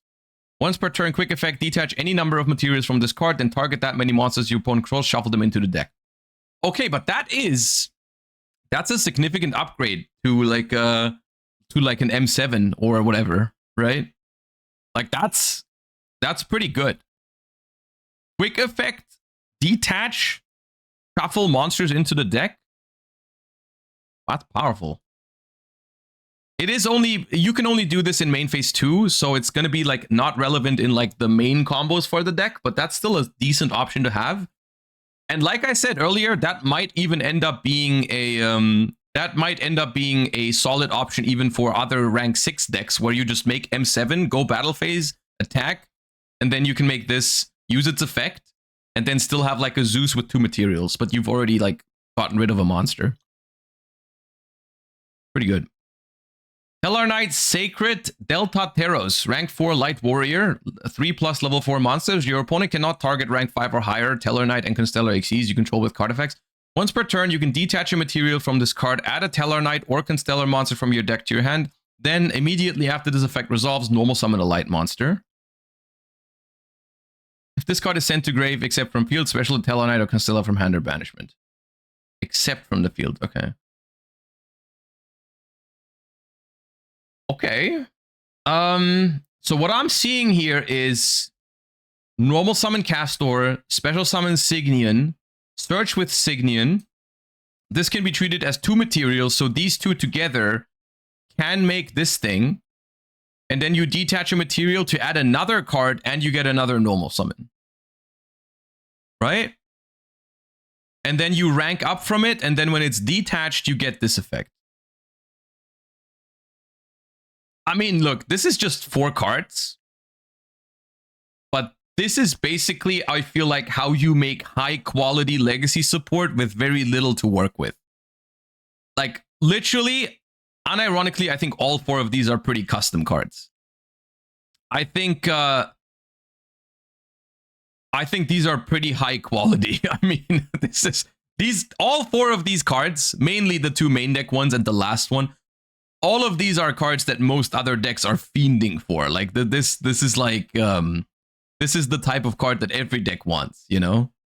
Like just normal summon special one from deck has a bonus effect as well, and then this thing is also kind of crazy. Yeah. Once again, we are at this point in the new card reaction where I tell you guys that these cards are really good, but whether that's enough to make Tellar Knight meta remains to be seen. But I will say Tellar Knight has some very strong combo options, right? Like Tellar Knight has turn skips. Tellar Knight has some pretty crazy stuff it can do, and I'm sure you can somehow make it work with these new cards better than before. Tellar Knights have a 1-card combo turn skip. They do, but here's the thing. Didn't they already have that beforehand? I feel like I've heard this before. I feel like I've seen combos of Tellar Knight doing a turn skip even before this support. I think they already had that. Which does... It was a 2-card combo? Okay, maybe. Maybe they didn't have a 1-card combo for it. But, like, still, we'll see. There's a lot of decks that can do some pretty crazy stuff if it's uninterrupted. The question is going to be, how consistent is it going to be? How good is it going to be going second? How good is it going to be at playing around hand traps? Also Nibiru. Like, is that going to change with these cards? We're going to have to wait and see. They seem pretty good in terms of consistency, you know, like especially like these 2 seem like pretty good consistency pieces. So it probably gets more consistent, but like, does it get better at going second or better into hand traps? Because those are things you have to like take into account with a modern Yu-Gi-Oh deck for it to be good. Like it's not enough if your deck basically FTKs if it's uninterrupted very consistently, right? Because in reality, people will interrupt you. In reality, you will have to go second. So those are honestly more important than just the raw potential of the deck when it goes first uninterrupted. So we'll see. We'll see. All right. All right, you know what? Simply because I just got my lunch. What we are gonna do now is we're gonna do some React Andy, and we're gonna watch that tier list that you guys were referring to earlier. Steven Santoli tier list for the new format. I'm interested. I need something to watch while I'm eating. Nothing better than my goat telling me what the good decks are for the new format. We'll see.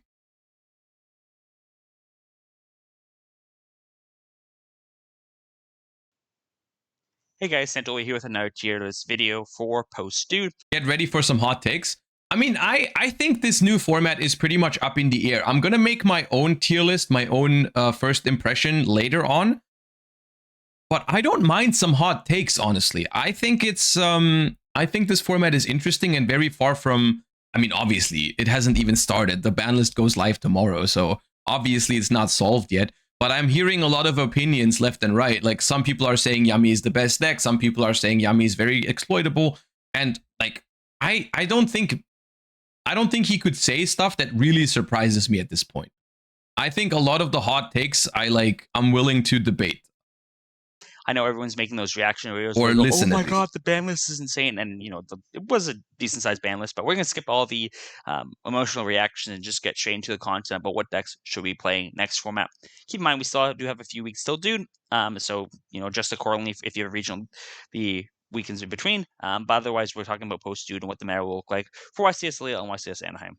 And the one that's in South America as well. I can't remember what that is. Anyways, starting with some decks from last format. Vanquished. So this is arguably the best deck of last format, if not the best deck, the second best deck if you think Yummy was better. It took a massive hit in the form of 2 Raisins as well as 2 Sacred Souls. And I see a lot of people still talking about how this deck is still very good. You just replace the consistency cards and it still has a lot of gas and doesn't really have much of the issues going in. This deck is completely unplayable right now. I'm just going to say this right now. The biggest issue with Vanquish Soul last format was the consistency already. And so not only are you hitting the weakness of the deck even further, there's nothing really... I think he is overplaying it a little bit, but I do not think this is a hot take. As someone who's played a lot of Vanquish Soul, I don't think this deck is unplayable. I think this deck probably goes into like a fine or good deck category still.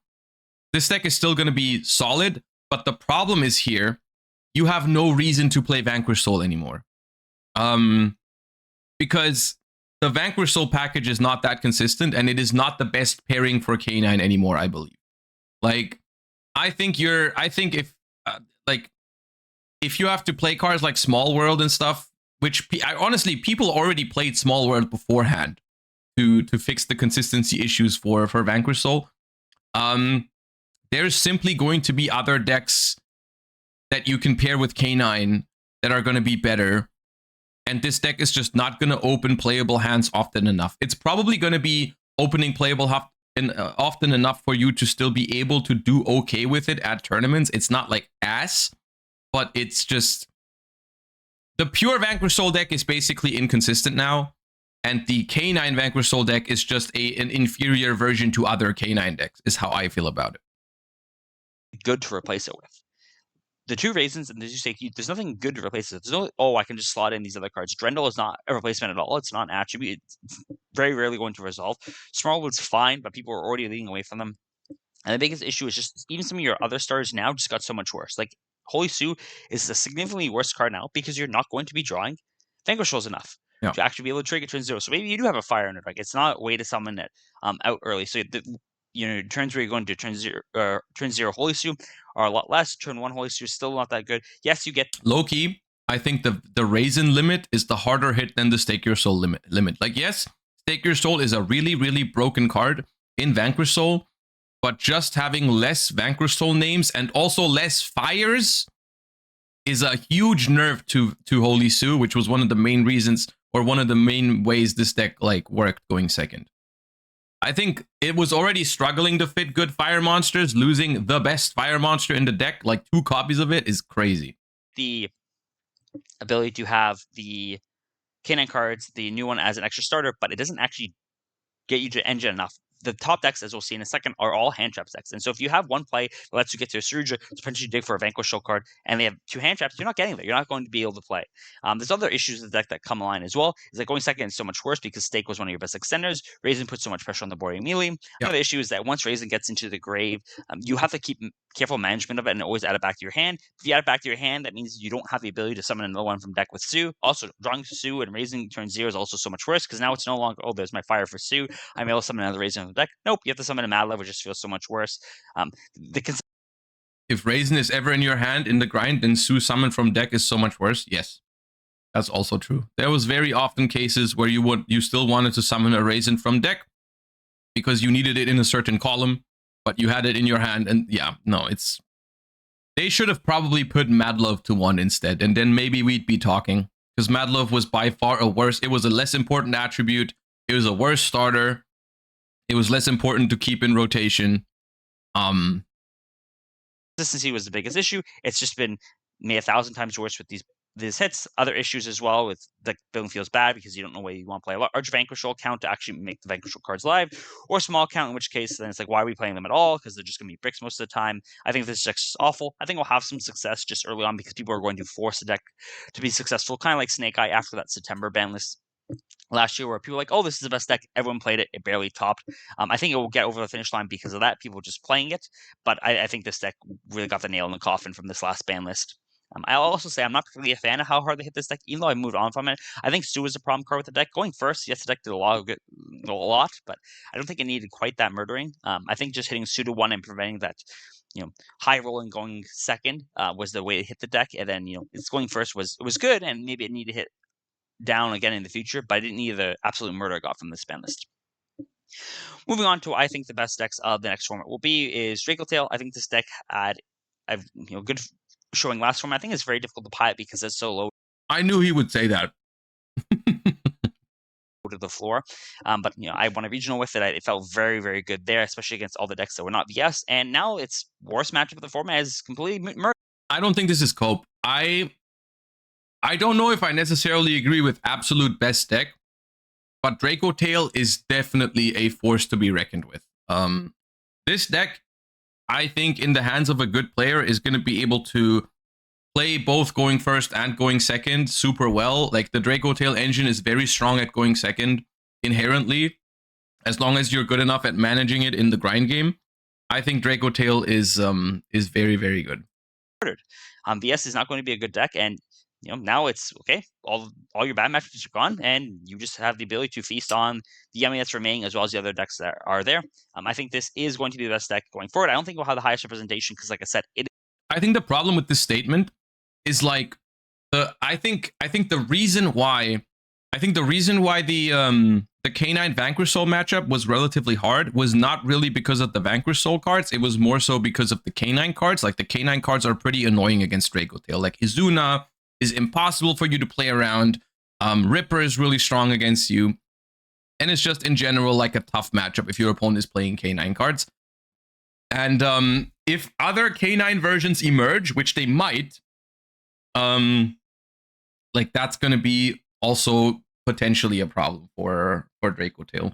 But it still is, I think it still goes into a top tier category. It is a lower to the floor deck, which I think people kind of avoid to play in general. But I think if you choose low in the deck and you play it optimally, it will be, have an amazing matchup against pretty much everything in the format, and is the go-to deck and the deck to beat when you learn those decks. All right, next up is Mitsu. Mitsu is the other deck I think is going to be the top deck of the format. I think these two are the best decks. Everything else is going to be lower than them.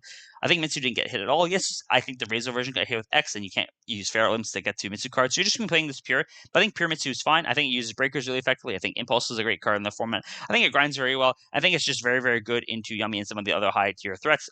It's board, while not particularly insane, it's IP plus interruption. It's just all the follow-up you have to deal with that becomes very oppressive for decks to try and grind with. And same with Dracotail. It's kind of these decks function very the same, where neither of these boards look insane. I have yet to hear a hot take from my goat.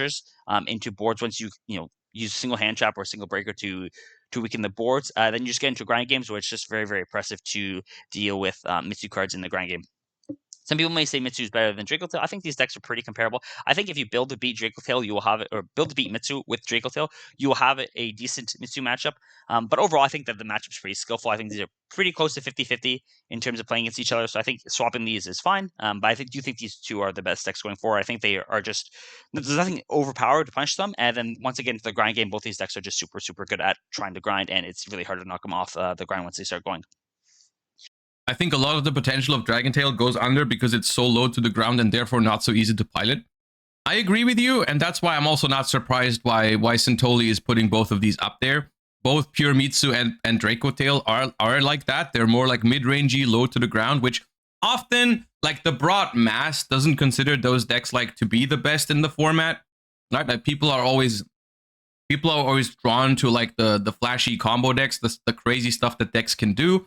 And I think players like Santoli, obviously, who can play these decks really well, are more inclined to think that those are better, right? And I think that's I think that makes sense. And I think the reality is, between, like, these decks will lose some games even for good players because their ceiling is lower. Like, that happens with Mitsurugi, that happens with Dracotail. Those decks are not without flaw. But I think there's very solid reasons to play them right now. I think they're gonna have, both of these decks have a few things in common. They are relatively good at going second inherently. The Dracotail engine and the Mitsurugi engine are pretty solid for going second. They both get to be customized in a certain way. Like you can play both of these decks with a decent amount of hand traps if you want to. You can play them with board breakers if you want to. You can play more engine if you want to. Like they're pretty customizable, which is also something that, you know, is valuable in a deck. And they inherently just solid going first, solid going second, and they have a solid yummy matchup. And I think that makes both of those decks pretty good. They're not without flaws. I don't think they're the best decks by far. I think there's other decks in the mix, and it remains to be seen how the format exactly develops. But I think they're both, like, I think it's reasonable to think that these two are top tier. Some other new decks coming out. So one is Sulfur Core. This deck got new support. I'm not going to talk about it much. It topped it a little bit in the OCG. I think these cards are awful. This is a very me-style deck. I really like the fairy cards because it lets you play cards like Orange Light, and, you know, once you start playing Orange Light, you can play other stuff like Shufflers. Just got them cool synergies there. But I think the end board's just awful. I think it just like doesn't do enough. The cards are really low quality. Even the new ones, like, they do a lot, but they don't actually end on anything, which I think is the problem with it.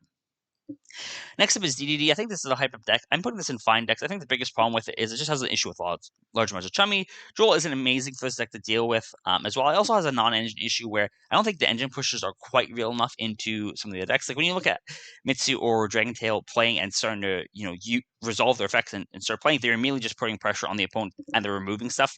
The DDD deck doesn't have quite that ability. Yes, this deck can, you know, just FTK when it goes first, and this full combo and board. It's not true FTK, but the damn board is really unbreakable. It just doesn't matter. I don't think it gets there enough through chummies and through fair hand traps. I think it's playable by all means, but I don't think it's going to have any overwhelming amount of success. Next up, we have Pure Razel. So this is the Dodo Razel. It lost X. It didn't lose much else from the Pure deck. I think this deck was already falling out of favor, and X is its best lead, so it does get hurt there. Again, I think it's still playable. It's still a functional deck. Like the Dodo cards still are at its ceiling to that. You can replace the consistency with X. You can play more small worlds or not. But it's gotten to the point where a lot of the cards it's playing are just in. DDD is crazy with Fiendsmith now. I did include DDD in my tier list, although I'm also just going off of my first impression. I think it's going to be a one of those classic like combo decks that are like in the format and are technically valid to play. But if you're really looking for the best decks in the format, I don't think it's going to be those, because like Charmies and stuff that, I mean, the stuff that he mentioned, I think there's just, it is one of those flashy high ceiling combo decks that that people are sometimes drawn to, and it definitely will win some games if it goes first unstopped. I don't know exactly how good it is at going second, but I would probably have put it into just good decks. I think it's scary to play against. I don't think I would consider it myself. Efficient as well in a hand trap form. I don't think it's. But insane. It's also not my style of deck. To be fair, it's functional, but I would not recommend it by any means. Next up, we have Fiendsmith decks. This is just kind of talking about the Fiendsmith engine as opposed to specifically Fiendsmith deck. And a lot of people are kind of going back to it and going, oh, we got Lacrima back. And as someone who's played on Master Duel a lot, yes, Lacrima is a very, very good card. We still have that on Master Duel, and it does help facilitate things. But overall, I don't think this really changes the format at all. One of the problems is that Mitsu is going to be one of the best decks, so I think Bistros are a very, very valid strategy, or other targeted graveyard hate, and Fiendsmith just suffers from this collateral damage. I don't think you should be aiming to play Fiendsmith decks unless it's something very specific and you think it, you know, the other engine that works with it is going to be very good. Keep in mind that the Fiendsmith engine is a lot less splashable now because we don't have Closed Moon. We do have Exciton or other ways of bridging. So like, I don't necessarily agree with that part. I think Fiendsmith is just less accessible now to a lot of decks, but I think if your deck can play Fiendsmith, then I think it's completely valid to play it. Like, I think if, like, I don't know, if your deck like Life Twin, for example, right? Like Life Twin Fiendsmith, like of course Fiendsmith is very good in that deck still, and you're still going to play Fiendsmith if you can. It's just that a lot less decks can play a Fiendsmith package just from their engine. But I guess like there are some decks where maybe previously you played like a big Fiendsmith package with the argument of like, well, I'm either going to draw Engraver or I'm just going to make Moon. And now you're basically using a lot of extra deck space. And if you don't draw the Fiendsmith cards, you cannot access it. Maybe in those decks, you would be better off playing other stuff. That I could see. But I still think Fiendsmith is good. But there's just not that many decks that, like, the decks up there just won't play it. But overall, I would not be looking to play the Fiendsmith engine unless there's a bigger purpose to why you're playing it. Yep. Next up, we have Gem Knights. So this main version is the blind second version. I'm going to say I think this deck is actually really good. I'm going to put this as runner-up. One of the biggest problems with this deck is you don't actually have a good game plan for going first now. There really isn't much of an end board for Gem Knights. You can't proto-stock I mean, you can, but the format's too diverse where it's not really a viable strategy. And Dice Masters is gone. And so the biggest problem is... I mean, people aren't going to send you first in game 1, though, right? You can still Protoss. Like, unless it's like later in the tournament and people know what you're playing for whatever reason, because I don't know, they've watched you play in a previous round, then sure, you might get sent first in game 1 and you don't know what you're up against. But like, if it's game 2 and your opponent sends you first, you can Protoss, right? So that is a plan. First, you kind of have to have that solved still, like what we're trying to do. Maybe you do just do Gemini stuff, summon a bunch of bodies, and try living. I'm not really sure, but overall, I think this deck is absolutely phenomenal going second. I think both these decks are very hard to, beat in the grind game, but Gem Knights is one of those decks where it's just like, I'm going to go Breaker, I'm going to go Breaker, I'm going to go Breaker, I'm going to go Breaker, and then I'm going to activate a Gem Knight card, and they will die. This deck is just Shining Tempai, and I think it is super well positioned. This thing's super well positioned in these decks. I think super well positioned to a lot of the other decks that are going to be top. A lot of the top decks right now are more mid-rangey decks, and so when you're just playing Breaker, Breaker, Breaker, and then an engine piece, they will explode. Like I said, the problem is we need to figure out what to do going first with this deck. I think if this deck has a go first plan that is actually very viable, it may even go up here, but until then, I'm keeping it as a run-up decks. But this deck is a very, very scary deck, and I think if someone takes the time to learn the deck, this can by all means have success. Have a successful run at a tournament, winning an event, even going deep in YCSs. Next up, we have Yummy. So there's a reason I did not put Yummy in the best decks. I'm going to put it as a top of run-up. This is the third best deck of the format, and the big problem is that it just has awful matchups into both these decks. The Herald going to 1 is massive because now once I clear the Herald and Draco Tail, I don't have to worry with the Herald for the rest of the game, and the Herald was the biggest problem with the deck. Once you get into a grind game with this deck, you can feel very comfortable into Yummy, grinding with it, and both these decks, like I said earlier, Mitsu and Dracotail, are very good at just playing through boards with Engine, and Yummy's board is something that can be played through. You eat the Herald, somehow you enter a grind game, and your Engine just, I'm referring to the top decks. That's the thing, right? Like, if these two decks, if Yummy is expected to be played a lot this format, these decks are just going to focus on playing, like, solid breakers that deal with Herald. Like, I don't know, even something as simple as activating an infinite impermanence is going to be good enough to get rid of the 1 Herald, and then you just play like a 5 engine hand into a Yummy board, and honestly, Draco Tail wins that. Draco Tail wins that very consistently as long as the Herald is out of the equation, and they can never make a backup Herald because it's now at 1, which I think is very good. Are just better than Yummy in the grind game. It's still a good deck. It's not that much worse. I don't think Yummy's unplayable into Mitsu or Dracotail, but I think it's just an uphill battle for both those matchups. I'm not going to put Yummy up here in the best decks just because how bad they are, but I do think it is a great hand trip deck. It still has a very solid plan. Your Bane School sucks, but this is an example, unlike VS, where your replacements, are just more Yummy cards. I think those are fine replacements. Yeah, Yummy has good replacements for the cards it's lost. Like, -2 Obedience Schooled, and then play like more Piri Rise map, more Engage, and more of the new Yummy monster. Completely fine, genuinely, especially for going first. And for going second, you can still play Thrust for the Obedience School. I think it's fine. Since that the deck still functions, you can just play more of those cards that aren't being School and have a way of comboing that way. Those are the ceiling a little bit, but I think it's fine. It just sucks that Dracotail suffers when you put in more spell traps. You don't have to play spell trap Herald outs. You can play Pancratops, you can play Kaijus, whatever. Like, if you really care about that, there's ways to beat Herald with monsters. At least. That way, it is the third best deck, but I'm putting it below these just because of the matchup spread. Next, we have Lunite. Phantasme, Fenrir, they all help. A lot in the OCG, and the biggest problem with it I have in the TCG is that, well, I think I have a problem with it in the OCG as well, but it's not really being affected by it there, is that this deck just doesn't have any half boards. The best decks right now, maybe not Mitsu, but among these two decks are hand trap decks, and so if you get hand trapped to death as Lunite, there's no half board you're entering. There's no plan B where it's like, oh, I'm going to end on this. There are some hands where you can just piece together just the Baguska or just the Liger Dancer. I don't think that's entirely true. Monster, because this end board, I have like 2-3 interruptions to their 2-3 hand trips. No, it's like you make Liger or you're ending on like a Babuska, which is not real against, basically any of the top decks.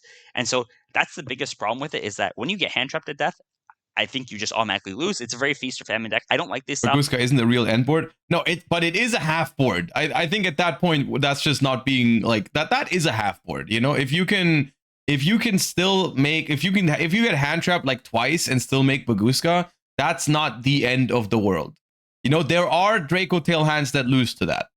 Like, if they don't have, like, they need like 2 hand traps and and one of the spells basically to easily beat that. But if the only way to fusion for them is like Cartesia, Lucius, or Mululu or something like that, then you're fine with a Baguska. Like it can win.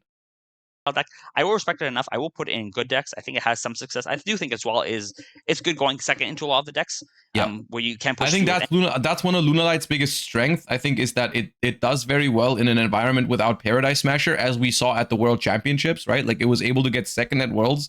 There was no Paradise Smasher, so the deck that Tom played was just like Fuvalos and a bunch of board breakers.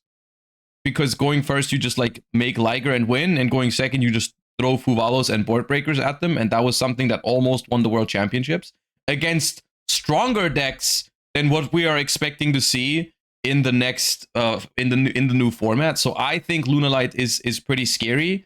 I think Lunalight more so suffers from the fact that everyone knows it's scary now, and so it depends on the decks, of course. But I would not be surprised if the decks, if they have available side deck slots for Lunalight, they are going to prioritize it more, right? Because you're less worried about like K9 variations or Malice now, for example. So you're going to play other like you're going to take some measures to deal with Lunalight, I think, in these decks. I think it's reasonable to do that in Mitsu and Draco Tail too. Like Draco Tail usually has a hard time outing the Liger Dancer, but maybe you can get creative and find some ways to actually do it in Draco Tail, and then all of a sudden the matchup is solid. And I think that's something that Lunalight might face. Engine or like 1-2 breakers and good engine. So we'll give it credit there. I'm not going to say it's lower than good decks, but I don't want to put much higher because, like I said, the Feast or Famine playstyle is not something I really like. And I think that just leads to getting variance out of tournament very easily. Next up, we have Malice. So they lost a Dormouse, which is another 1-card star. They also lost Splash Mage. All your combo lines are worse. I think this deck still functions, but similar to Razel, I think it's just kind of gotten hit enough where it's like there's not much justification to play it. The other thing is like, yes, you can play other cards, you can play cash cards, you can play striker cards to help increase the consistency and like have your 2-card combo now. But it's just you're lowering the card quality of the deck so much. I think there are just better decks that do what it's trying to do. Now, if you love Malice, it's still functional by all means. I think it will still top a little bit, but I don't think it's has much of a reason to go and play the deck other than the fact that you love it. Next we have Pure K9. I'm just gonna say this now. I think this deck is awful. I see people testing a lot, and the big thing is like you do not have a number of stars that actually make sense to your deck. Like the deck is just overall bad. Like you don't have large amount of stars. You have the new normal summon, the Ice Razel of the K9 cards, and you have Case to search that.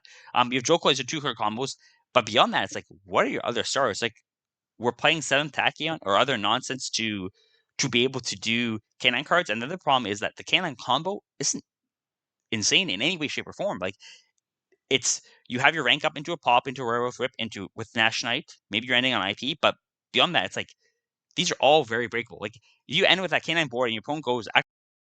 I think the key to K9 in the new format is going to be finding decks that K9 complements, like it did with Crystron and Vanquish Soul, right? Like, and maybe Crystron is still fine because they only lose 2 inclusions. But like, I think the K9 engine is still incredibly strong into the new format, especially in an environment where like Draco Tail, and Mitsurugi are played decks. Izuna is a very high quality hand trap against everything that isn't yummy. And if you can find a deck where it makes sense to play the K9 cards, where it's not the only thing you rely on, then I think that's where you would put it. But like, I think he's right in the sense that like a pure K9 deck, even with the new card from Doom of Dimensions, I think it's just not going to have those powerful openers consistently enough, right? You do only have those basically 9 starters. Even if we consider Jokul, right? Even if we consider Jokul, that's only 9 starters. That's 3 Noroi, 3 Case, 3 Jokul. And you can't really do much more than that if you don't open like and chaotic elements for the Jokul, right? So like, but that's always going to be 2-card combos. So I think you're gonna need another deck to put more engine into your deck, because no one is gonna consider a deck where you basically just have 12 engine starters. Like that is just that's not a functional Yu-Gi-Oh deck, right? 12 engine starters is not it, right? sure, okay, 7th Tachyon and stuff like that, but at that point, like, you're locking yourself into Exceeds, which means you actually have to play pure K9. And I don't know if that's going to be it, but yeah. I think there's a way to find another good pairing for it. Like, I know people have been messing around with K9 Memento, K9 Draco Tail, even K9 Crystron might still be viable. Like that, those are things that I could see happening. I could see someone brewing up a really good K9 deck and then do well with that. I think pure K9 just isn't it. Tsurugi Ritual, like, you do not feel good at all. Their problem is, while your board is breakable, you don't have this insane follow-up that the other decks that have breakable boards offer. You're not having this grind game that is insane. The grind game in the deck is pretty underwhelming. I think it's just, there's nothing really exceptional about this deck at all. And I don't really understand the reason to play it or the reason why it's getting any hype at all. It's not having much success in the OCG. I'm just going to put in don't play these. I think the deck is awful. Don't touch it. Next up, we have Crystron, and Crystron is another deck that got hit on the ban list. I don't think it needed to get hit. I think Dice Smash is enough of a hit, but it did get hit. The one thing I will say is, unlike VS, I think this deck is actually still functional. I'm going to put it in good decks. The reason this still think is functional is because you can actually just change the number of starters, and yes, inclusion is one of the better starters, but you can play a higher Crystron package and be happy with it. Like I said, you're lowering the power level of the deck a bit, but you're not killing it. There are actual replacements in the form of just playing more Crystron cards that are inclusion. The other thing is that I think this deck does actually synergize well with the K9 cards. Trying to play kind of a K9, pure K9 deck in Vanquish Soul feels really awful because your lines are like, you go into Scrooger, which feels really bad. With this, going into River Storm, I think is a bit more natural. And so, like I said, you lost a bit of the power level of the deck, but I think it still has enough of a card pool that is good to justify playing Crystron cards, and I think it does solve a lot of issues with the pure K9 deck, which is that your end board's a lot better. It facilitates a grind game, as well as just scrying Crystron cards are really good. So I will keep it there in good decks. Next up, we have some OX of last format, so Memento and Mermill. I think the biggest problem with Memento is usually I rate this deck pretty high. The problem with it right now is this deck's actually bad into fair hand traps, and unfortunately, Chico Tail and Yami are both fair hand trap decks, so I'm going to put this in fine decks. Like I said, you can play this deck. It's not particularly bad. And it does have half boards. It doesn't have quite the Lunalight problem, but I think there's just too many games where you get fair hand trap to death and you can't function that way. I also think while your in-engine pushes are very good, I think it can struggle against some of the end boards there, where it's pretty hard to kill Mitsu or Draco Tail with just all engine or like one break. I think Memento was historically always better into stuff like Fuva, Purulia, and Droll, because it always had very solid combos into those. It is true that it feels a little shaky if people are really going to play a lot of Ash, Imperm, Veiler type hand traps. I'm just not sure if that's actually going to be the case. I guess we'll have to wait and see, but there's a couple of decks up here that really like to play some board breakers too, like Lunalight, Gem Knight, and also some Yummy variations. So like there's a world where not everyone is doing exactly that. That the Memento allows, and then you get into a grind game with them. And I think Memento is a little bit better than that, also considering the fact that there's K9 available for it, potentially. Next up, Mermills. I think this is kind of similar to what I said for Memento. It has a problem with fair hand traps. I'll put it in fine decks. It's functional, but there's not much of a reason to play either of those two decks unless you absolutely love it. We have the MST deck next. So this is a new deck coming out in Dude. It has not had much success in the OCG. I'm going to do, my normal Centauri thing, which I'm going to do completely random pick for one of the new coming decks and say, hey, I like this deck. I think it's pretty decent. And this is what it's going to be for this tier list. I think this deck's actually really good. I think when you look at the cards in a vacuum, all the cards are super high quality. Like all your level 3s are searchers. They're all starters. They all summon it going first for free. They're just a free special from hand. The deck has very good grind game. There's a lot of high value cards in the form of quick plays. They're letting you deck thing really easy. You have the draw 2, and with the Destiny draw of the archetype.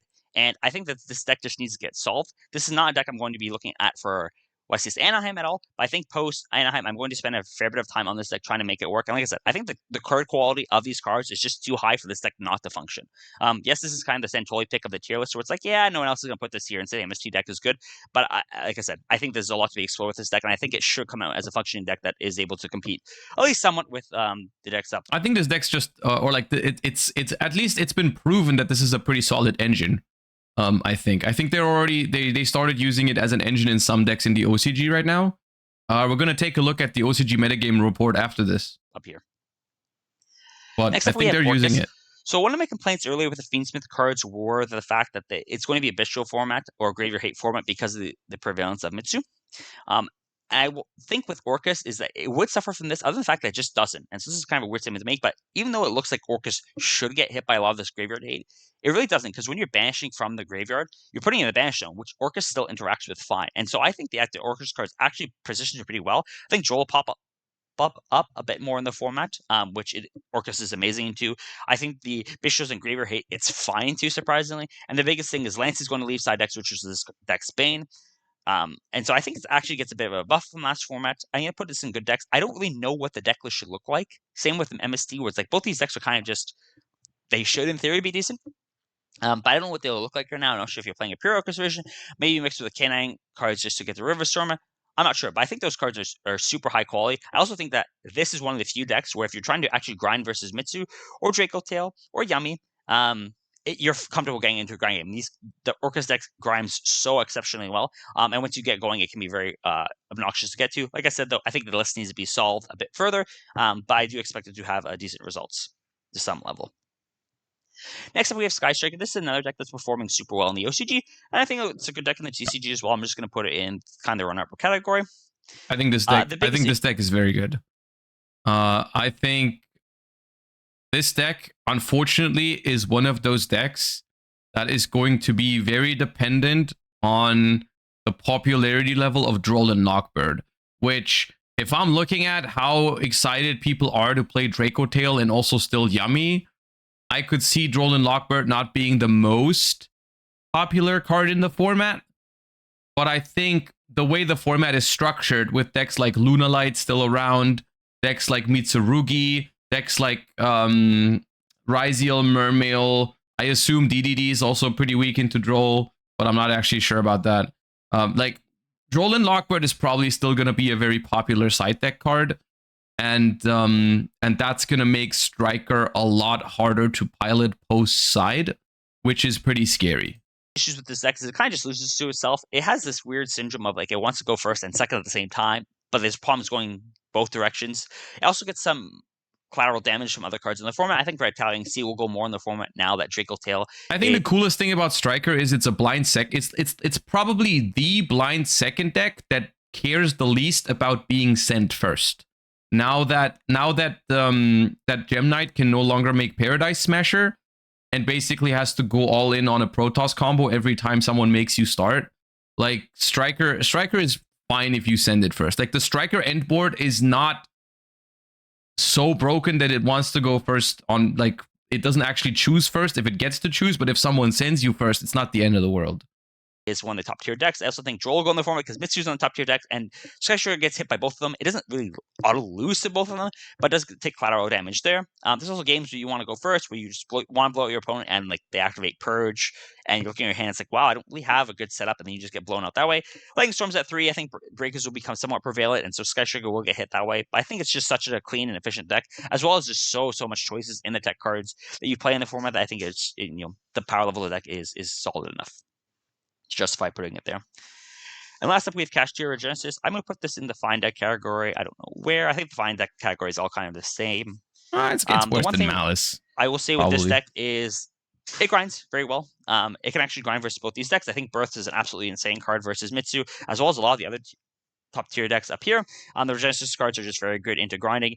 Kashtira Unicorn is absolutely insane into Yummy.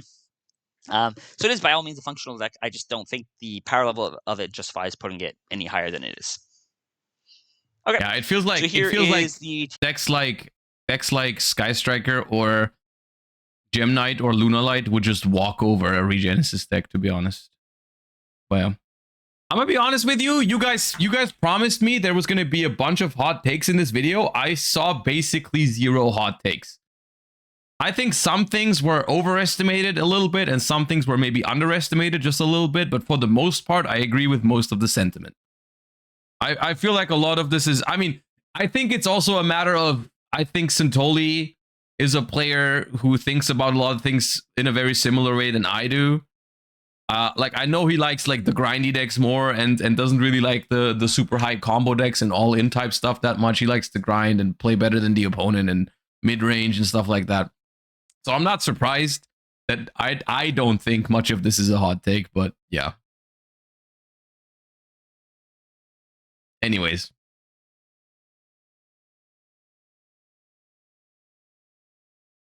All right. I will make my own tier list. It's going to be a little different at the end of today's stream, but for now, I want to take a look at some other things first. So the first thing we're going to take a look at is the newest OCG Metagame Report, which features the new deck building pack Phantom Revengers. So that means Eniacraft, Killer Tune, or Cool Tune, as well as, what was the name of the third one? I forgot. The fusion ones, the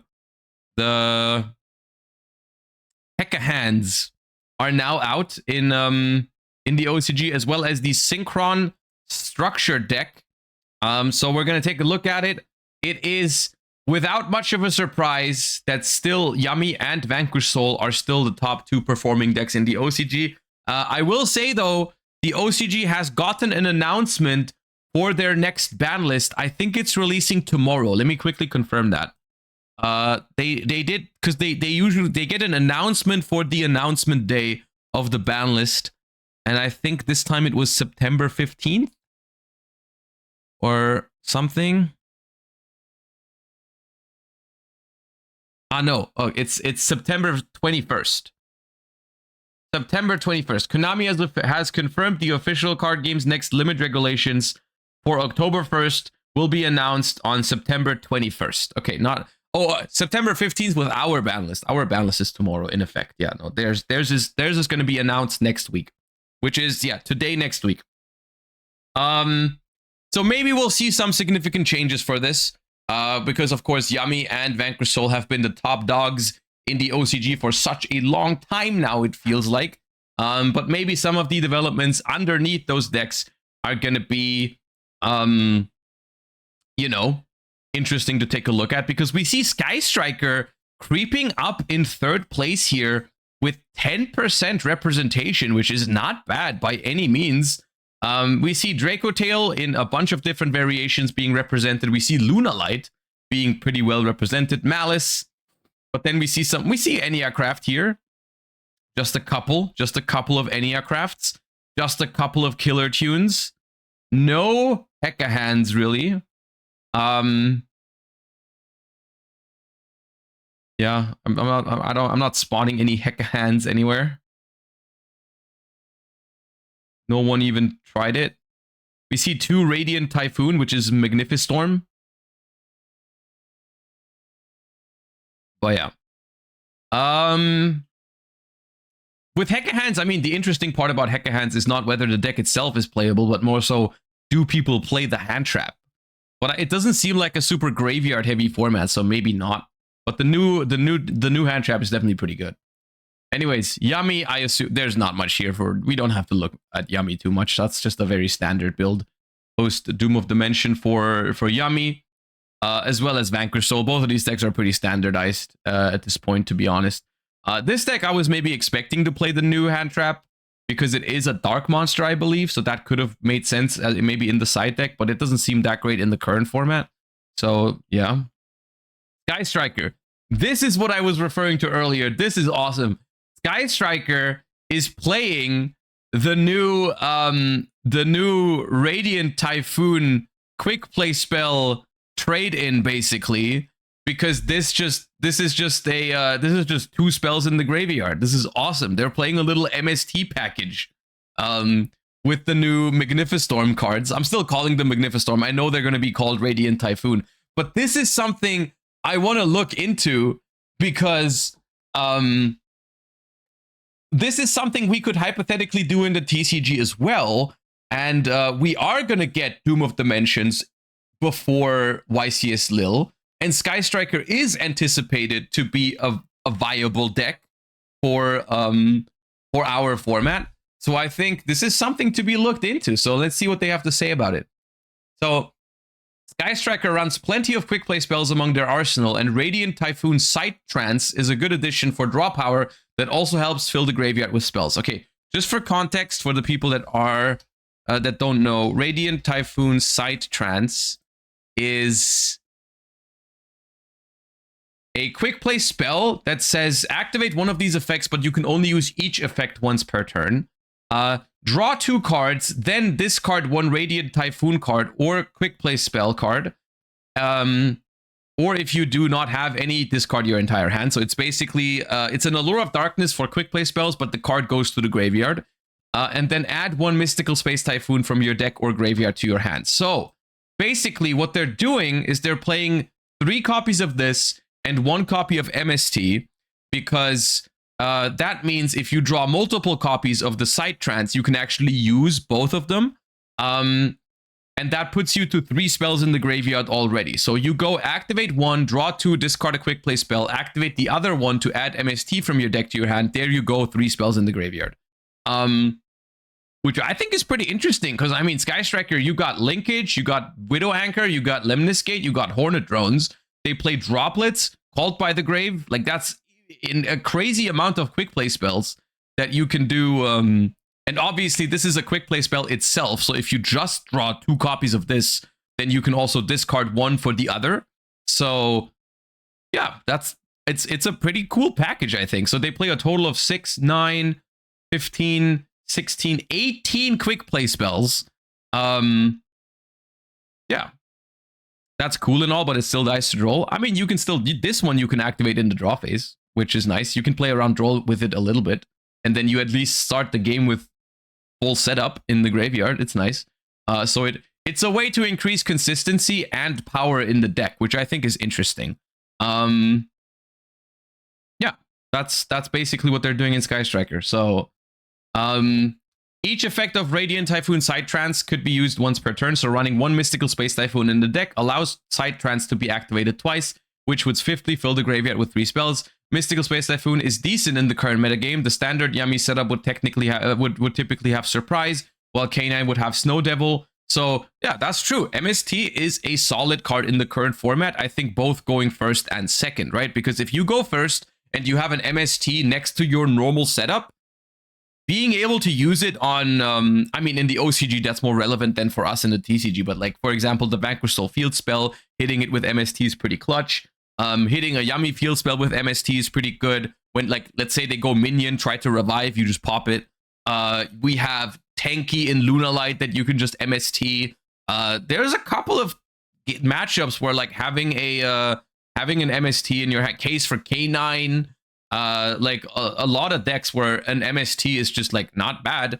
And even if you're playing against a deck that doesn't really have like quick play spell, like continuous spells or field spells that you can pop. Let's say you're playing against a Mitsurugi deck, for example, or a Draco Tail deck. If you go first and you have an MST set, like you can still pop the stuff that they set during their turn, right? Like if the Draco Tail player sets a spell card, you can pop it. If the Draco Tail player sets a trap card, you can pop it in the end phase. If the Mitsurugi player doesn't manage to actually kill you, and then they set prayers for your turn, you just pop it in the end phase. Like I think being able to just play one MST, but then access this a lot of like very consistently is a pretty neat concept that they're using here. And I think it shouldn't be underestimated. So I think that's pretty awesome. Other than that, it's a pretty classic Sky Striker deck. And I'm gonna be honest with you, I think the main thing that's going to decide whether this deck is going to be good or not in the TCG is how much people respect it, how much people play Droll Lockbird. Because Droll Lockbird, my personal prediction is Droll Lockbird is going to be a pretty good side deck card for the next TCG format, which means that Sky Striker is going to struggle post-side a little bit. But maybe it's overall okay. I mean, ultimately, there was someone who made top 8 at Euros with Sky Striker even during the format where everyone was main decking Droll Lockbird, right? As well as, of course, Sky Striker got top 4 in the World Championships, where people also side decked a decent amount of Droll Lockbird. So we'll see. We'll see how it turns out. I personally, as a fan of Sky Striker, obviously, I'm looking forward to it, and I'm looking forward to try this version as well, because I think that idea is pretty awesome. Other than that, conclusion, deck build pack Phantom Revengers had little to no impact on the current metagame, and structure deck Power of Fellows packed a weak punch. The metagame remains unchanged, with Yummy in the lead and K9 Vanquish Soul trailing behind. I'm gonna be honest with you. This is exactly why I'm very happy the TCG has made the decision to hit both of these decks, even if it was just a little bit. But they hit both of. I mean, they hit Vanquish Soul harder than Yummy, but they made the decision to hit these decks ahead of time, basically ahead of schedule, because both of these decks would have been incredibly dominant if they had not hit them at all. So the fact that we are getting decent hits to both Yummy and Vanquish Soul before Doom of Dimension is even out is going to give us, I feel like, a much better chance to actually compete with those decks. Instead, like in the OCG, these decks have just been dominating forever, and everything that comes out that isn't like broken just doesn't really stand a chance. So I mean, I've said this before. I think the TCG Banlist approach is, in my opinion, much superior. So I'm just repeating myself there, but I hope their Banlist is going to shake things up a little bit. They're going to get the announcement next week, and who knows? Maybe it'll make the other decks a little bit more playable. But yeah. Definitely some ideas to take away here for the TCG as well with the Radiant Typhoon. Speaking of Magnifistorm, we have a Magnifistorm deck profile to take a look at, and I want to take a look at it because it was specifically recorded because so it's Magnifistorm Runic Sky Striker, all right, and it was specifically requested by so as the description says here on the YouTube video, Josh said he was interested in this deck, so I contacted the actual player who played this deck at a large tournament, and they did the they contacted someone who played this deck in the OCG, and then that person sat down and recorded a deck profile just because I said it was an interesting deck on stream. So of course I'm gonna watch it. Thank you for going through all that effort. And I mean, to be honest with you, I wouldn't need much convincing anyways to watch a Magnifistorm Runic Sky Striker deck, but here we are. I'll watch it. I guess if you insist, I'll watch the Magnifistorm Runic Sky Striker deck. I really don't want to, but if you're forcing me to do it, I will do it. Damn it. Hello， 大家好啊，这里是木木语。那么这一期呢， Okay, that makes sense. I guess it's going to be with 思路的分享。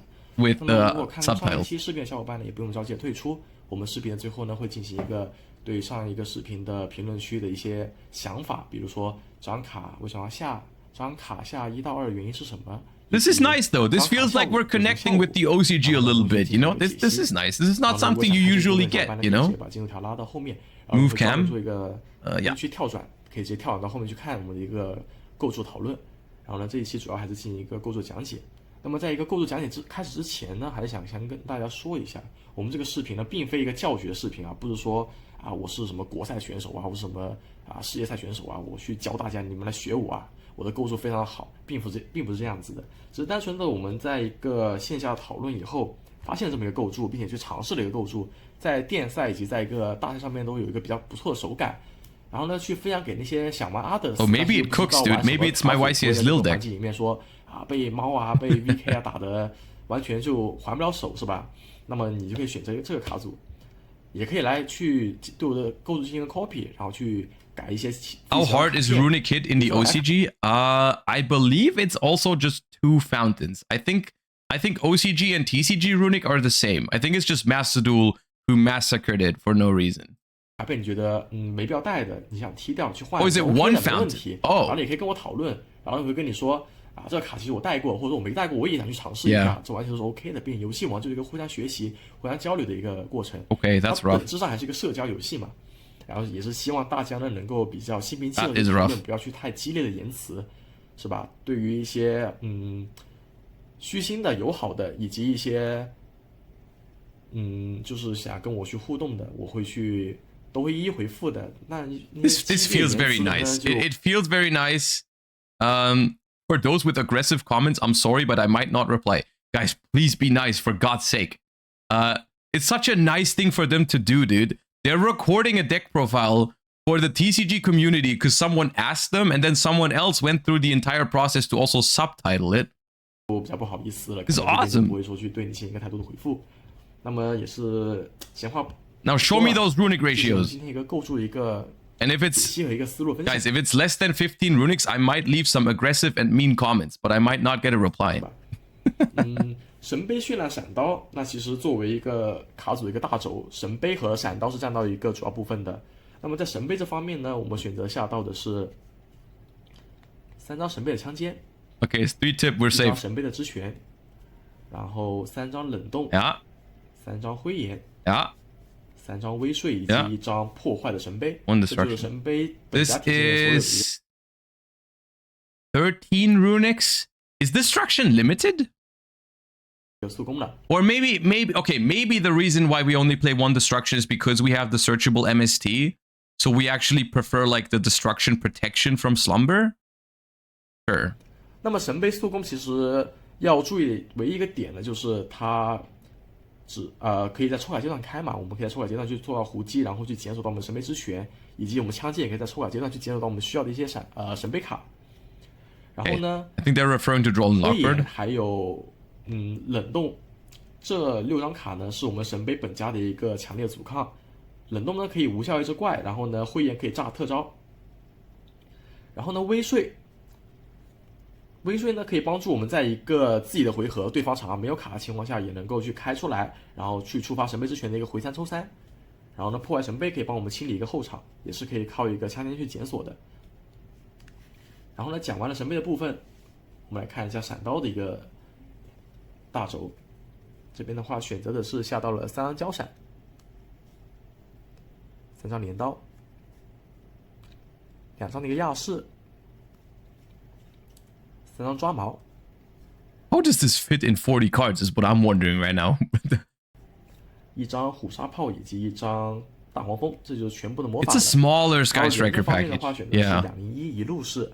为什么这么选择呢？ Okay, how big is the Sky Striker package? 3 engage, 8, 11, 13, 16 striker cards, 14 runics, so it's 30. Okay. 首先01它通招可以直接变0路，然后呢也可以 It's all 直接打 spells? Yeah, 一血 I love 刀 that. 是吧？那个最熟悉 I 的 love this 把 deck 这个 already. 套路。所以说呢，我们选择是下2，去保证自己的有一个通招点吧。然后路式呢，其实是我们最不希望看到上手，也是最不希望通招的一个点。但是没办法，0路它必须要拉出01路式各一队才能够有一个炸1，所以我们选择带1。然后呢，交闪也不必多说了，这个卡的话也是闪刀本家最精髓一张卡了，自带检索，然后呢有3波可以抽1，基本上有大多数时候呢 Dude, 在这副卡组跟它 two Lemniscate, bro. This deck can grind forever. Forever. 是一个1换2的点。镰刀对于 You might get a double loss at 0-0 if you play this deck. 这副卡组来说呢，其实镰刀和原本的闪刀机不太一样。本家闪刀机，如果你纯闪刀机轴的话，基本上镰刀就用来一个过渡轴了。比如说我任意一张卡我盖下去，我变0路，然后去检索，然后呢用这个镰刀就基本上就只是一个变身，或者说去躲一下像穿光啊这种的擦。但是这副卡组的镰刀呢非常重要，因为我本家呢动神杯轴的 I did get a double loss at 0-0 today. Did you play Runic Sky Striker? 概率会大一点。神杯轴出完以后，做完以后，额外站了一只怪兽，然后我又没有通招点去变卡梅，怎么办呢？我就可以用镰刀去把它变掉。那样的话可以直接就转到一个闪刀轴，非常丝滑。而且我们在吃到增值的剧的同时，就比如我神杯，我 C 想要选择特招，对面选择 The problem with this deck, basically, if you want to play if you want to bring this to a tournament, you would genuinely rely on your opponents to actually scoop when they're behind, right? Like you would be playing this deck, expecting your opponents to concede because it's also in their best interest, because otherwise, like, it's always going to be a double loss, right? It's something that is like so scary to do, because basically the new time rules are still something that's new to everyone, like new for everyone, and like really hard to fully grasp and understand how people are actually going to act. Like, so far my experience with it is positive, you know, like I didn't have many issues with it. I think people understand that like scooping early in a position that's lost anyways like makes sense, and so on and so forth. But still, like, basically pushing it to an extreme and then playing a deck like this immediately after those rules come out is like, it feels it's a very difficult call to make. 或者蜂鸟，那么这时候我们可以选择 C2 去跟一张镰刀，来把这张神杯送下去，然后呢出到怪兽区出到一张灵路去检索一张交闪，我们就可以去检索一个妥协，然后直接过。那毕竟灵路是有一差的，然后这样的话也可以避免让对面真的狙去进行一个过多的抽卡。所以说我们交闪在我们手上没有镰刀的情况下，前2件或者第1件一定是镰刀。镰刀是我们整个轴运动起来的一个关键点。而且光刀是有个自速的，它会做一些素材。Honestly, I could see this deck playing 1 Ray, 1 Rose, because what they just said makes a lot of sense. They said like linkage is super important to get into your Sky Striker engine because you're usually clogging the EMZ with runic monsters. In which case, like Ray and Rose as a normal summon aren't that good, right? Like yes, you can make Zeke with the runic and then make Kagari, but that is not as good as going linkage into 0, right? 可是我们如果想把光刀处理掉去变火刀的话呢，只能靠镰刀了。OCG can make Camellia. 那么亚视也不能说它是我们整个长盘的一个重要的回收点，也是一个阻抗点。所以说下1还是下2，仁者见仁，智者见智吧。我觉得下2的一个手感会比较舒服一点。那当然下1也是没有问题的，因为你可以去用火刀回收它，或者用光刀回收它去进行一个2次利用。那么其实虎鲨炮这个点呢，很多人会觉得这个环境你打猫你这个玩意儿也没什么用，你康到他场地拉人吗？难道是吧？然后呢，你像打 K9ES 也没有什么作用。但其实我觉得呢，它是作为一张本家可以检索的一个除外点，在你解完场以后，比如对面有返场目的可以返场的一些怪兽。Yeah, I think Shark Cannon is the kind of card that in the current format you would not want to draw it because it doesn't do enough on average. But if it's in your deck, it can definitely come up, right? Like sometimes your opponent's follow-up is like because they have minion on the board and then you just banish the target for minion or something, and that could be pretty clutch. Yeah. 那你可以用这个虎大炮就给它处理了，而且你也可以一批水刀去捡这个，直接去凹掉对面，或者说直接扭对面的一个3色康过来也是可以的。那么这边闪刀部分讲完以后 Oh yeah, you can also steal Herald, that's nice. 就到我们一个绚烂部分，绚烂其实只下了3张卡，就是我们一个绚烂的剑神。Oh, we don't even play the MST。神杯那么一大堆，闪刀那么一大堆，你就3张绚烂，要把它挂个名吗？那个绚烂不就躺赢狗？那肯定不是这么说的呀。绚烂的效果非常的直接，非常的粗暴，直接从卡组抽2，然后丢一张手牌里面的速攻或者绚烂卡。这个效果其实说实话，效果越短效果越强。你要是在1302之前想到说有一张魔法卡是速攻，可以在抽卡阶段开，然后呢抽2还能帮你去丢掉手牌那张速攻，让你去堆2魔，那你大概率就觉得这个人不会玩游戏王，他瞎写卡。但是 K 手他真出了。It is genuinely. It is a very good card. I think it's hard to. I don't think I don't think they are overstating it here. I think this card is very powerful. Like draw 2, discard a quick play spell is a very good generic effect. On a quick play spell too, so you can actually play around Droll. I mean, to be fair, playing around Droll and Lockbird in this deck is hella fake. Because even if you go Runic in the draw phase and then quick play spell in the draw phase, like you're still probably getting slaughtered by Droll after. But like in general, like it's a very good card. 抽2丢1，影响并不大，可以帮助自己去过滤一下手牌嘛。比如说我2张灰岩上手了，我可以去丢掉1张，或者2张冷冻上手我可以丢1张。那对于闪刀来说，抽2已经非常强力了，帮你再堆1魔，简直就是完全白给的。兄弟们，这个卡的强力之处，可以帮你在抽卡阶段。It lets you draw to find called by or sales ban.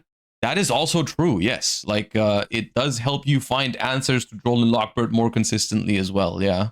You can draw to try and find cards like Talents, Thrust as well, if those are part of your plan of beating Droll and Lockbird. So, in a deck that, let's say, it plays Talents, Thrust, Called by, and then maybe side deck Sales Ban for Droll and Lockbird, like, this card actually greatly increases your odds of finding those cards. 完成一个2魔的积累，然后搭配任意一张速攻，你可以在主街第一动作就是3魔交闪，3魔一个交闪。说实话，主接地动作3魔交闪。Yeah, that's also a very valid point, right? You go draw phase, summon Hugin, discard, activate this, draw 2, discard 1. You start your main phase with 3 or 4 spells engraved, and then activate engage first action. Even if you get drolled on it, maybe it's fine. 赢没赢不说吧，起码你已经爽到了，是吧？那么绚烂的一个Whether you win or not, at least it feels good. I feel that. 强度就放在这里了。增值的剧就不用多说了，是一张非常强烈的手根，它可以保证你在一个Maxi 后宫的情况下也能拿到一个玩游戏王的权利。然后黑山羊有很多人会觉得说带它干什么，它的作用其实并不是那么大，但其实呢，黑山羊的一个期望上手程度是不高的。然后呢，它如果上手了，我们也可以用1D 去 cos 掉它，或者用镰刀去 cos 掉它。然后呢，先攻的话 There's Black Goat here, but we don't actually play like Foolish Burial Goods or Thrust. We just play it because it's a really good card against Yummy, which is one of the most popular decks in the format. It's actually the most popular deck in the OCG. So it's just a good card. But then it's also, as a one-of, whenever you draw it, just pitch it for Hugin or send it for Droplet, I guess. It's just a one-of that never really hurts to have, right? 可以盖服一下它。Sure. 它的2个效果都是非常强力的，无论是封特招，还是说去进行一个场上不给这效果的一个。Wait, but why is there only one called by? I guess maybe Droll and Lockbird is not that... Droll is not that popular in the OCG right now. 软擦吧，都是一个能在先后宫非常好用的一个点啊，所以选择是投入1枚。那当然你不投入也行啊，这个是仁者见仁，智者见智的。然后呢，还有3张竞技的1D，竞技1D呢是我们除了亚视以外，唯一可以把自己的那个额外怪兽区和主要怪兽区主动腾出来的点。所以说这个是必须要下满3张的。Yeah, I mean, taking with Anchor and then sending for Droplet to be able to take with another Anchor is kind of nice. 我想要去规避掉对面一些炸卡，又或者说是我抓毛把对面怪扭过来了。然后卡住自己其他的速攻魔法了怎么办？那我可以用这个 ED 去cos掉它 Rewatch 来给自己的其他闪刀继续进行一个触发。那么这个主卡部分呢，大概就讲这么多。那么接下来的话就讲一下额外部分吧。Dude, this deck is awesome.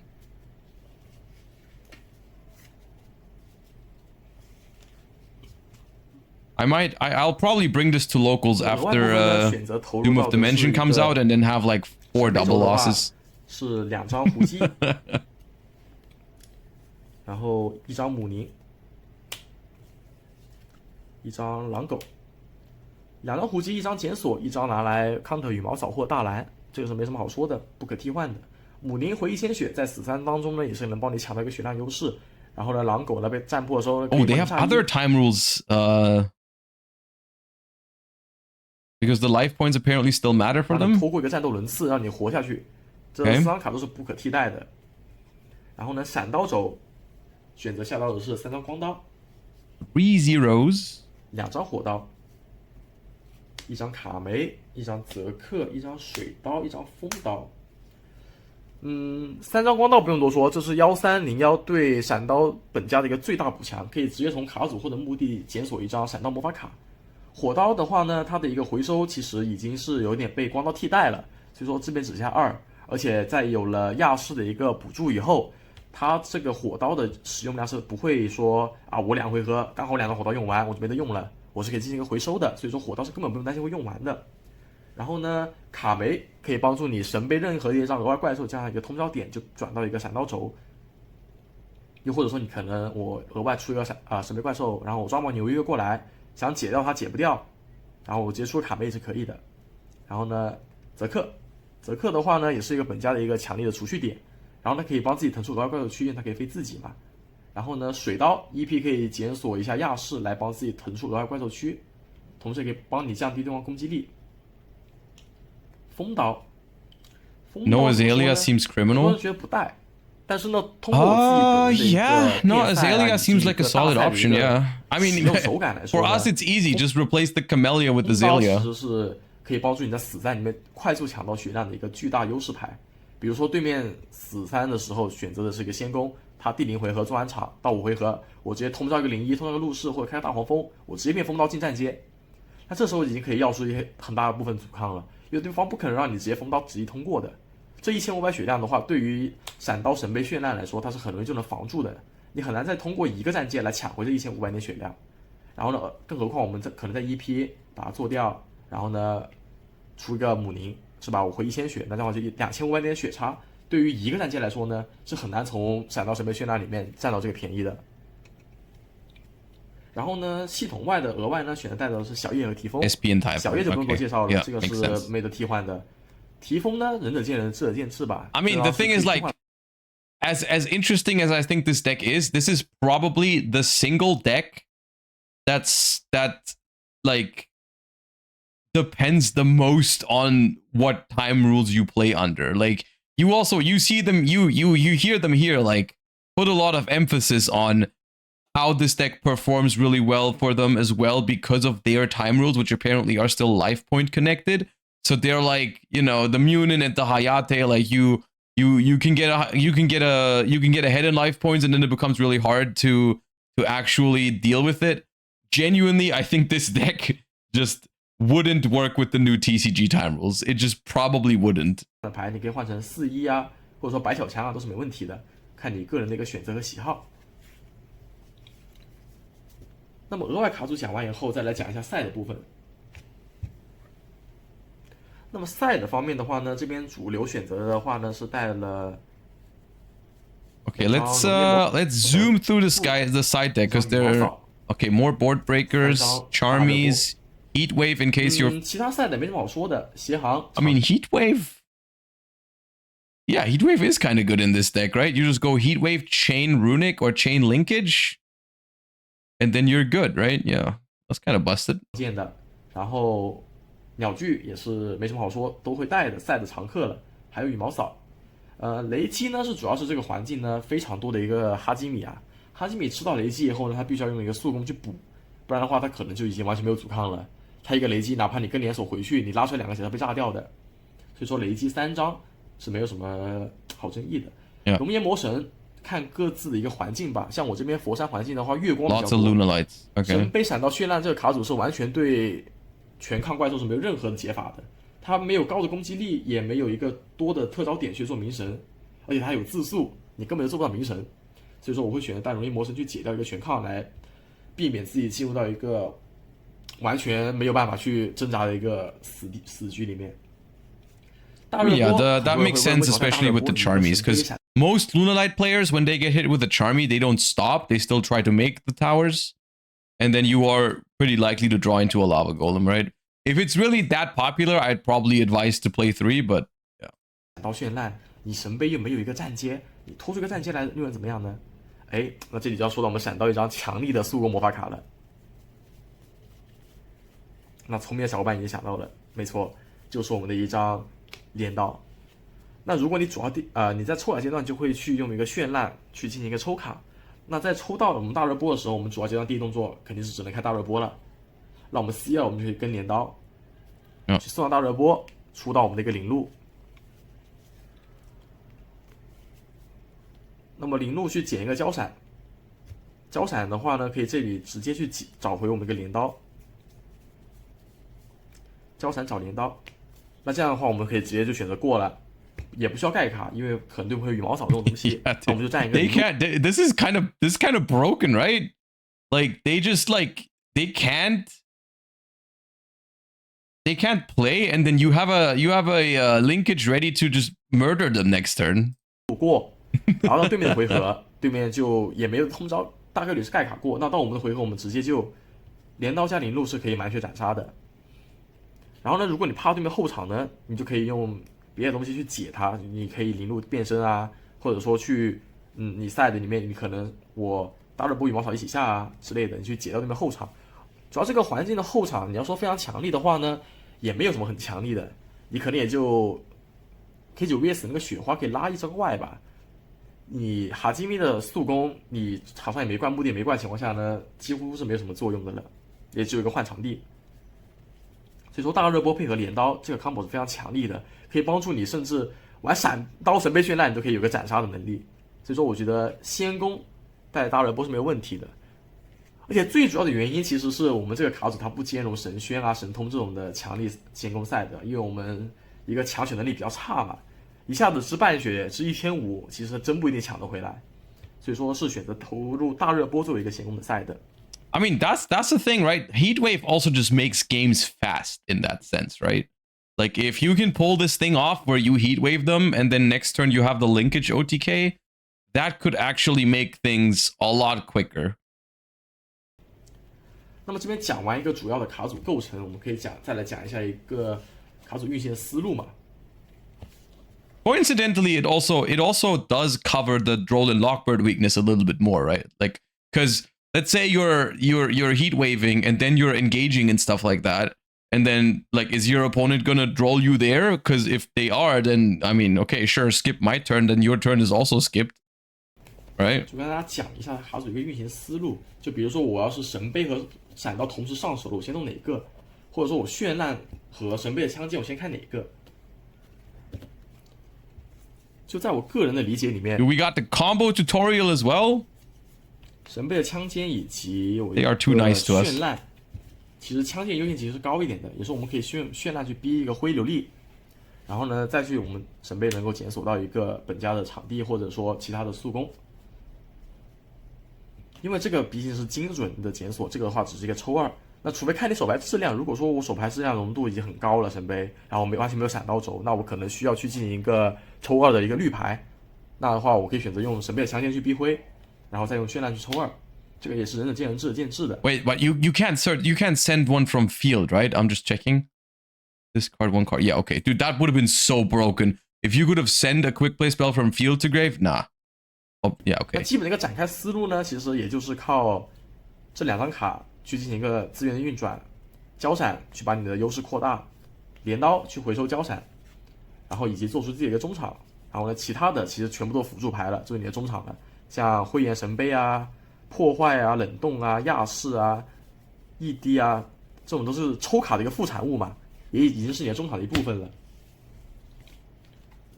然后呢，额外怪兽区呢，其实最好呢是能够空出来，如果没空出来的话呢，最好选择这样的一个领路，或者说是我们水刀在EP去检索一个亚视，去回收掉一些怪和魔法，然后把水刀弹回额外。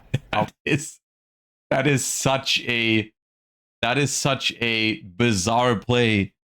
Go Shizuku, end phase, search Lemnis Gate, activate Lemnis Gate just to recycle and bounce the Shizuku back into the extra deck. That is I love that though. That's such a like 空出怪兽区来给自己 unintuitive grind game move. counter 羽毛扫。那其实还有一个小 combo 就是我零路战场，然后呢我后场盖了4张，然后加一个神杯之拳嘛。What's on those sleeves? Is that the Cyber End Dragon Retrain? 是不是盖下来了？哎，神杯之拳呢？ Where Fountain? That's what I'm saying. 就比如我是这样的一个中场，然后呢手里面捏着一张神杯的速攻。那如果对面的回合呢，对面第一动作直接是选择开羽毛扫。对面直接选择开羽毛扫，那我们这里也可以觉得 C2 跟零路的效果 Yeah, chain 0, chain runic to summon Hugin. 开神杯的速攻 Yeah, you don't have to show me these. I know these. I know these 来进行一 tricks. 个羽毛扫带破。所以说这个卡组呢，它在一定程度上呢是已经不怕羽毛扫了，就闪到怕的羽毛扫，它可以用神杯的胡气来 counter。然后呢，神杯本家害怕的一个邪行胜负。我们又可以使用一个闪刀本家系统内的一张亚视来解决掉它，因为对面要是近战界开胜负，你可以直接开亚视，把我们的手牌我们目的进行一个资源回收，然后把我们手牌弹回手手上牌弹回手，比如说我们想神杯之拳的话是可以回手的，然后呢别的也回手。如果你觉得对面可能会做很大场的，你可以把神杯之拳留在场上，那样的话激活你手牌里面的神杯速攻。但是我一般呢都会选择弹回手，因为对面可能会出小叶把你的神杯之拳飞掉，这个是比较伤的一点。那当然也是看情况吧，还是留场上会好一点，因为毕竟是个阻抗。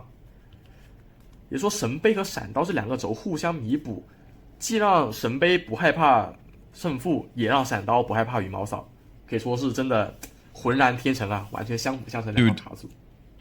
Dude, I think, because I just thought of one format where there is just absolutely no timeout, which is Master Duel. Once the new Sky Striker support and the Radiant Typhoon cards come out in Master Duel, I'm gonna terrorize the Master Duel ladder. We're gonna play an average of 1 game per stream session, but it's gonna be awesome, dude. They just have to give me back some runic 主要的一 spells, 个 please. 卡组构筑呢，也就是这么多了。一个卡组运转思路也就讲到这里了。那么后面呢，也就是一些 It's gonna be great. 怎么说呢？是一些杂谈吧。那我们就进入到下一个部分吧。Top cut at a YCS is also no timeout. 也是一个 Yeah, okay. I think we're done. Okay, yeah. But how do I get there? How do I get to the top cut of a YCS with this deck? How do I not get like 15 double losses? Anyways, thank you so much, OCG Duelist, for posting this deck list. I thought it was awesome. Thank you for the extra insight, and thank you for going through all the trouble of making the video, and then also the person who subtitled it and everything. I really appreciate that. Thank you so much. All right. that was awesome. Okay.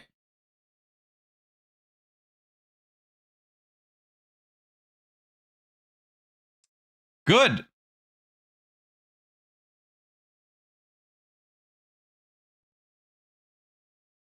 One thing that's left to do for today is I want to give you guys my first impression of the new format post newest TCG Banlist. Of course, that's what everyone is excited for at the moment. The new format, what should you play? Everyone has their opinions, and I want to get mine out there too. So it is tier list time. I will say I am going to include some archetypes from Doom of Dimensions, because I felt like it was going to be weird to make a tier list now and then Doom of Dimension releases in like 1.5 weeks, and then I basically have to start over. So I'm going to give you guys my first impression of some of the Doom of Dimensions archetypes. I have a pretty good understanding of what the existing decks receive in Doom of Dimension, like for example Yummy and Draco Tail and K9. Like I'm pretty familiar with those new cards as well. But like some of the newer archetypes, I'm just giving you a first impression, and take that one with a grain of salt, please, because I've also not played a whole lot with Doom of Dimensions yet, but I will soon in anticipation of YCS still. But I have looked at all of the cards, and I have a first idea. Now, of course, the balance was relatively large, so some of these decks will receive a lot of things will change from the current format, where basically at the moment we're coming out of the format where Vanquish Soul K9 and Yummy are arguably the two best decks, and everything else is like trailing behind a little bit, but a lot of other stuff was also viable.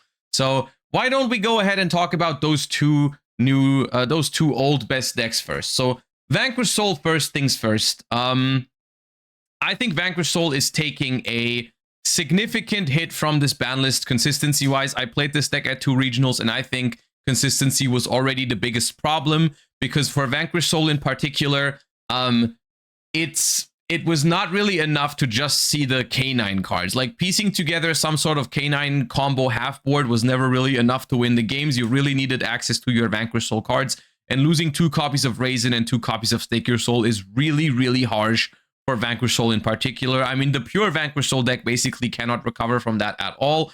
I think K9 Vanquish Soul, as soon as Doom of Dimension comes out, can recover from it a little bit because of the new K9 monster, which I would assume if you're going to play K9 Vanquish Soul, you're probably going to play multiple copies of it now, because it gives you a pseudo starter, right? K9 Noroi is a normal summon that specials another K9 from the deck, and long story short, it can lead to a Saryuja Skull Dread, which is like a pseudo consistency piece for the deck. Ultimately, though, I think K9 Vanquish Soul suffers a lot. I think it's going to be more like a tier 3 deck. I think simply there's going to be other decks that are better at what it does.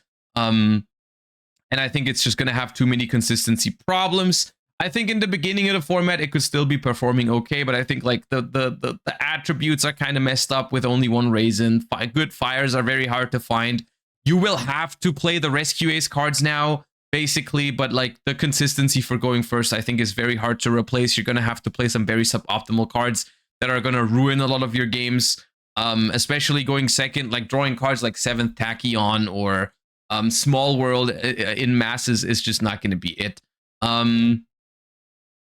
I think it's not a terrible deck, but I wouldn't advise anyone to play Vanquish Soul right now, unfortunately. Yummy, I think, is still a tier 1 deck. I don't think it is going to be the best deck of the format, but I think it's going to be up there. I will discuss some of the decks that I think are also going to be very good, and some of them have a pretty good matchup against Yummy, which is why I think Yummy has tough contention up there, even after Doom of Dimension. Just for context, Yummy gets another main deck monster in Doom of Dimension that is also an extender. It can special summon itself from hand if you control no monsters. So that's pretty good for Yummy, and it will replace the consistency that is lost from Obedience Schooled. However, I think Yummy is not going to be the best deck because there's going to be some other decks that I'll be discussing in a second that have a pretty good time against Yummy, and I think are also benefiting from this ban list a lot. So keep that in mind. I think Yummy is going to be a strong deck, but it's going to have very strong competition. But it's definitely not dead. You know, one Obedience School, you can make up for it. You can play more consistency cards. Piri Rise Map, Sky Striker. I would highly recommend trying Triple Tactics Thrust. I played that at my regional with Yummy yesterday. Even that was old ban list, but still thrusting for Obedience Schooled felt very powerful. And that's obviously going to be even more important when Obedience Schooled is now at 1, because that's one of your best cards at going second. So I think Thrust is going to be a mainstay in Yummy decks in the upcoming format. Crystron. I think Crystron K9 is still a good deck. I think that deck suffers less than Vanquish Soul Crystron simply because you're not losing as many consistency pieces, and that deck usually leans a little bit higher on the K9 cards. And compared to Vanquish Soul, the K9 cards actually are good starters for the Crystron package. You know, you can go for Infinitrack River Stormer, and that's going to search you Scrap Recycler, and that's going to bridge into your Crystron cards. Regardless, the only problem with K9 Crystron is it's a very hit or miss deck. It either has, like, if you open like Jockle Sulfador, very hard to stop it. But at the same time, if you don't open those 2-card combos, then sometimes it struggles, and it has less 1-card combos than before. And it also doesn't really synergize super well with the new K9, I think, because the new K9 uses your normal summon, so you can't really bridge into Crystron anymore, right? Because you need your normal summon for the Scrap Recycler, I think. So if you go for the normal summon, then you would have to do some weird things. But maybe there's lines for it. Maybe there's lines where you can River Stormer and then still make like Saryuja to summon the Scrap Recycler that way or something. I don't know. There's ways maybe. Yeah. So I think K9 Crystron is just fine, and going to be probably the better version of K9 so far. Maybe the best K9 version, but maybe there's also some other experimentation with the K9. I think that is one of the more interesting parts about this ban list, is like which K9 deck is going to come out on top, like which is going to be the best K9 version to play, because the ones that are previously the standard, Crystron and Vanquish Soul, have been pretty heavily neutered. All right. Sky Striker is a deck that I personally like a lot. Shocker, I know. And I think it has top tier potential. Top tier potential is kind of like a category that I use between tier 1 and tier 2, because that's where I put decks that I think are really good, but I might be wrong depending on how the format plays out, and they might end up being just more like a solid tier 2 option. I think Sky Striker has the potential to really be something in this format. I think boards without Paradise Smasher are much easier to be broken.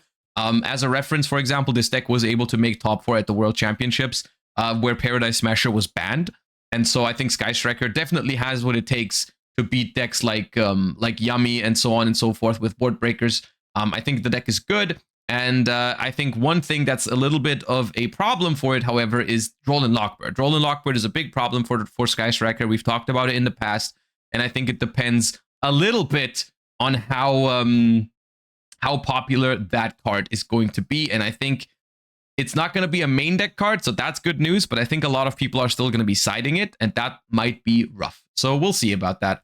But it's definitely a deck with top tier potential, especially with Doom of Dimensions. We've just looked at an OCG Metagame Report. People are actually playing the Radiant Typhoon Side Trance in this deck, which is basically a draw 2 cards and then discard a quick play spell from your hand, which fills your graveyard with spells really easily in Sky Striker, and I think that engine is pretty interesting.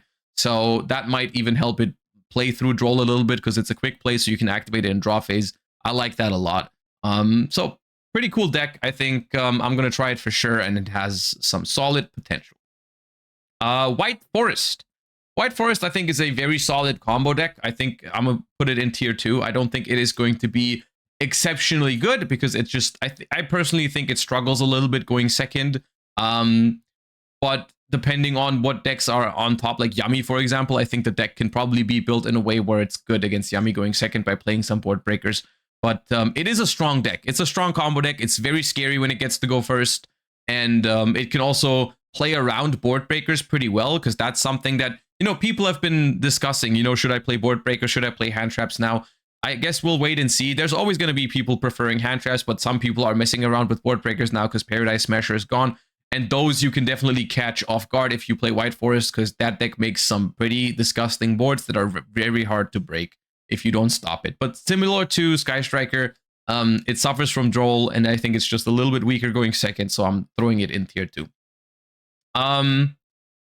Branded, even with a second Branded fusion, I'm gonna be honest with you, I don't love Branded. I think Branded can be mixed with Draco Tail, but I consider that more of a Draco Tail deck than a Branded deck, so I'm going to bring that up later. I think Branded is fine. I personally don't see a reason to play it if you're just trying to win, but if you really like the deck, then I think you can. It's not bad, I don't think.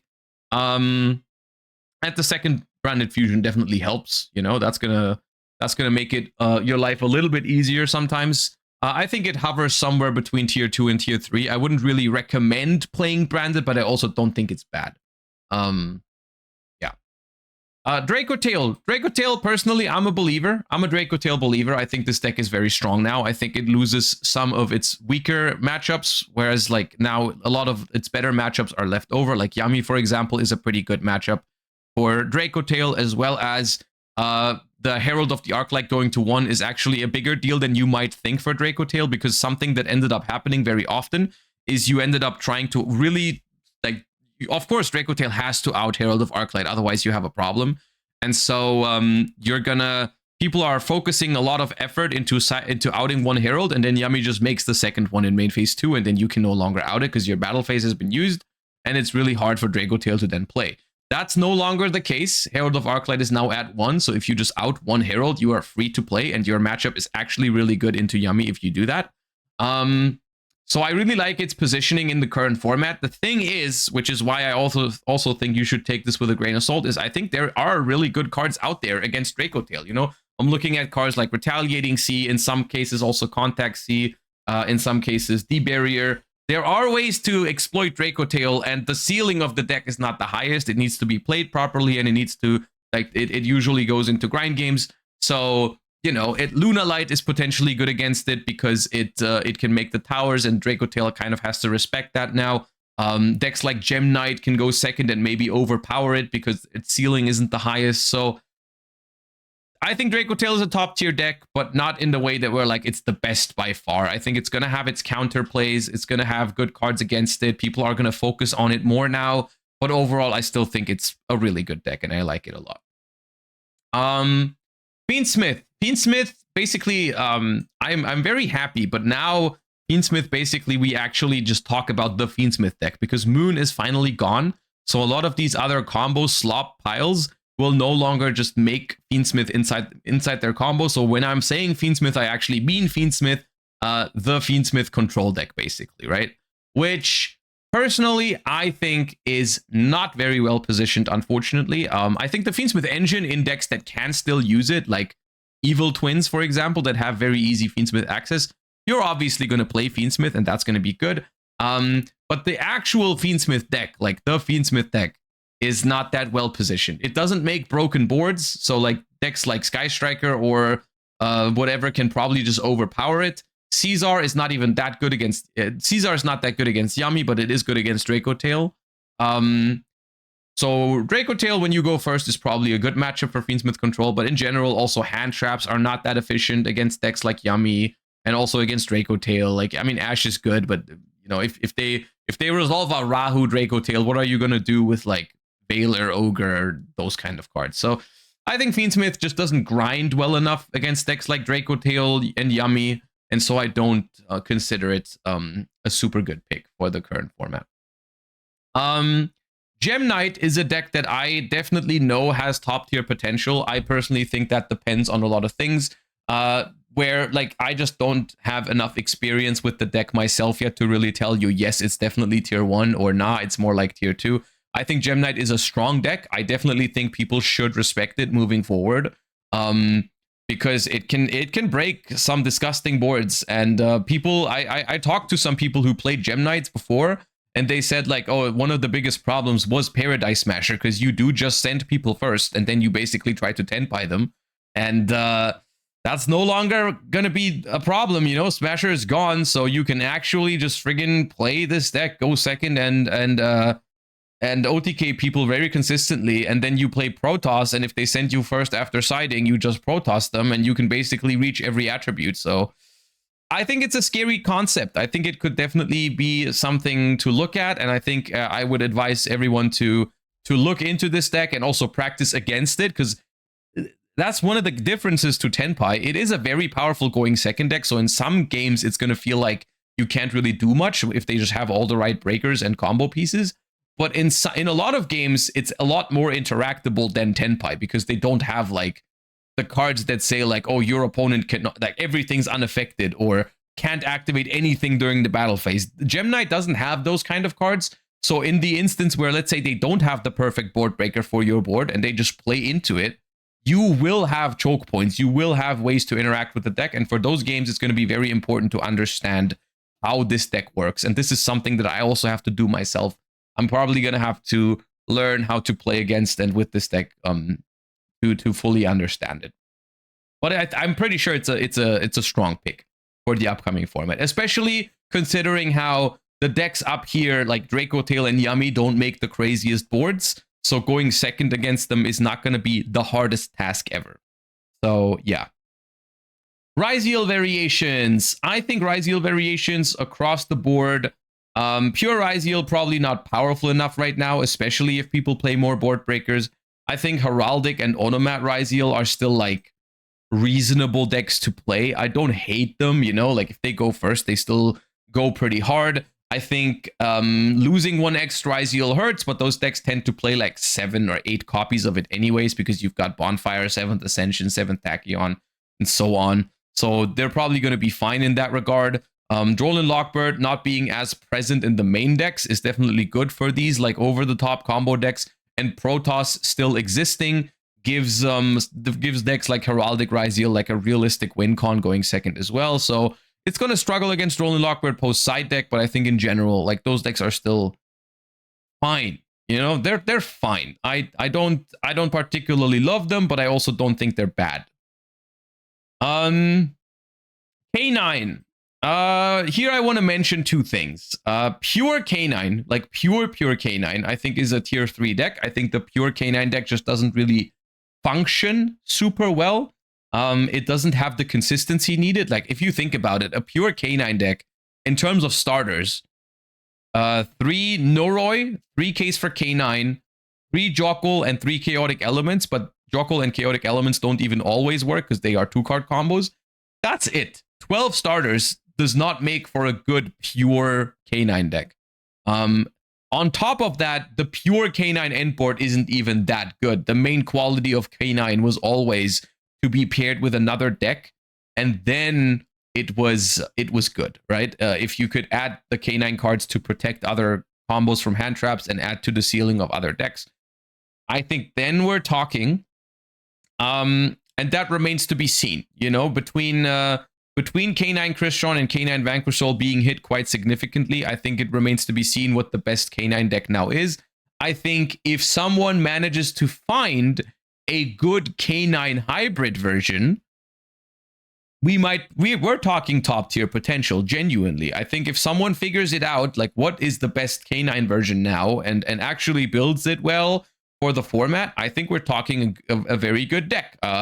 Until then, a pure K9 goes into tier 3, but I let it be known that K9 variants, I think, have top tier potential. We just need to find out what it is. You know, people have been messing around with all kinds of decks, like K9, of course, K9 Crystron Vanquish Soul, but K9 Memento, K9 Draco Tail, whatever. There's other things out there that people are messing around with, and I think there is a realistic chance that someone finds something that ends up surprising everybody. And yeah, so that's that. Luna Light. Luna Light is hard for me to evaluate because the deck has it's like a paradox. I think the deck has top tier potential because, like I mentioned earlier, Paradise Smasher is gone, and Board Breaker Luna Light was a really good strategy also at the World Championships. It got second place, and it's just a very good concept in a format where decks don't make that crazy of an end board to just go like play Fuva and a bunch of Board Breakers and try to summon Liger Dancer. The problem with Luna Light is as soon as people know what's going on and respect it more, it becomes worse. And I do see a lot of people now gravitating towards playing answers to it. Like people are considering playing Kaijus or Lava Golems or Sphere Modes if their decks can facilitate it, or other ways to out it. Like people are getting creative in all sorts of different ways to try and find a Luna Light Liger Dancer out for their deck that actually works. Pair that with some decks that sometimes are played with a lot of hand traps, like Draco Tail and Yummy can play a significant amount of hand traps, so you might not even get to combo. So I think Luna Light is hard to evaluate, but I do think it is a deck that definitely has top tier potential. I think all of the stars actually align for Luna Light right now. A lot of the things are looking good for it, but the problem is everyone knows that, and if people prepare too much for it, then it might be tough. But I think top tier potential is fair for Luna Light. Malice. Besides the fact that you should never play Malice, I think Malice is still a tier 2 deck. I think I would rate it slightly lower than the combo Ryziel variation, simply because I feel like it's slightly less consistent. And I don't know. I mean, one Dormouse and Splash Mage. The Splash Mage, I feel like, is a relatively big deal because it just means that it's way more efficient to hand trap the deck now. And some of the combos are also going to be worse because every single Malice combo went through Splash Mage at some point. Just to make your end board stronger as well. I do think getting rid of Splash Mage was an amazing decision. Because it makes the deck so much easier to actually interrupt.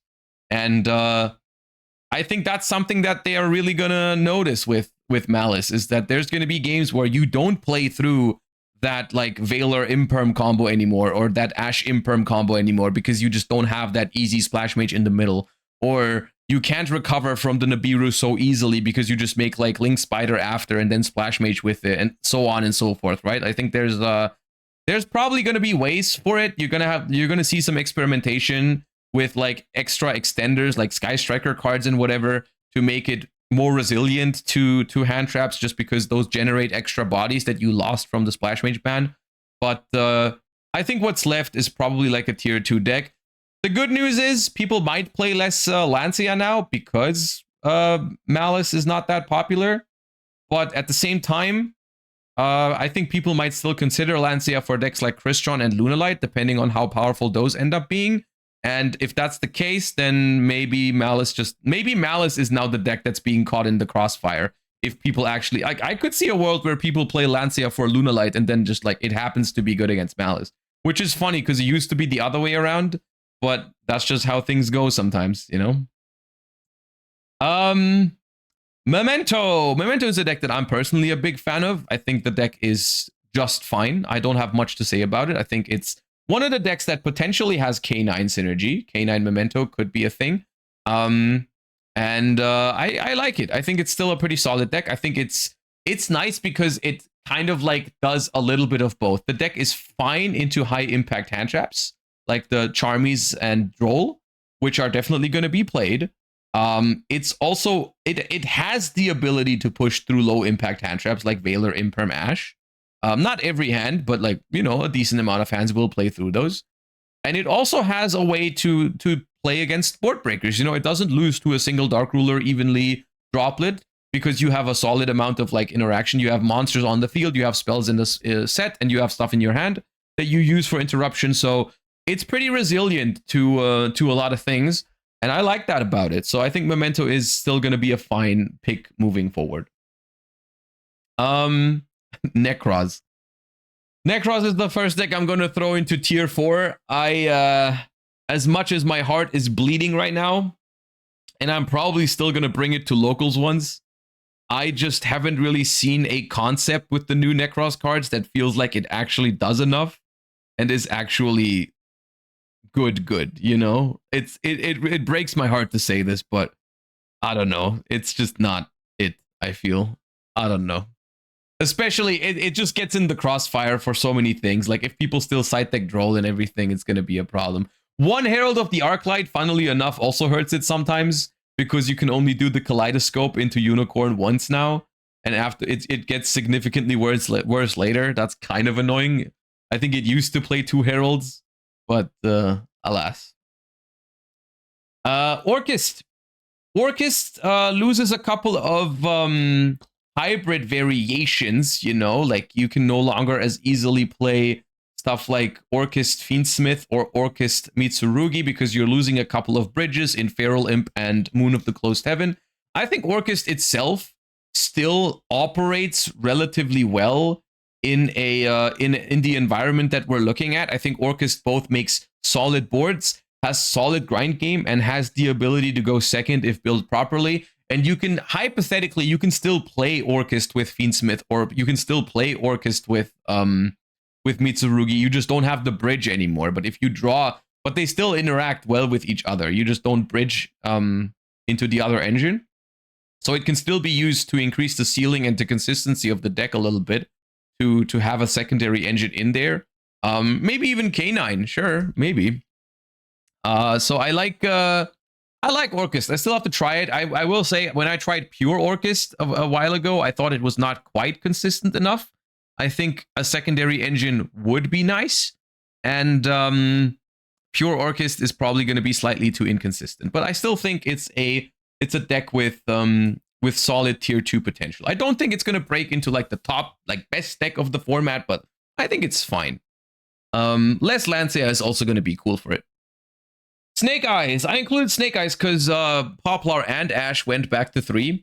But without original, you just can't really do that much with those other than just do the Snake Eye combo. And Poplar in itself is also not going to be a good draw anymore, because Poplar into the field spell doesn't really do anything. So I think I don't really see a way to play Snake Eye. I've seen people play Snake Eye with Yummy, but that doesn't make a whole lot of sense to me, honestly, because I feel like that's just adding more normal summons to the Yummy deck, which I don't think the Yummy deck needs. Maybe I'm missing something there. I mean, you do probably increase the ceiling of Yummy that way. You probably just, what do you do? Like, you normal summon Snake Eye Ash, special Poplar, and then you do some Snake Eye combos, and then with the 2 revives from Flamberge, you just go into like the Yummy combos. Sure. I don't know if Yummy needs that. I don't know if Yummy wants to play more bricks necessarily instead of non-engine. As far as pure Snake Eyes goes, I don't really see it. Yeah. Mermail, I think, goes right into tier 2. I think it's the perfect candidate for like smackdown middle tier 2. Pretty strong when it goes first still. Not the greatest deck into Charmies, not the greatest deck into Droll, but scary combo deck that is still very valid to play. Very similar to stuff like White Forest and Ryziel Onomat or Ryziel Heraldic. Like, pretty hit or miss decks that are not my style. So I don't personally love these decks, but I do see why some people like them, and I see that they are really scary to play against when they're going first still. So that is Mermail. Punk is, in my opinion, a tier 3 strategy. I'm not a huge fan of the Punk deck. I think it is just a weaker version of other mid-rangey combo decks. I think it just doesn't really have much going for it. Now it also loses the bridge to Fiendsmith, like Punk Fiendsmith. That was a pretty solid deck, but like now you don't even have that. Maybe there's a world where you can play Punk with K9 because it does have a level 5 monster in the deck that you can access easily. So you can make things like your Jockle live early if you only draw 1 access to it, right? You can search level 5 and then special that and so on. Like, sure, maybe it works. Not a huge fan of it. I think it doesn't play into boards very well with the cards. I mean, you do have an extender now, but like that's only 1 card in your deck, and if you don't manage to like resolve a Zeamin, you are not guaranteed to have it in your hand, and that's gonna be rough. So Mitsurugi. Mitsurugi is a top tier deck now. Of course, when I say Mitsurugi, we are now limited to basically pure Mitsurugi. I think pure Mitsurugi is going to be the way to go. It's still, I mean, you can still play Mitsurugi engines in other decks that don't rely on bridging into it. I mean, in the past, we've seen people play Mitsurugi in decks like Malice, just because drawing Habakiri is insane. And the same can still be done in Orchist or whatever. Like, yeah, you can no longer make Feral Imps to access the Orchist, the Mitsurugi engine from Orchist, but you can still just draw Habakiri and that card's crazy. Or draw Prayers and that card searches Habakiri and that card is crazy. And I think that's a viable strategy still. As long as alongside just pure Mitsurugi being a very good deck, right? Like I really like Mitsurugi. I also think Mitsurugi has an exceptionally good matchup against Yami. I played against Mitsurugi a bunch at my regional yesterday. I played Yami, and let me tell you, that matchup is rough for Yami. So that's very good for Mitsu. It grinds very well. I think Mitsurugi. I think this is specifically why I'm attesting some potential to these decks down here. Luna Light, Sky Striker, and Gem Knight, I think, have a pretty good time dealing with these 3 decks up here. And I think this is an interesting dynamic to me that's hard to figure out and hard to evaluate for now. Because I think decks like Sky Striker and Gem Knight could have a pretty easy time going second into decks like Draco Tail, Pure Mitsurugi, and Yami, because their decks are all relatively breakable. And that's why I think those decks have high potential right now. But then maybe if you think this development through, if people play these decks up here, maybe there is an argument to be made to play decks that are more focused on going first, like K9 Christian, like Mermail, like White Forest, like Heraldic Ryziel, to exploit the fact that people are playing decks like Gem Knight or Sky Striker, and lower ceiling decks like Draco Tail and Mitsurugi and Yami that you maybe can overrun when you're going second. So there's still a decent bit of development left in the format. This is more like my first impression of how things are right now, but there's definitely development here. Like, there's a world where people started playing really high ceiling decks, and then decks like Striker and Gem Knight aren't it anymore, and decks like Draco Tail and Mitsu also get overrun. Yeah. Archmage, for now, chills in tier 3. I don't actually hate the deck. I've messed around with it a little bit. I think it is cool. Archmage, also one of the few decks that can still really easily access Fiendsmith, because they have a spell card that turns a monster into I think any type and attribute that you want. So you can make anything a light fiend. So anything can be Moon. So I think like stuff like Fiendsmith Archmage or K9 Archmage could be experimented with, and maybe it's better than I'm giving it credit for, simply because I haven't played those specific versions. So this is more like it's more like a guess of where it would be, but I haven't played it as much. But maybe, you know, now that I'm saying it, maybe something like K9 Archmage or Fiendsmith Archmage could be a little better than that. Yeah. All right, and now I'm going to give you guys some first impressions to some Doom of Dimension archetypes. Of course, I've taken into consideration the new cards for Draco Tail and Yami and K9 for evaluating these decks already, but now for some decks that are basically completely new in the format because of Doom of Dimension. DDD, I think, will align itself pretty much smack down in the middle of tier 2. I think this deck is scary. I think this deck is good. But it is basically exactly the same thing as decks like Heraldic Ryziel, White Forest, and Mermail, like a pretty all-out combo deck that I don't think has anything, quote-unquote, special going on for it. You know, it's going to be relatively weak into Charmies. It's going to be, I think, relatively weak going second from what I've seen so far. And so, like, it's a viable combo deck. but I don't think it's exceptionally strong. Like, it's not like exceptionally good into hand traps, or exceptionally good going second, or exceptionally consistent. It's just like, it's just there, you know. It's playable. But it's also not like my style, so I haven't invested like hours into it and can tell you all the nuances, what makes it better or worse than White Forest or Mermail or Heraldic Ryzul or whatever. You know, like I think it's just fine. The new Rose Dragons, from what I've seen, are pretty underwhelming. Nothing crazy to be said about these cards right now. They read pretty cool, but it just seems like they're not doing anything super well. In general, Doom of Dimension, some of the archetypes I think are it's good legacy support, or like not I mean, Draco Tail and Yummy is not like a legacy. It's a good DLC basically, but like some of the new decks are not that convincing. Doomsy, I will say, Doomsy, I have not seen I haven't seen anything with the deck yet, like any experimentation, so it's very hard for me to evaluate. My guess is that it's weaker than Archmage. I personally think the cards read weaker than Archmage cards, so I'll throw it like here. That's just a guess though, I haven't tried it. RB.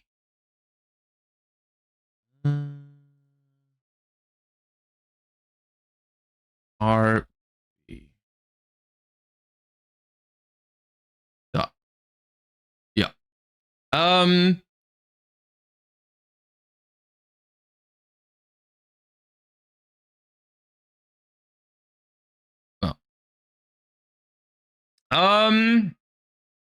Tri-Brigade.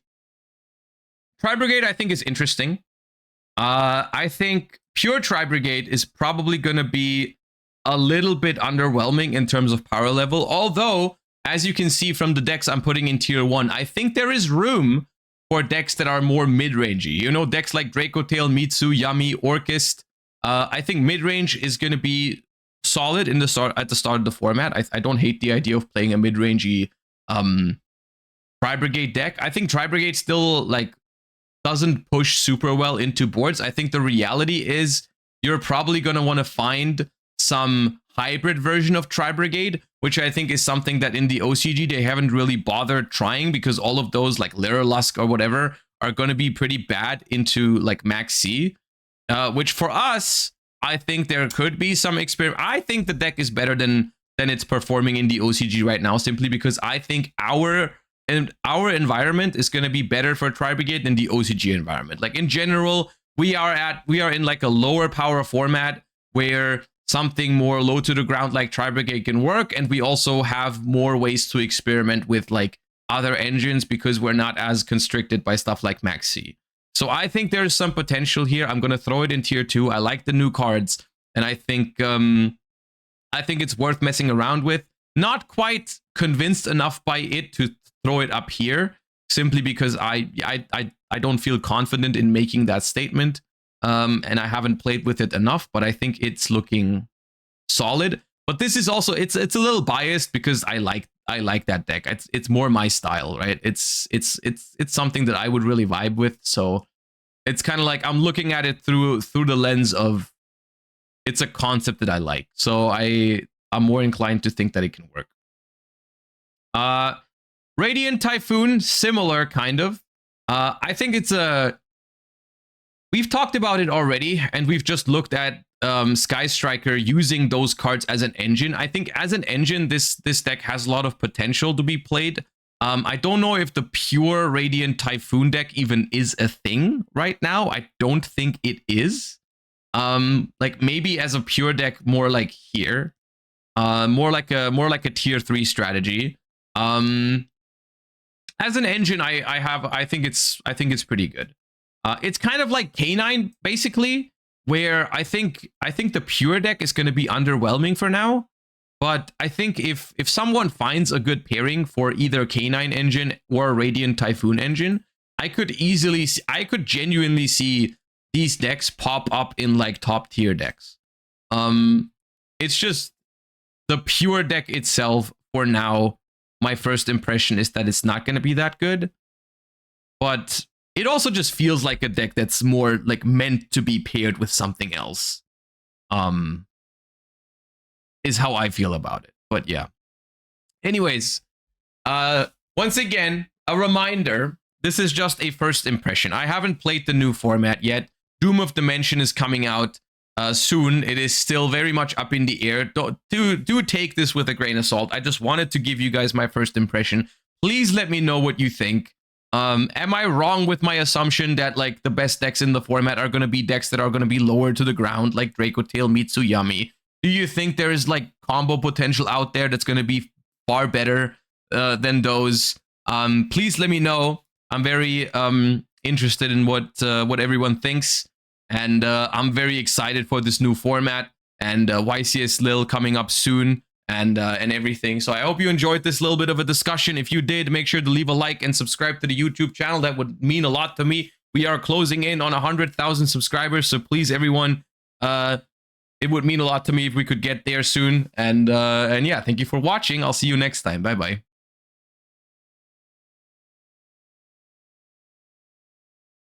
Is that pure Draco Tail?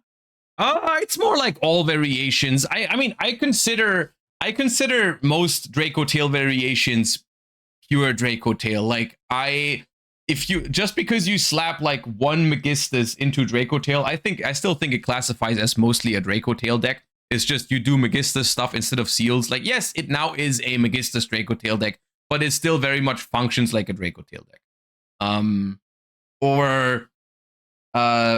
Like Draco Tail with some Shaddoll cards in there is still gonna play like a Draco Tail deck for the most part, right? It's like a Draco Tail deck with a little splash.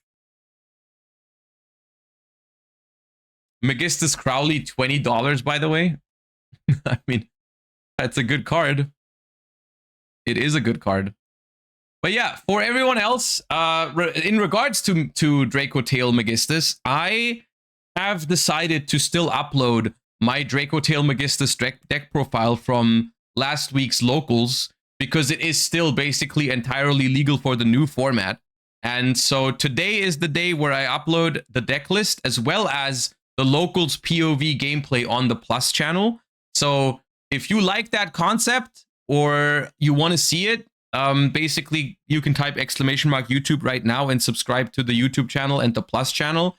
We're gonna have the deck profile, and this is something I want to do more of in the future. I've said it before, but I want to present the deck on the main channel, show you the deck list, talk a little bit of how the deck's supposed to work and everything.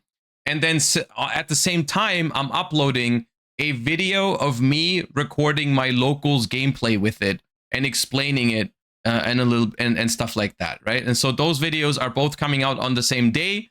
So if you like that concept, make sure to check it out later today. Those videos are releasing today. And then starting from next week, we're going to start uploading a bunch of content for the new format, basically, right? But I decided, since that deck is still basically viable as is, I decided to still upload the footage and the deck profile. So yeah. What do you think of Dragonmaid Draco Tail? I think Dragonmaid Draco Tail is a good way to increase the ceiling of Draco Tail. However, I don't like how it has so many normal summons. That's something I don't like. Why is RB so low? Don't ask me. I didn't make the support. I didn't make the 7 new RB cards the worst they could have possibly been. So yeah.